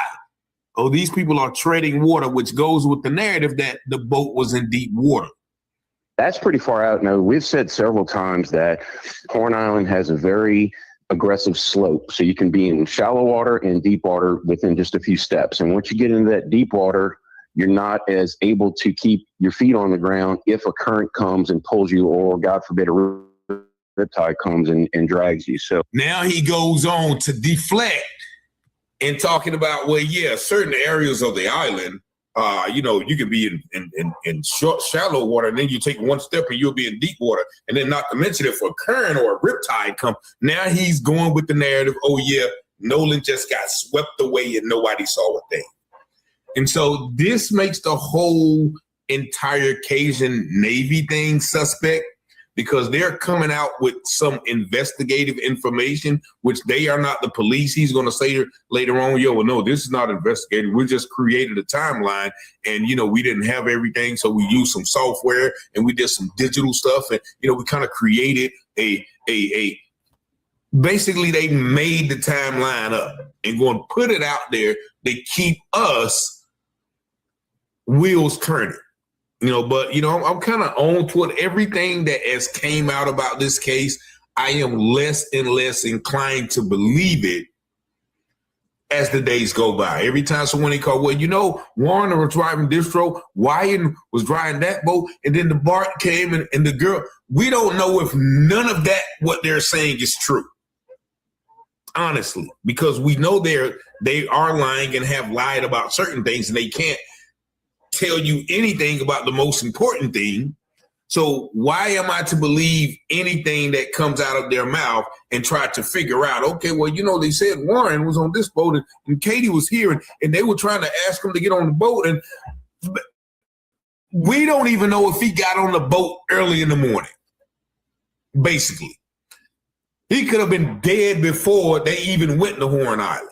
Oh, somebody seen him. We don't even know if none of that is true. But we definitely know this guy right here just tried to lie to us. So everything that he says from now on out is questionable, and you got to ask yourself why. Could the Cajun Navy be, once again, one of the people who helped dispose or undispose or undisclose Nolan Wells in this situation? But I just wanted to point that out, because if you listen long enough, if people talk long enough, just like that Warren guy, there's going to be things that come out. And this is one where we clearly see this man tried to lie about them people sitting in the water, standing in the water, drinking beer. Oh, yeah, they were treading in the water. And even the other picture, that didn't add up as well. So y'all let me know what y'all think about this video in the comments. Y'all see the number 919-587-7782. As Ephesians 5:11 says, take no part in the works of darkness, rather expose them, because it is a shame to even speak of those things that they do in secret. Thank y'all for watching, liking, sharing, and subscribing to the channel. And as always, I pray you have peace and blessings. And as the scripture says, all things that are hidden shall be revealed, and those things done in secret shall be exposed on the mountaintop. Let's go, Rich.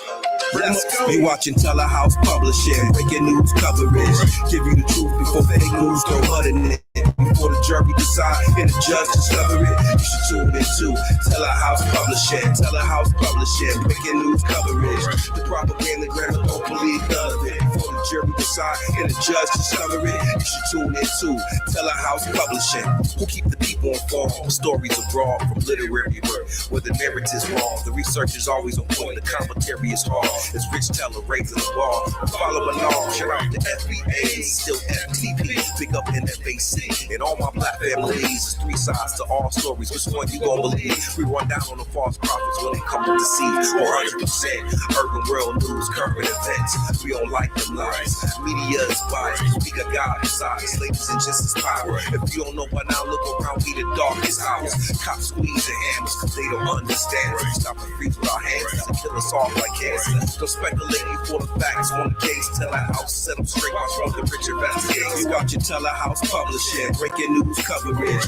Give you the truth before fake news go muddy it. Before the jury decide and the judge discover it, you should tune into Telehouse Publishing. Telehouse Publishing. Breaking news coverage. The propaganda grammar, don't believe none of it. Before the jury decide and the judge discover it, you should tune into Telehouse Publishing.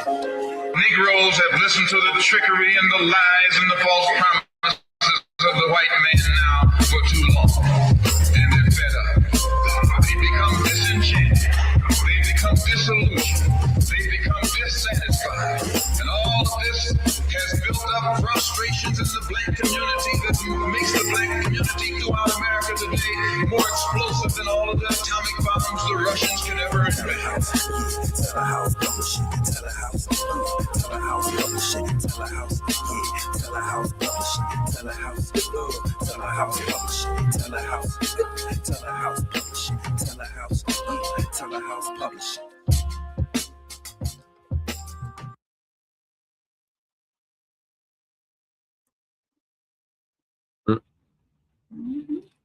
Yeah, so yeah, shout out to Nancy Grace for exposing that Cajun. 3 suspects will remain behind bars. So in other news, we got 3 racists attack a black reporter in broad daylight. They look like they're all illegals. Maybe one Joan Twist might be illegal too. And this happened in the Shy crew. Are you still with us? On felony charges for allegedly attacking a TV news crew.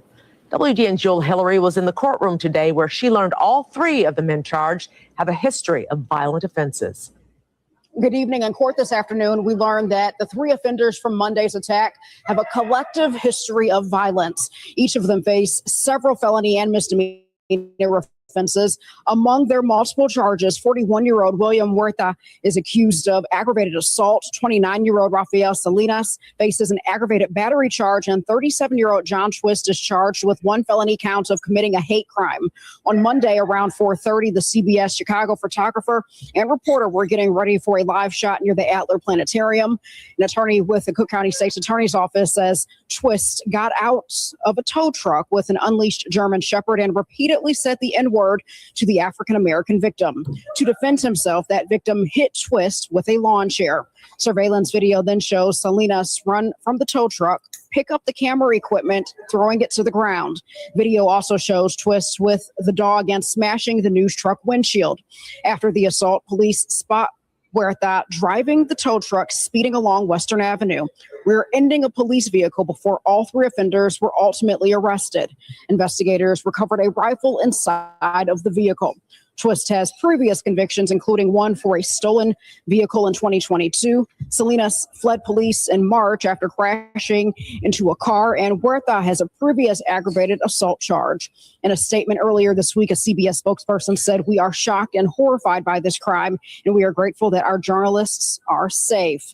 Thankfully, the two CBS journalists are physically okay.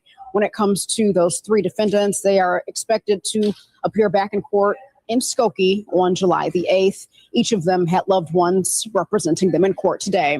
Reporting from Cook County Criminal Court, I'm Jewel Hillary, WGN News. Peace and blessings. Peace and blessings, all praises to the Most High. And this is sort of like a modern day slave lynch mob, where one of the men got out of the truck with the German Shepherd, tried to sick the dog on the man before attacking him.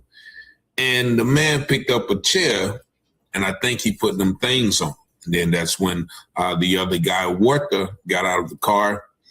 Salinas, excuse me. That's what happened. Got out of the car, smashed the camera equipment, and busted the window of the truck. Now, mind you, this is in broad daylight at an Adler planetarium, and these are news journalists in a news truck about ready to do a news story, and they get attacked by these three men. Now, we'll call them two white Hispanics and one white man, which is Twist. But all of these gentlemen had a terrible record. One was, I think out on bond or even had warrants, but yet they were still allowed to roam the streets and attack these people for no unodd reason at all, except that they were black. You heard one man explicitly use the N-word.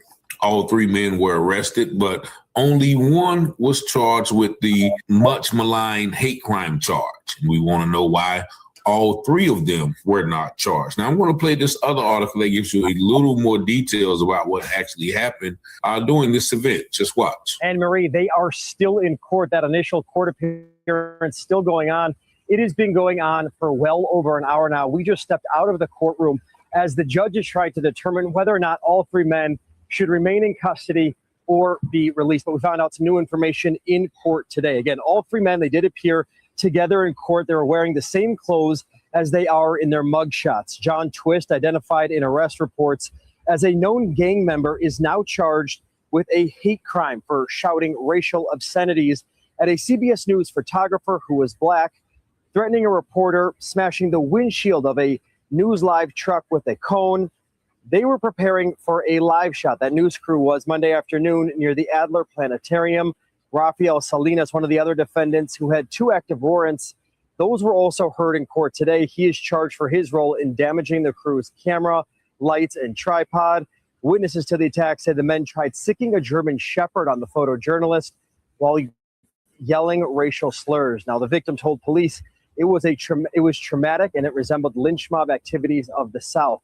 The men then drove away from museum campus. They were spotted pointing a gun from the car at people at Richard J. Daley Park. After a chase with police, the truck crashed. A third man, William Huerta, was behind the wheel, prosecutors say, and tried to brake check officers in pursuit. Even at one point, put the vehicle in reverse and drove towards arresting officers. The three men and a fourth identified person ran, but were quickly arrested. Inside their truck, officers found a rifle. Twist was seen holding that rifle in a Facebook live video just hours before. And Rafael Salinas, the third defendant in this, is accused of slapping an officer while all officers were trying to arrest him. Now, both of those victims are colleagues. They were in court today along with CBS News management, and we are now getting breaking news that court hearing has wrapped up. All three men accused in this attack are being detained. They are being held and will not be released. We're going to have much more on the criminal backgrounds of all three men coming up at 5. And so do you hear some of the actions of those men? One of them who was driving tried to ram officers with the car. One of the men as well tried to slap or did slap officers while they were trying to arrest them. But yet you don't hear of any beatings, any tasings, or any shooting of these guys. Why wouldn't you? Right? These guys committed, as the reporter said, an attack reminiscent of lynch mobs in the South. Took the police on a high-speed chase, tried to ram police, yet no police ever feared for their lives. This, my friends, is an example of the restraint that police are able to show when there are certain suspects and other demographics of suspects. But, fortunately, in this instance, these people are being detained, held without bond. But this is just a subtle reminder. Whether you are a news crew, whether you are just a man walking down the street, whether you are, a judge, President Obama, you are not exempt from racial attacks, racism in this country. So shout out to that news reporter that brought the chair like the Montgomery Brawl. But, it's a shame where people are just trying to do their job and they become the subject of these racial attacks here in America. But y'all let me know what y'all think about this video in the comments. Y'all see the number 919-587-7782. Thank y'all for liking, watching, sharing, and subscribing to the channel. And as always, I pray you have peace and blessings. And as the scripture says, all things that are hidden shall be revealed, and those things done in secret shall be exposed on the mountaintop. Let's go, Rich. Let's go. Be watching Telehouse Publishing, breaking news coverage. Give you the truth before fake news go mud in it. Before the jury decide and the judge discover it. You should tune in to Telehouse Publishing. Telehouse Publishing, breaking news coverage. The propaganda grammar, don't believe none of it. Before the jury decide and the judge discover it. You should tune in to Telehouse Publishing.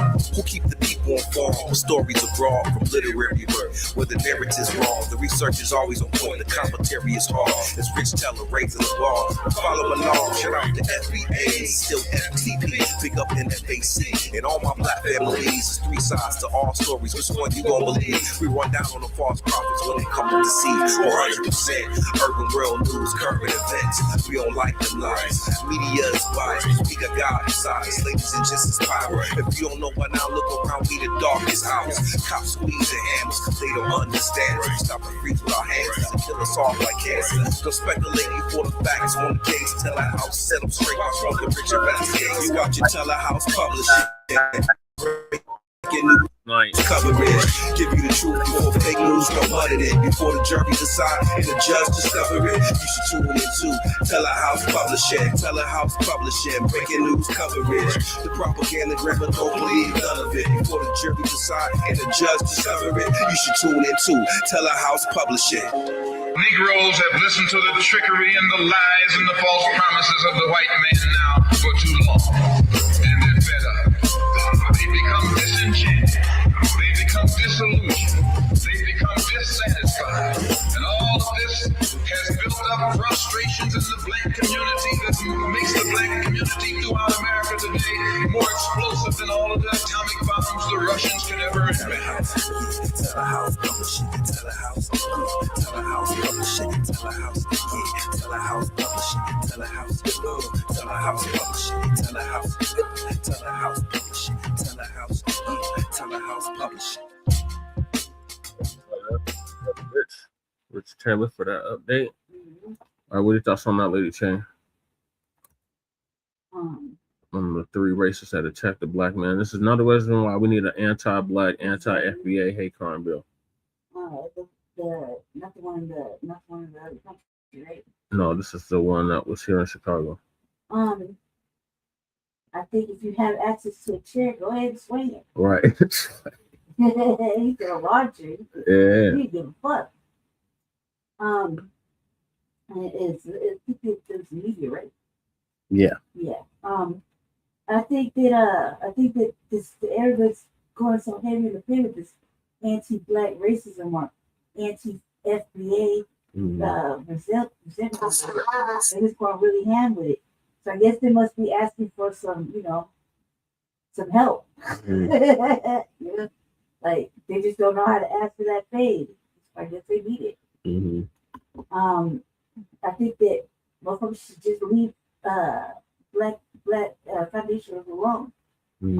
Period. Like we're in a whole different time space. The fact that anybody can get it really shouldn't mean something. I mean, don't just say it. What's up, world? Let me tell you about this beard growth. On it, you know what I mean? Right.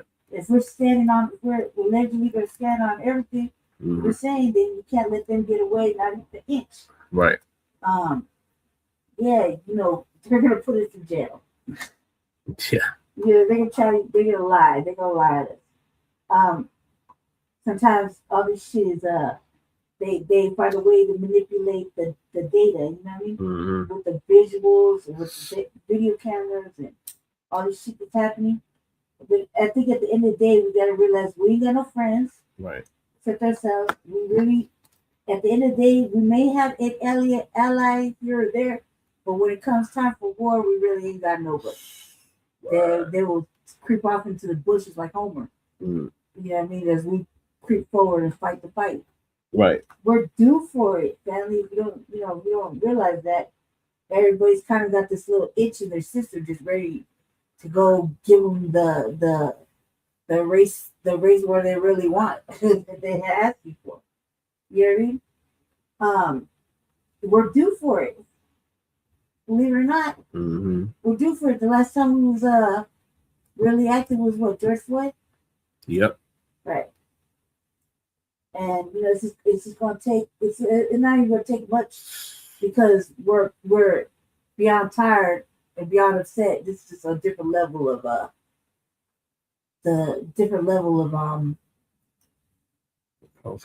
anger or rage, anger. You know what I mean? That you just don't give a fuck. It's a different time now. You know, you see videos where brothers and sisters are taking arms classes. Swords classes, sharps classes. You need to learn how to handle big stuff. Teach one type shit.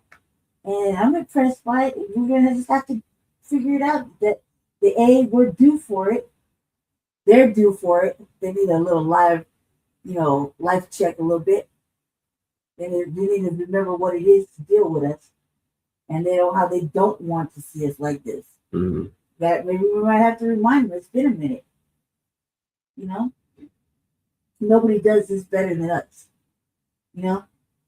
It's that time. But you can feel it coming. You can feel it coming in the air.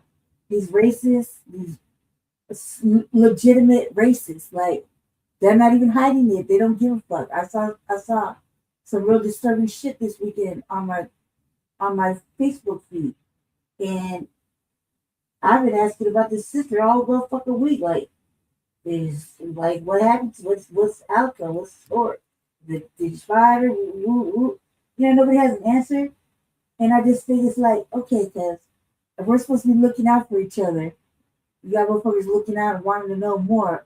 So you wanting to know really what's going on, how white people could get the best of us and catch us in weak, vulnerable positions. You know what I mean? And then be able to do something to us. You see what I'm saying?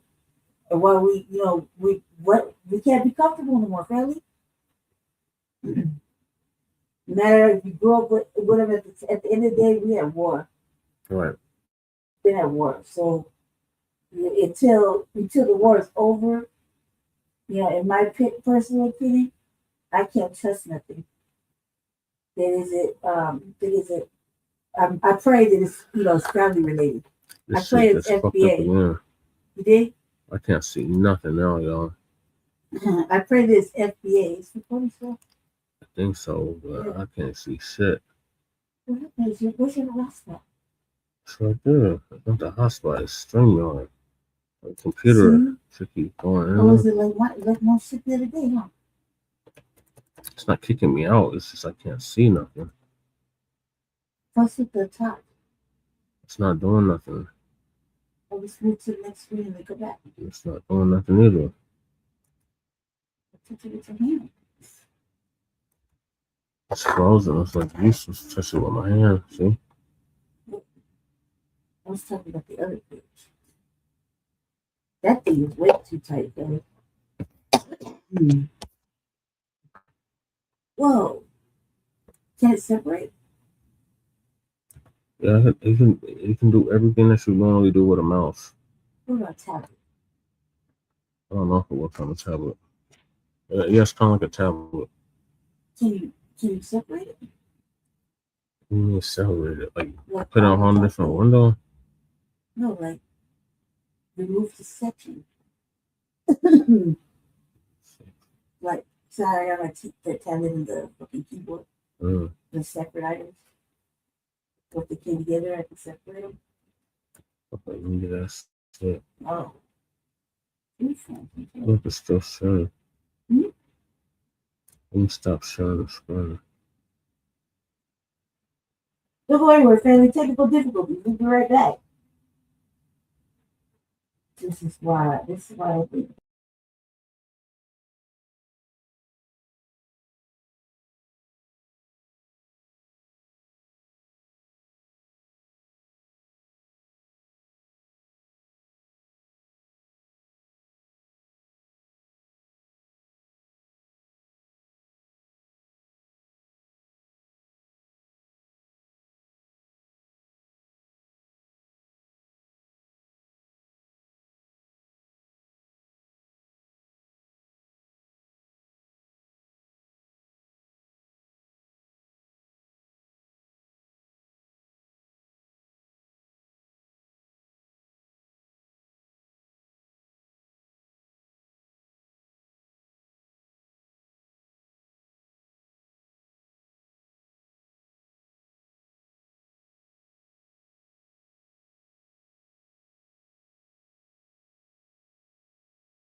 Alright, we back, y'all. Stream y'all with the bullshit. Yeah.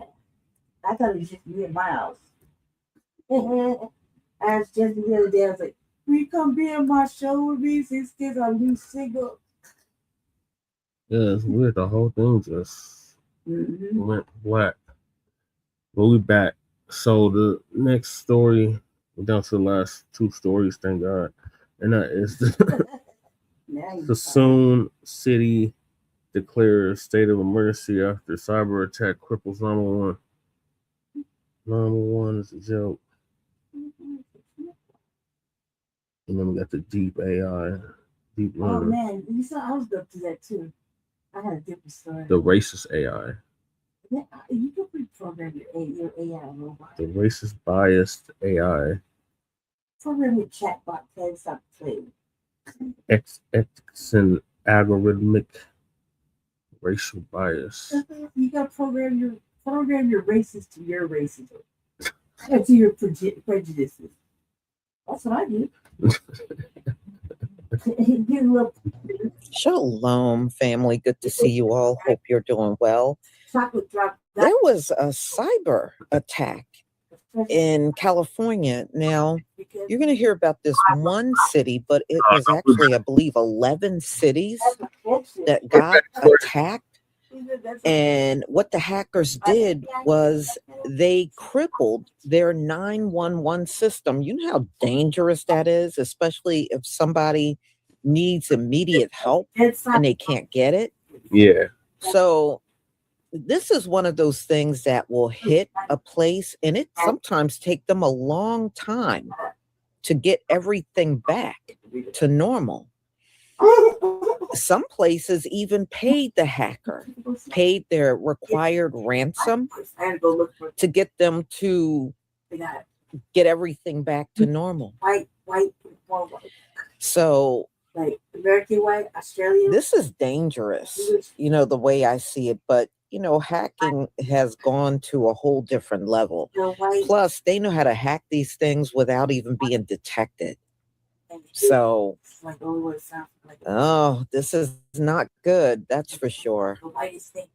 And it has already happened in many places. I did a story probably like about 2019, not 2019. It was more like 2018 or even 2017, where Baltimore, Maryland got hacked like that.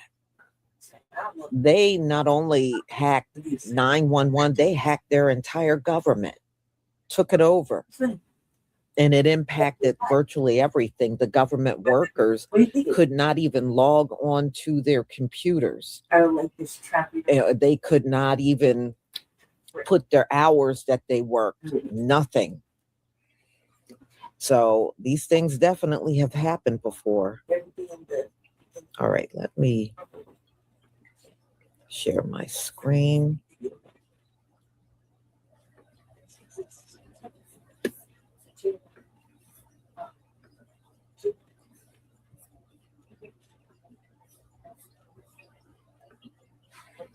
Okay.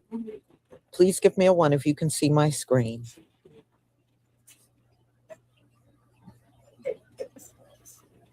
Thank you. You know this book, don't tell me the title, underneath the name on. And the FBI is investigating a cyber attack that shut down a California city's 911 system. The attack prompted a state of emergency in Suisun City, and 911 calls had to be rerouted through a county dispatch center. Now investigators are trying to figure out who's responsible. Developing news coming out that one city in California is currently in a state of emergency as the FBI is investigating an entire city shutdown. We're hearing, they're even saying right now, you don't have to pay your bills in the city because right now nothing is operating. 911 cannot be reached. Systems have been shut down. The city is in a state of emergency. And like I said, FBI, DHS, CISA are investigating yet another cyber attack that has taken place on U.S. soil. Now, this comes as we're also hearing about more cyber attacks littering the United States. We're hearing that ports are being hit in addition to what we've been hearing about water systems. And again, we do not have the identity of who is behind these, but there's a lot of speculation that this is Iran. Let me know your thoughts, and let's go ahead and take a look at the latest headlines so that way you can see it for yourself. Coming out in the last 24 hours, chaos in Suisun City declares state of emergency after hackers cripple 911 systems. Suisun City declares a state of emergency after cyber attacks. The North Bay city says a malicious software infected its systems on Friday morning, impacting public safety and other city services as well.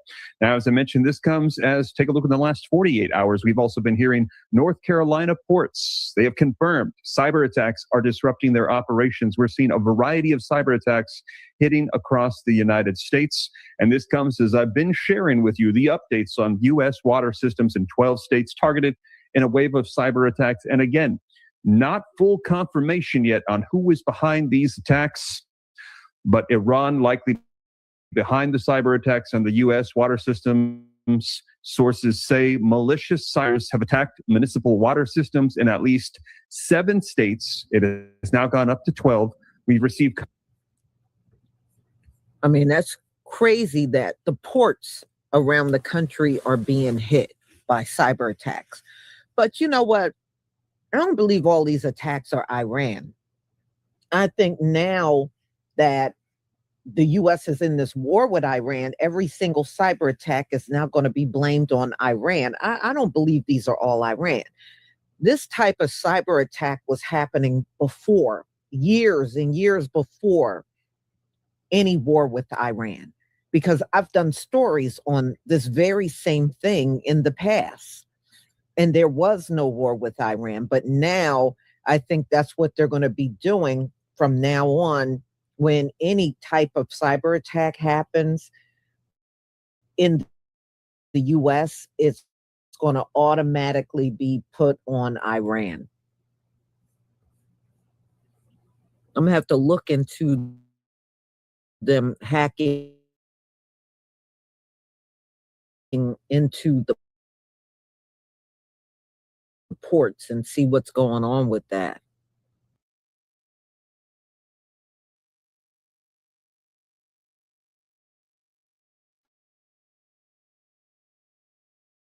Minnesota, Michigan, South Dakota, Jersey, Oregon.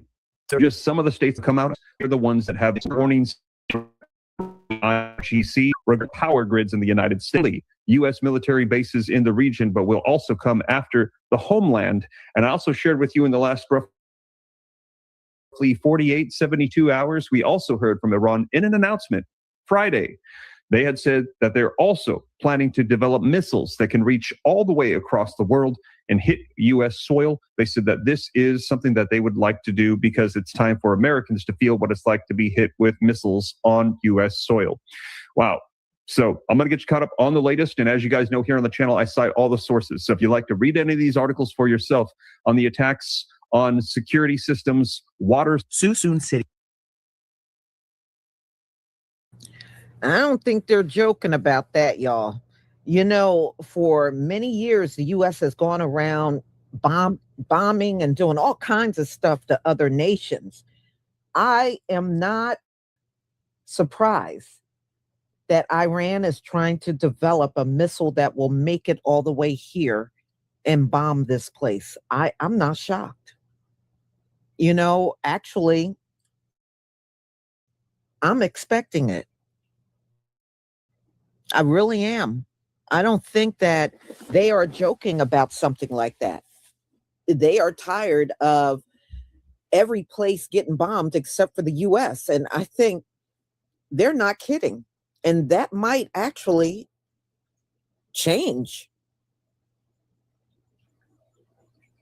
Yeah, but you know, Iran, get their neighborhoods. You know what I mean? Get there, you know. You just look at a map where we all live, you know, and try to stay away from us. All right, let's go on. In California was a victim of a cyber attack that knocked out its 911 system. Here's what we know. Most software infected the city's IT network at 5:45 in the morning on Friday, and by Saturday, the city council held an emergency session and declared a state of emergency. The attack hit 911 routing, police and fire dispatch, records, and other city services. Dispatchers could not stay on their own systems, so calls got routed through the Solano County Backup Dispatch Center instead. Officials say that there is no imminent danger to the public, and police and fire are still responding to every single call. Online bill pay for water and sewage is also down, and the city manager says residents will not be hit with late fees while this is getting sorted out. But here is an important detail that needs to be mentioned, right? The city didn't just isolate the infected machines, they had to pull the plug on the entire network. Like, that's an important detail because that is a deliberate instant response call, not overkill. Like, what people may not understand is that once malware is loose, you cannot always tell what else it touched without shutting everything down first. A full shutdown freezes the evidence for the federal investigators and stops anything still active from spreading sideways into systems that might have looked clean in the beginning, but now have become infected. It is slower and it is more painful, but it is the correct move when you do not yet know the blast radius of a situation like this. Right now, this is still a developing story. Nobody has said how the malware got in, and nobody has named a suspect. The FBI, Homeland Security, and Cal OES are all involved, and the city says it does not yet know if any data was taken. Also, like, let's be clear here, right? The emergency declaration itself is not just for optics. It was made under California Government Code 8630, and it unlocks faster access to state resources and lets the city recover its response costs. Suisun City is a town of about 30,000 people, roughly midway between San Francisco and Sacramento, which means like this is not on like some like remote edge case. It is a normal sized American city that lost its own dispatch system for a weekend. Also, if you want to know my credentials, I'm Cyber Misplays. I'm a security engineer. If you're new here, drop a follow. If you have questions, drop them below. I will answer them as I get to them. But I want to jump into my opinion because this is clearly what happens when the government keeps treating IT security as a department that gets funded last. With the cuts to CISA and other like government funding, like this is how they treat it right up until it's the reason 911 cannot take your call. Suisun City is not an outlier, and it is unfortunately a victim to the budget cuts that this administration has made. It is what chronically underfunded municipal infrastructure looks like when it finally gets tested. This is all the information I have right now. I'll try and keep you updated as updates get posted, but follow if you want the real story, not just talking points. I'm Cyber Misplays. Stay locked in, and I'll see you in the next one. Suisun City cyber attack. California City just declared a state of emergency because of malware. Early Friday morning, a malicious software hit the city's IT system, knocking out their 911 call routing and disrupting police and fire dispatch. The city pulled its entire network offline to contain it. Dispatch got rerouted to the county so officers and firefighters could keep responding, so there is no gap in emergency response. Saturday, the city council declared a state of emergency. This unlocked emergency funds to bring in the FBI and DHS to investigate. Right now, there's no word on how the attackers got in or who was responsible. The investigation is still active. So that's kind of the very latest we're tracking on this cyber attack. So we'll provide you any additional information as we get it. Developing news coming out that one city in California is currently in a state of emergency as the FBI is investigating an entire city shutdown. We're hearing, they're even saying right now, you don't have to pay your bills in the city because right now nothing is operating.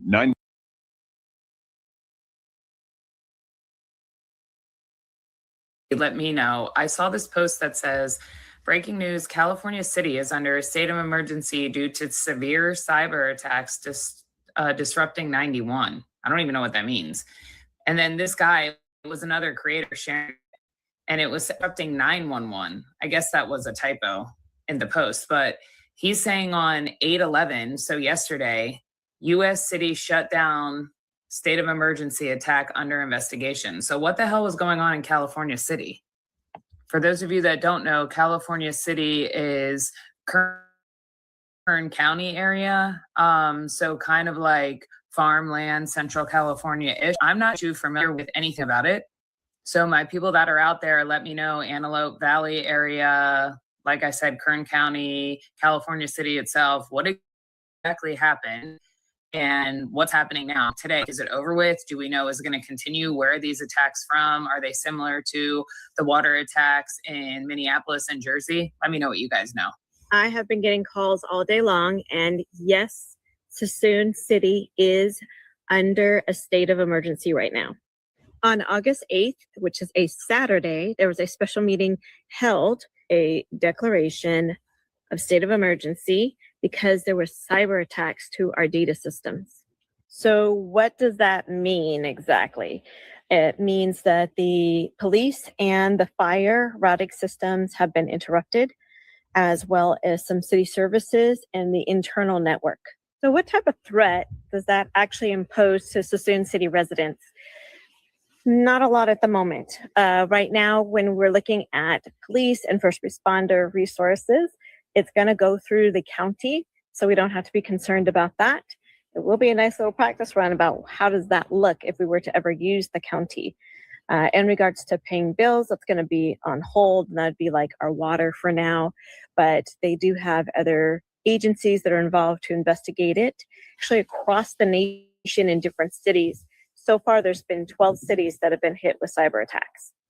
A state of emergency doesn't mean that we have to evacuate or we have to remain inside. None of those things. We don't have a curfew. That's not what's going on. But what I would encourage you to do is to actually contact your city council member. Good questions to ask would be, who's responsible? And how much will this cost us to recover everything? Was personal residence information accessed? What do they think can be done from here? And what solutions will they provide for the future? When will every city service be restored? For an example, we pay water at City Hall. So when will that come back into play? Vote Katrina Garcia.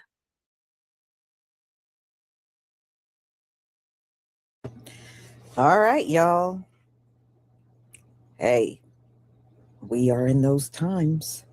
And I do personally believe if there are cyber attacks, they are going to get worse as we move along. And yeah, this is a trip. This is a trip. So everybody be careful. You know, we got some of the most incompetent people of all time running this country right now. And who knows what they're going to get our asses into. It's going to probably be a rough winter.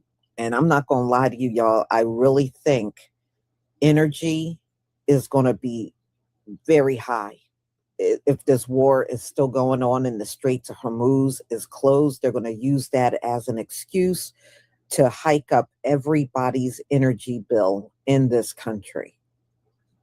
So it's a lot of things that we probably going to have to consider going into the future.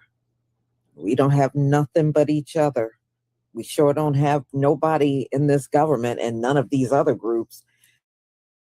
I don't think any of us trust them. We can't ally with no one. We are really, truly separated. So y'all have a wonderful night. Thank you for being here. I want to thank Leonard, DeJudah. Thank you for the 2 Jules 100. Thank you for your support. And Makiba Anderson, thank you for the 30 joules. Flower, thank you for your support. One of many ancestral shadows. Thank you for the 200 joules. Flow State, thank you so much. Blacc RU 365, thank you for the super sticker.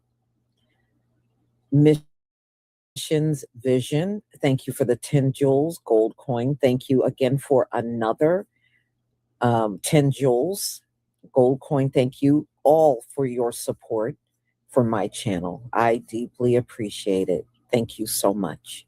Have a wonderful evening. Don't forget to pick up your hair products and be on the lookout for my next live. Shalom, family. Shalom, Lisa. Now we're on to the last topic, Black family, and that is the racist AI. So, Sister, gonna give us an update on This is Democracy Now!, democracynow.org. I'm Amy Goodman in London with Nermeen Sheikh in New York. We're continuing to look at how artificial intelligence is rapidly changing the world. We're joined now by a leader in the field of AI ethics, Timnit Gebru. She is the founder and executive director of the Distributed Artificial Intelligence Research Institute, or DARE. Prior to that, she served as co-lead of the ethical AI research team at Google. She was fired in 2020 for writing a paper warning about the dangers of large language models and raising issues of discrimination in the workplace. Timnit also co-founded Blacc in AI, a nonprofit that works to increase the presence, inclusion, visibility, and health of Black people in the field of AI. Her forthcoming book is titled Deep Unlearning: The Rise of AI and the Radicalization of a Tech Idealist. She joins us now from Boston, Massachusetts. Timnit, could you begin by explaining what AI means to you? You've said you think of AI as a discipline with a number of subspecialties. Explain. Yes, and I'm glad that Heidi did some groundwork for us here in the earlier segment. Yes, for me, AI is a discipline with a collection of specialties that are all lumped into this term AI, and they can be very different. So Heidi mentioned things like large language models, but also computer vision systems that have been around since the Vietnam War. And all of these things are bundled into the term AI. And in fact, the things that are considered AI are not always considered AI. So, for example, the title of my forthcoming book is Deep Unlearning. And this is a play on the term deep learning, which is a technique which is currently basically synonymous with AI.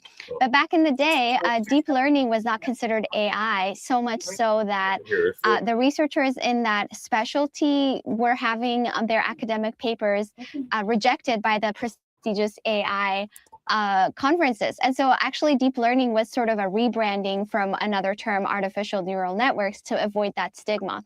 So not only do we have this marketing term that is a hodgepodge of disparate techniques or tools. And in fact, it's not even, sometimes it's techniques, sometimes it's tools, sometimes it's products. But also, not all of these things are always called AI, right? When one of these subspecialties sort of is really hyped up or has some sort of better performance on a specific benchmark, it gets elevated to AI, and then it gets sort of downgraded not to AI. And there are other such examples like expert systems of the 80s. That was what was synonymous with AI in the 80s, and now nobody calls expert systems AI. So what happens here is that it makes it so difficult to have conversations that are grounded and specific, and have specific conversations about what are the harms, what are the benefits, what approaches are good, what approaches are bad. Because when I talk about some things that I'm really against, like, ChatGPT kind of things, then people are like, what about a particular system that is used for early diagnosis of cancer patients, And I have to say, well, that's a completely different system. It doesn't even have to be built in the same way that these big models are being built. Timnit Gebru, can you talk about co-founding Blacc and AI, but start off by talking about why you were fired from Google in 2020, the issues that you were raising there and the position you had there. Why are you bringing up old shit? So yeah, I co-founded Blacc and AI way before I even joined Google. My current institute is called the Distributed AI Research Institute, which I founded after I was fired from Google. I started Blacc and AI in around 2016, 2017, when I attended. I started seeing simultaneously the lack of Black people in AI, and so I would go to academic conferences, and you'd have about 5,000-6,000 people in those conferences, and only a couple of one or two, a handful of Black people. And at the same time, we had some of these systems, some of the kinds of systems that Heidi was talking about. For instance, there was a ProPublica article from 2016 talking about a company purporting to determine someone's likelihood of committing a crime again. And so this company was saying that they built a software that can tell whether a person released from prison was likely to commit a crime again. And the ProPublica article was talking about how these systems were more likely even to label Black people as criminals, potential criminals, than white people. And it was very scary because judges were already using the outputs of these models in their decisions about bail, decisions about how long someone should be in prison for. So the dichotomy of seeing the lack of Black people in the field, and also the kinds of claims that were being made and the kinds of things these tools were being built for, was very scary. And so that's kind of how I decided to found Blacc and AI. So by the time I started working at Google in 2018, I was a very known quantity. I had already, founded and led Blacc and AI. I was working on uncovering all sorts of issues in the field. My collaborator, Joy Buwamini, and I had written a very a paper that was it made the rounds and was highlighted and all over the place, and even changed policy, showing for the first time that automated facial analysis tools, like face recognition, for instance, tools, had much higher error rates for darker skinned women than lighter skinned men. And the darker and darker the skin, and especially for women, the higher and higher the error rates. So think about these tools being used on CCTV cameras to identify so-called criminals, etc. And the people who are darker skin would be more likely to be wrongfully identified in this case. And so I had already worked on this kind of uncovering these kinds of issues. And so I was hired at Google in 2020 to co-lead a team called the Ethical AI Research Team, which was a small research team with Meg Mitchell, who was also later fired. And there were many issues. I mean, it was one issue after another. This was in the middle of the Google walkout, where 20,000 women walked out because we found out that Google had paid Andy Rubin $91 million after allegations of sexual misconduct. And so it was a combination of a whole bunch of issues. And it was at the height of Black Lives Matter, the Black Lives Matter movement in 2020. And at this time, a company called OpenAI, that was getting very famous, but not as famous as it is today, came out with a large language model called GPT-3, which later became the backbone of ChatGPT. But ChatGPT wasn't released yet. And GPT-3 was really hyped up in the mainstream media. And OpenAI was making all sorts of claims about how powerful GPT-3 was. In fact, actually, they had said that its predecessor, GPT-2, was too dangerous to release because it's so powerful. And so talking about the ChatGPT. Hey, what up, Shay? I gotta get my earphones in real quick. My bad. Okay. Well, let us know when you're ready to talk, and I'll mute the video. So the GPT-3 was a large language model. We can just define what large language models are. They are models that are trained on vast amounts of textual data on the internet, and they're trained to calculate the most likely sequences of text based on the training data. So if you use large language models to generate text, you are kind of trying to generate the most likely sequences of text given your training data. So the fact that OpenAI got so much airtime for GPT-3 meant that all of these companies wanted to build similar models, and they wanted to build larger and larger models, which means that they were guzzling all of the data on the internet, and they were using huge amounts of computational power even then. And so we were very worried about this race that was started. Every company wanted to have the largest model. And we were asking, why do we need the largest of anything? What problem are you trying to solve? And we wrote a paper, my collaborators and I, warning about the dangers of large language models. And we said, how big can language models be too big? So the first issue that we mentioned, the very first one, was the environmental and financial cost. And you can see how 6 years later now, that is not only true, but even worse than we said in the paper. We talked about how the carbon footprint of these huge data, the necessary computational power necessitates huge carbon footprint. And even if you claim to have data centers with renewable energy, that energy is going away from heating people's homes, for example, and towards training these models. And the financial cost that shuts out anybody who doesn't have the wealth to participate in this kind of work.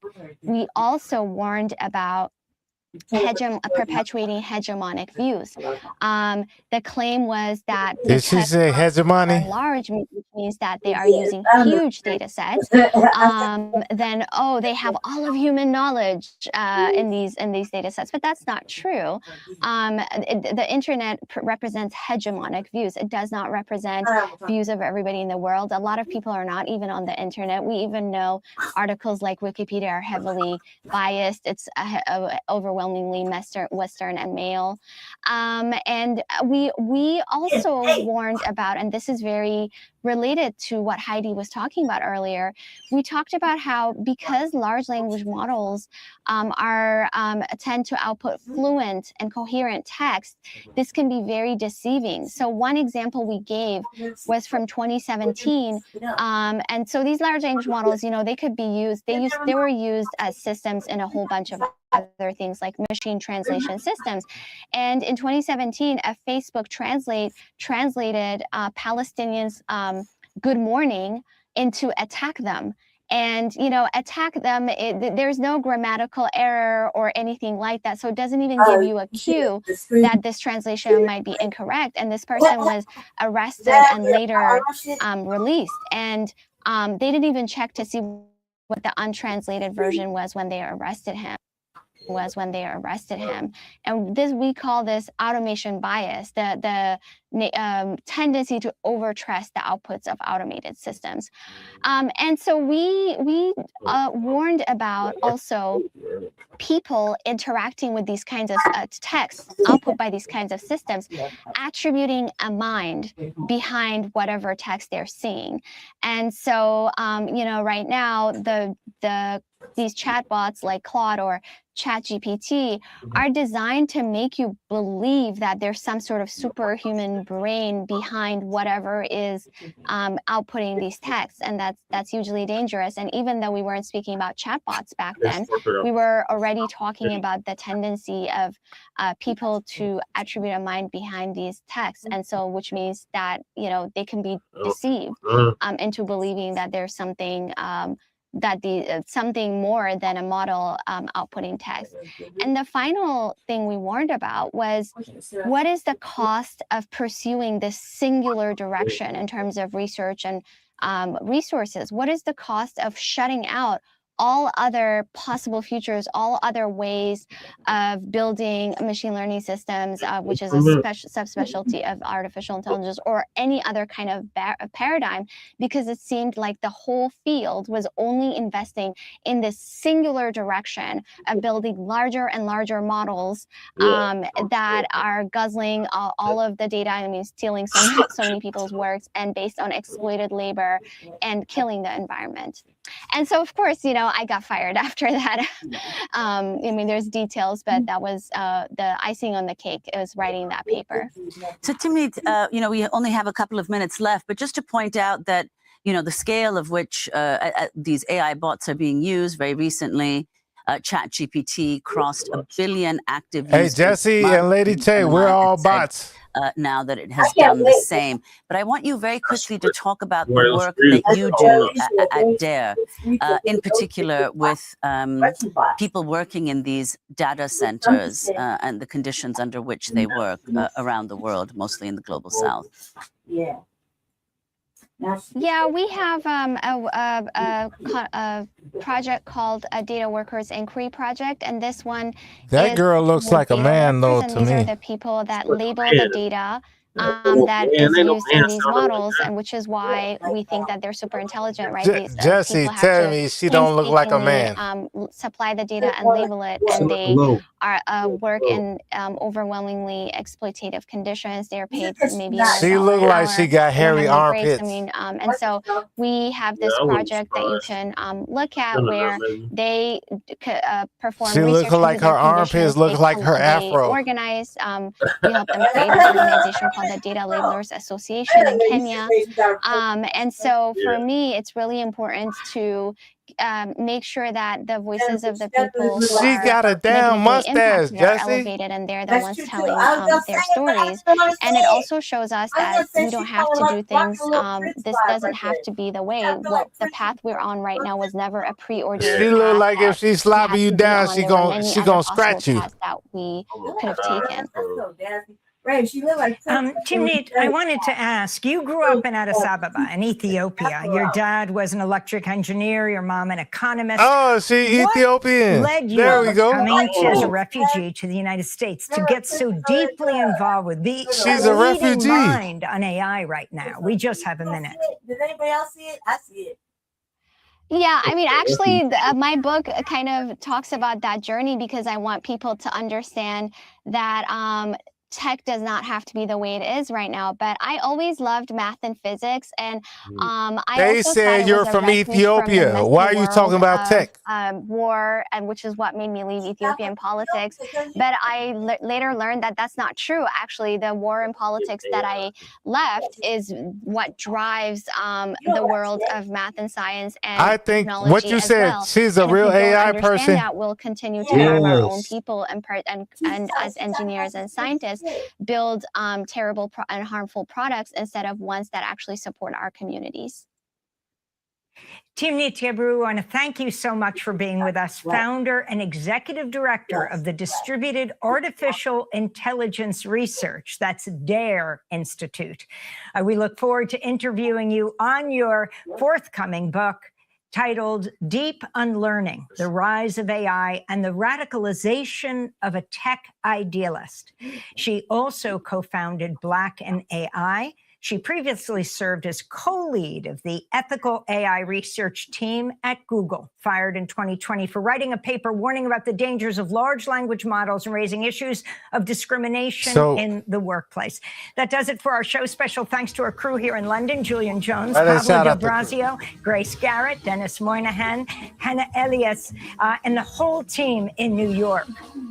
I'll be next week in Middlebury, Vermont, and then we're on to Madison, Wisconsin, and Chicago. I'm Amy Goodman in London with Nermeen Sheikh. Literally the last topic, because I'm over I want to talk to Ray anyway. All right, so my AI, my Gemini said that is a real person. Yeah. Yes. Yeah. Yes. That's a real AI. Yes. That's what she was talking about. She started a whole AI tech for Black AI techs. Yeah, for Black techies. Yeah. So even if she does have a hairy armpit, she's smart.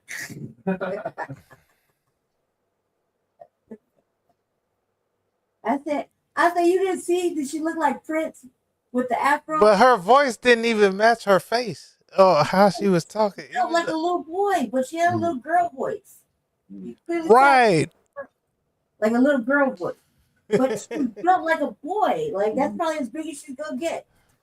She got the mustache, probably the hairy armpits and everything, but like, good grief. I don't think anybody who works in tech got time to be fucking regulating their hormones.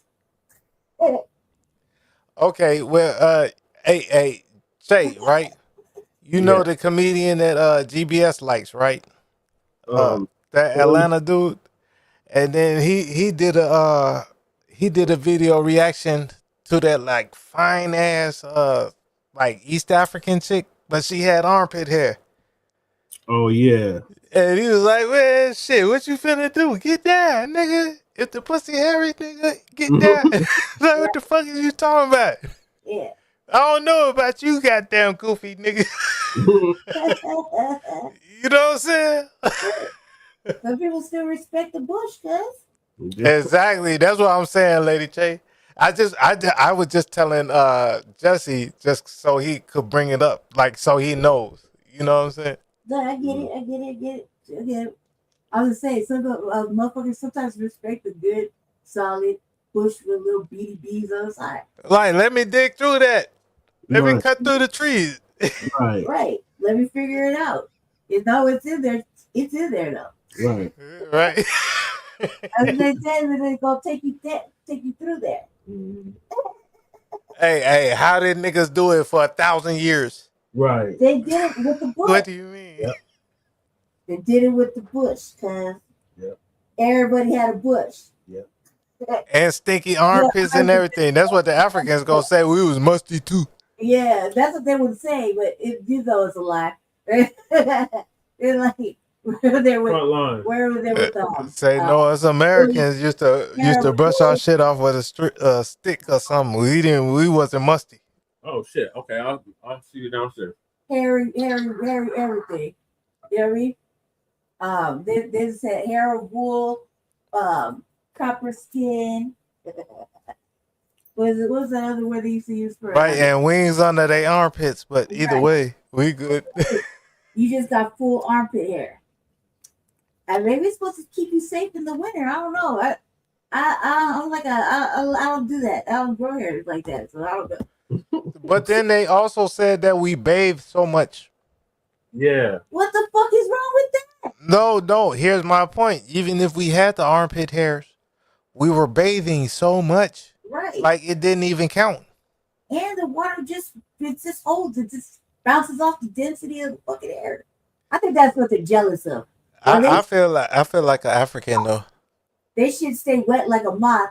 Ours is just like back to bush. But Lady Che and Jesse, I feel like an African. Jesse, shit, I could tell. No, because my lights cut out on Tuesday. They just came back on Thursday night. I've been having to take cold showers and shit for 3 days. No lights for three days out the week. I feel like a goddamn Nigerian. That's what I'm talking about. Cause come on, you're way more resourceful than that.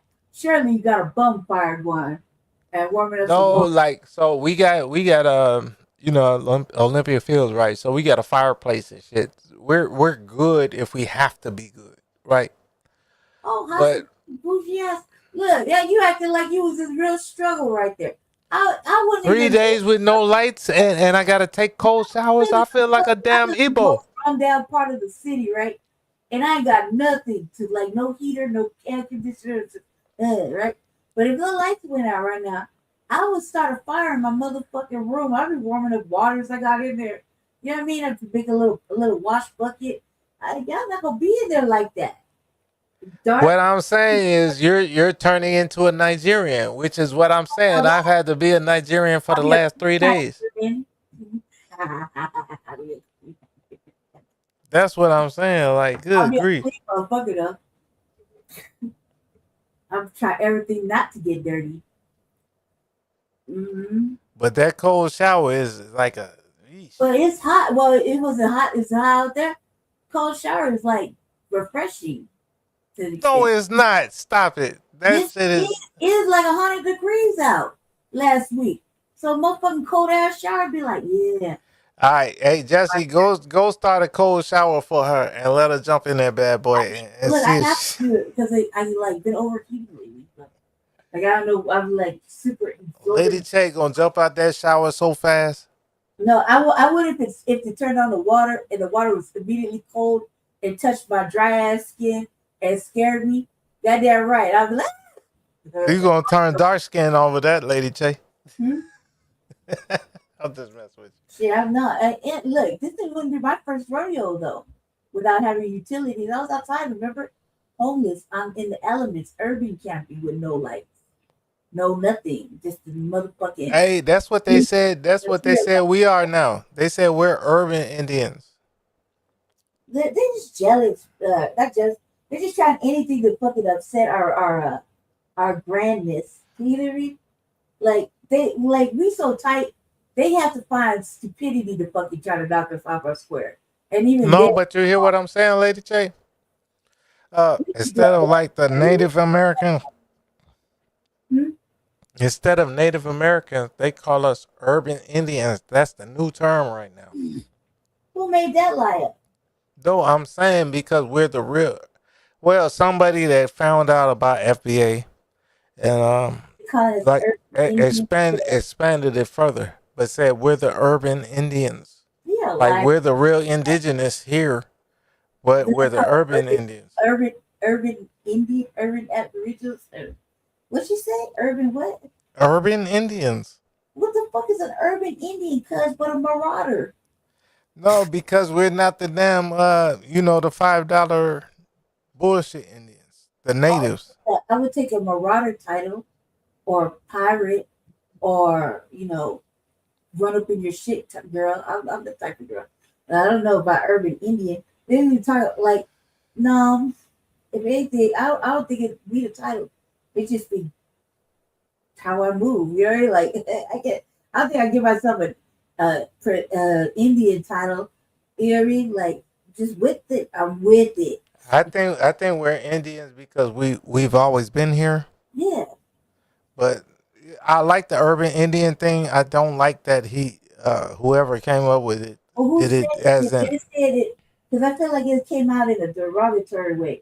This is them Aboriginal dudes that are like tripping nowadays with the delineation. Yeah, I think it's one of these aboriginals that's trying to be more aboriginal than FBA.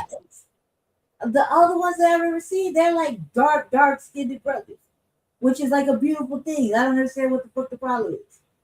You know what I mean? They just can't like right. That we have to be from Africa, and that we ignoring the Aboriginal nativeness is here, et cetera, some bullshit like that.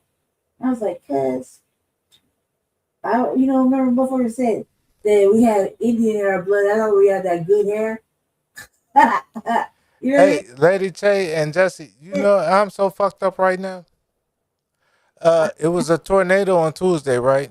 The lights just came back. The lights just came back on last night, right? I had to go throw out all the food in my fridge and my freezer. Why? Because the lights been out for 3 days. You couldn't drive nowhere to the store with it? I'm talking about I got fridges and 3 freezers, a deep freezer. You couldn't go get no ice? I'm saying this shit was out. It was out. And no, I didn't. And no, I didn't get no ice. So all of the food. Mama said throw everything out. Oh shit. Well, she said she must have a plan. She said throw everything out. Yeah, you don't want the only thing I didn't throw out was like the bread and the cheese. Yeah, country items and stuff. Yeah. No, but even the eggs got thrown out. Man, I threw out a brisket. No, man. She know I threw out a whole brisket. Oh my God, that's expensive. But wait, so she must have a plan. She said throw out all the meats in the freezer and shit. She said everything gotta go. So yeah, she just gonna send you to the store with a mission. How long was it out for? Since Tuesday when the tornado come, and it came back on last night at 5 p.m.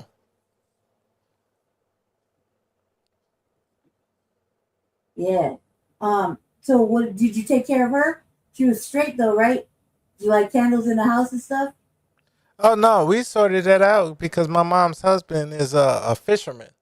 So we got all the camping stuff and everything. Like my office is right here in my mom's house. Yeah. I live in Indiana. That's what I'm saying. Like candles and all that shit.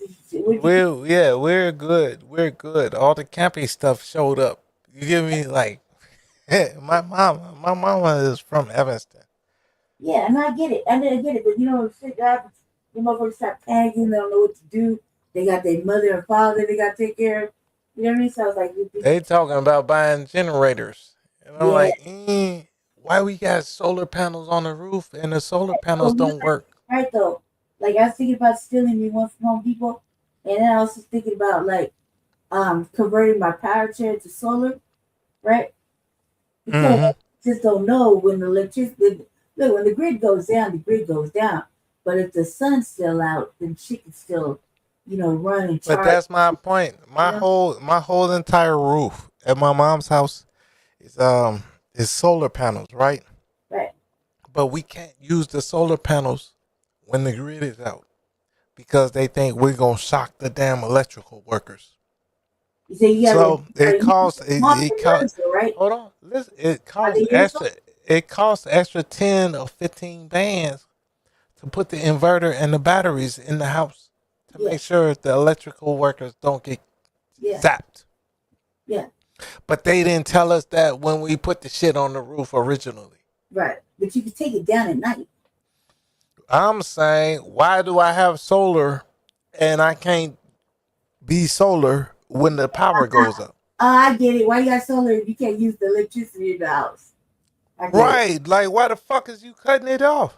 That's a good You question. didn't tell me that when I signed up for it. That's what I'm saying. They was lying about it. You can charge for it.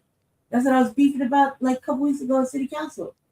The bill it gets higher and higher. You know what I mean? And they have all this money.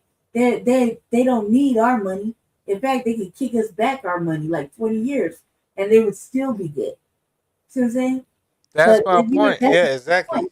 That's a true statement because if you signed up for that solar incentive program, you're supposed to be getting your electricity at a low cost and money back every year.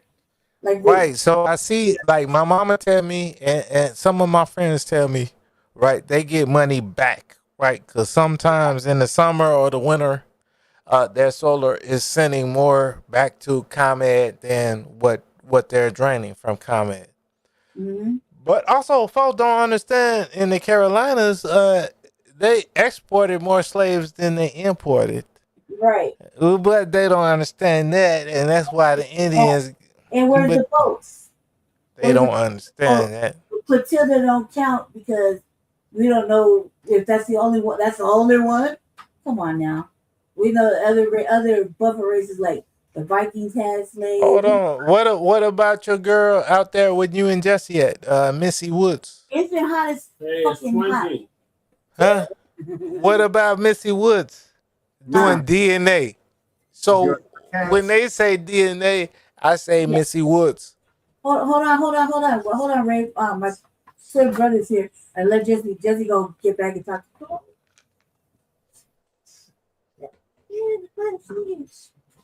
I heard you, Jesse. Jesse coming right down. All right, Crow.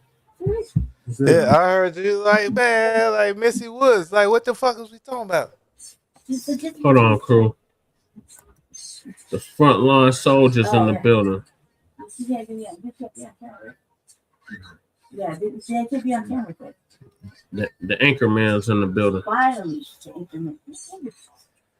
Oh Lord. Yeah, the front. Frontline general. Yeah, frontline general. Hey Jesse, my screensaver on my TV has a air balloon with a big old C on it, a red C. with the mountains on it. I'm like, I'm trying to send it to you. I'm gonna send it to your to your Twitter. Yeah, send it to Twitter. Cause I didn't want to show it on screen, but like I can show it to you. You be like, what the fuck? Yeah. Yeah, this is the last. We already. Chris Mata. Oh, you're there on the way? No, I seen him over there on. What's he called it? I seen him at. Ray, I'm gonna call you on Meet. Yeah, we're gonna Google. Yeah, we gotta close the show up. Google Meet you. I appreciate y'all tapping in. Thank you for coming through. Hey, crew. check what I sent you. In the private. They're in the X messages. Oh, the cats. Yes, it's a big ass spot though. Yeah. But you see how they look like Colorado? Yeah. You sent it on Twitter. Yeah, I sent you a Twitter message. Yeah, we got company. So we gotta close this out. We got a buffet around this motherfucker. No buffet. Well, greet your company for me and whatever. But thanks for having me on though. That's dope, crew. I see it. But you see how they look like Colorado? That's why I sent it to you. Yeah, that's dope. That was my screensaver on my TV. So. Oh, that's what's up. All right, so thank y'all for tapping into this Grand Rising with Shabaka and the Chase. This concludes season 12, episode 12, Grand Rising with Shabaka and the Chase, in conjunction with the Frontline Black News. Hey, if you wake Shabaka up, shake his hand for me. Okay. Yeah, he gonna be gone for like a week. So. Well, tell him I said what's up. Tell him I said what's up though. I'll call back in like 30 minutes of Meet. Yeah, we're gonna call you back on Google Meets, crew. All right, y'all got my number. Just call me. Yeah. All right, we can do that too.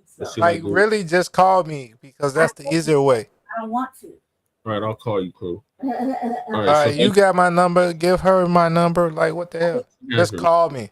She just like to call video chat. I like to do video chats, man. Well, we can do video chat on the call too, but also. All right, I bet.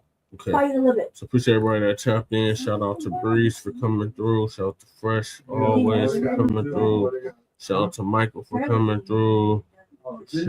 Me, Breeze, and Dave got to do a song though. Yeah. DSD. And Keezy got to make the beat. Your Black Alphas last night?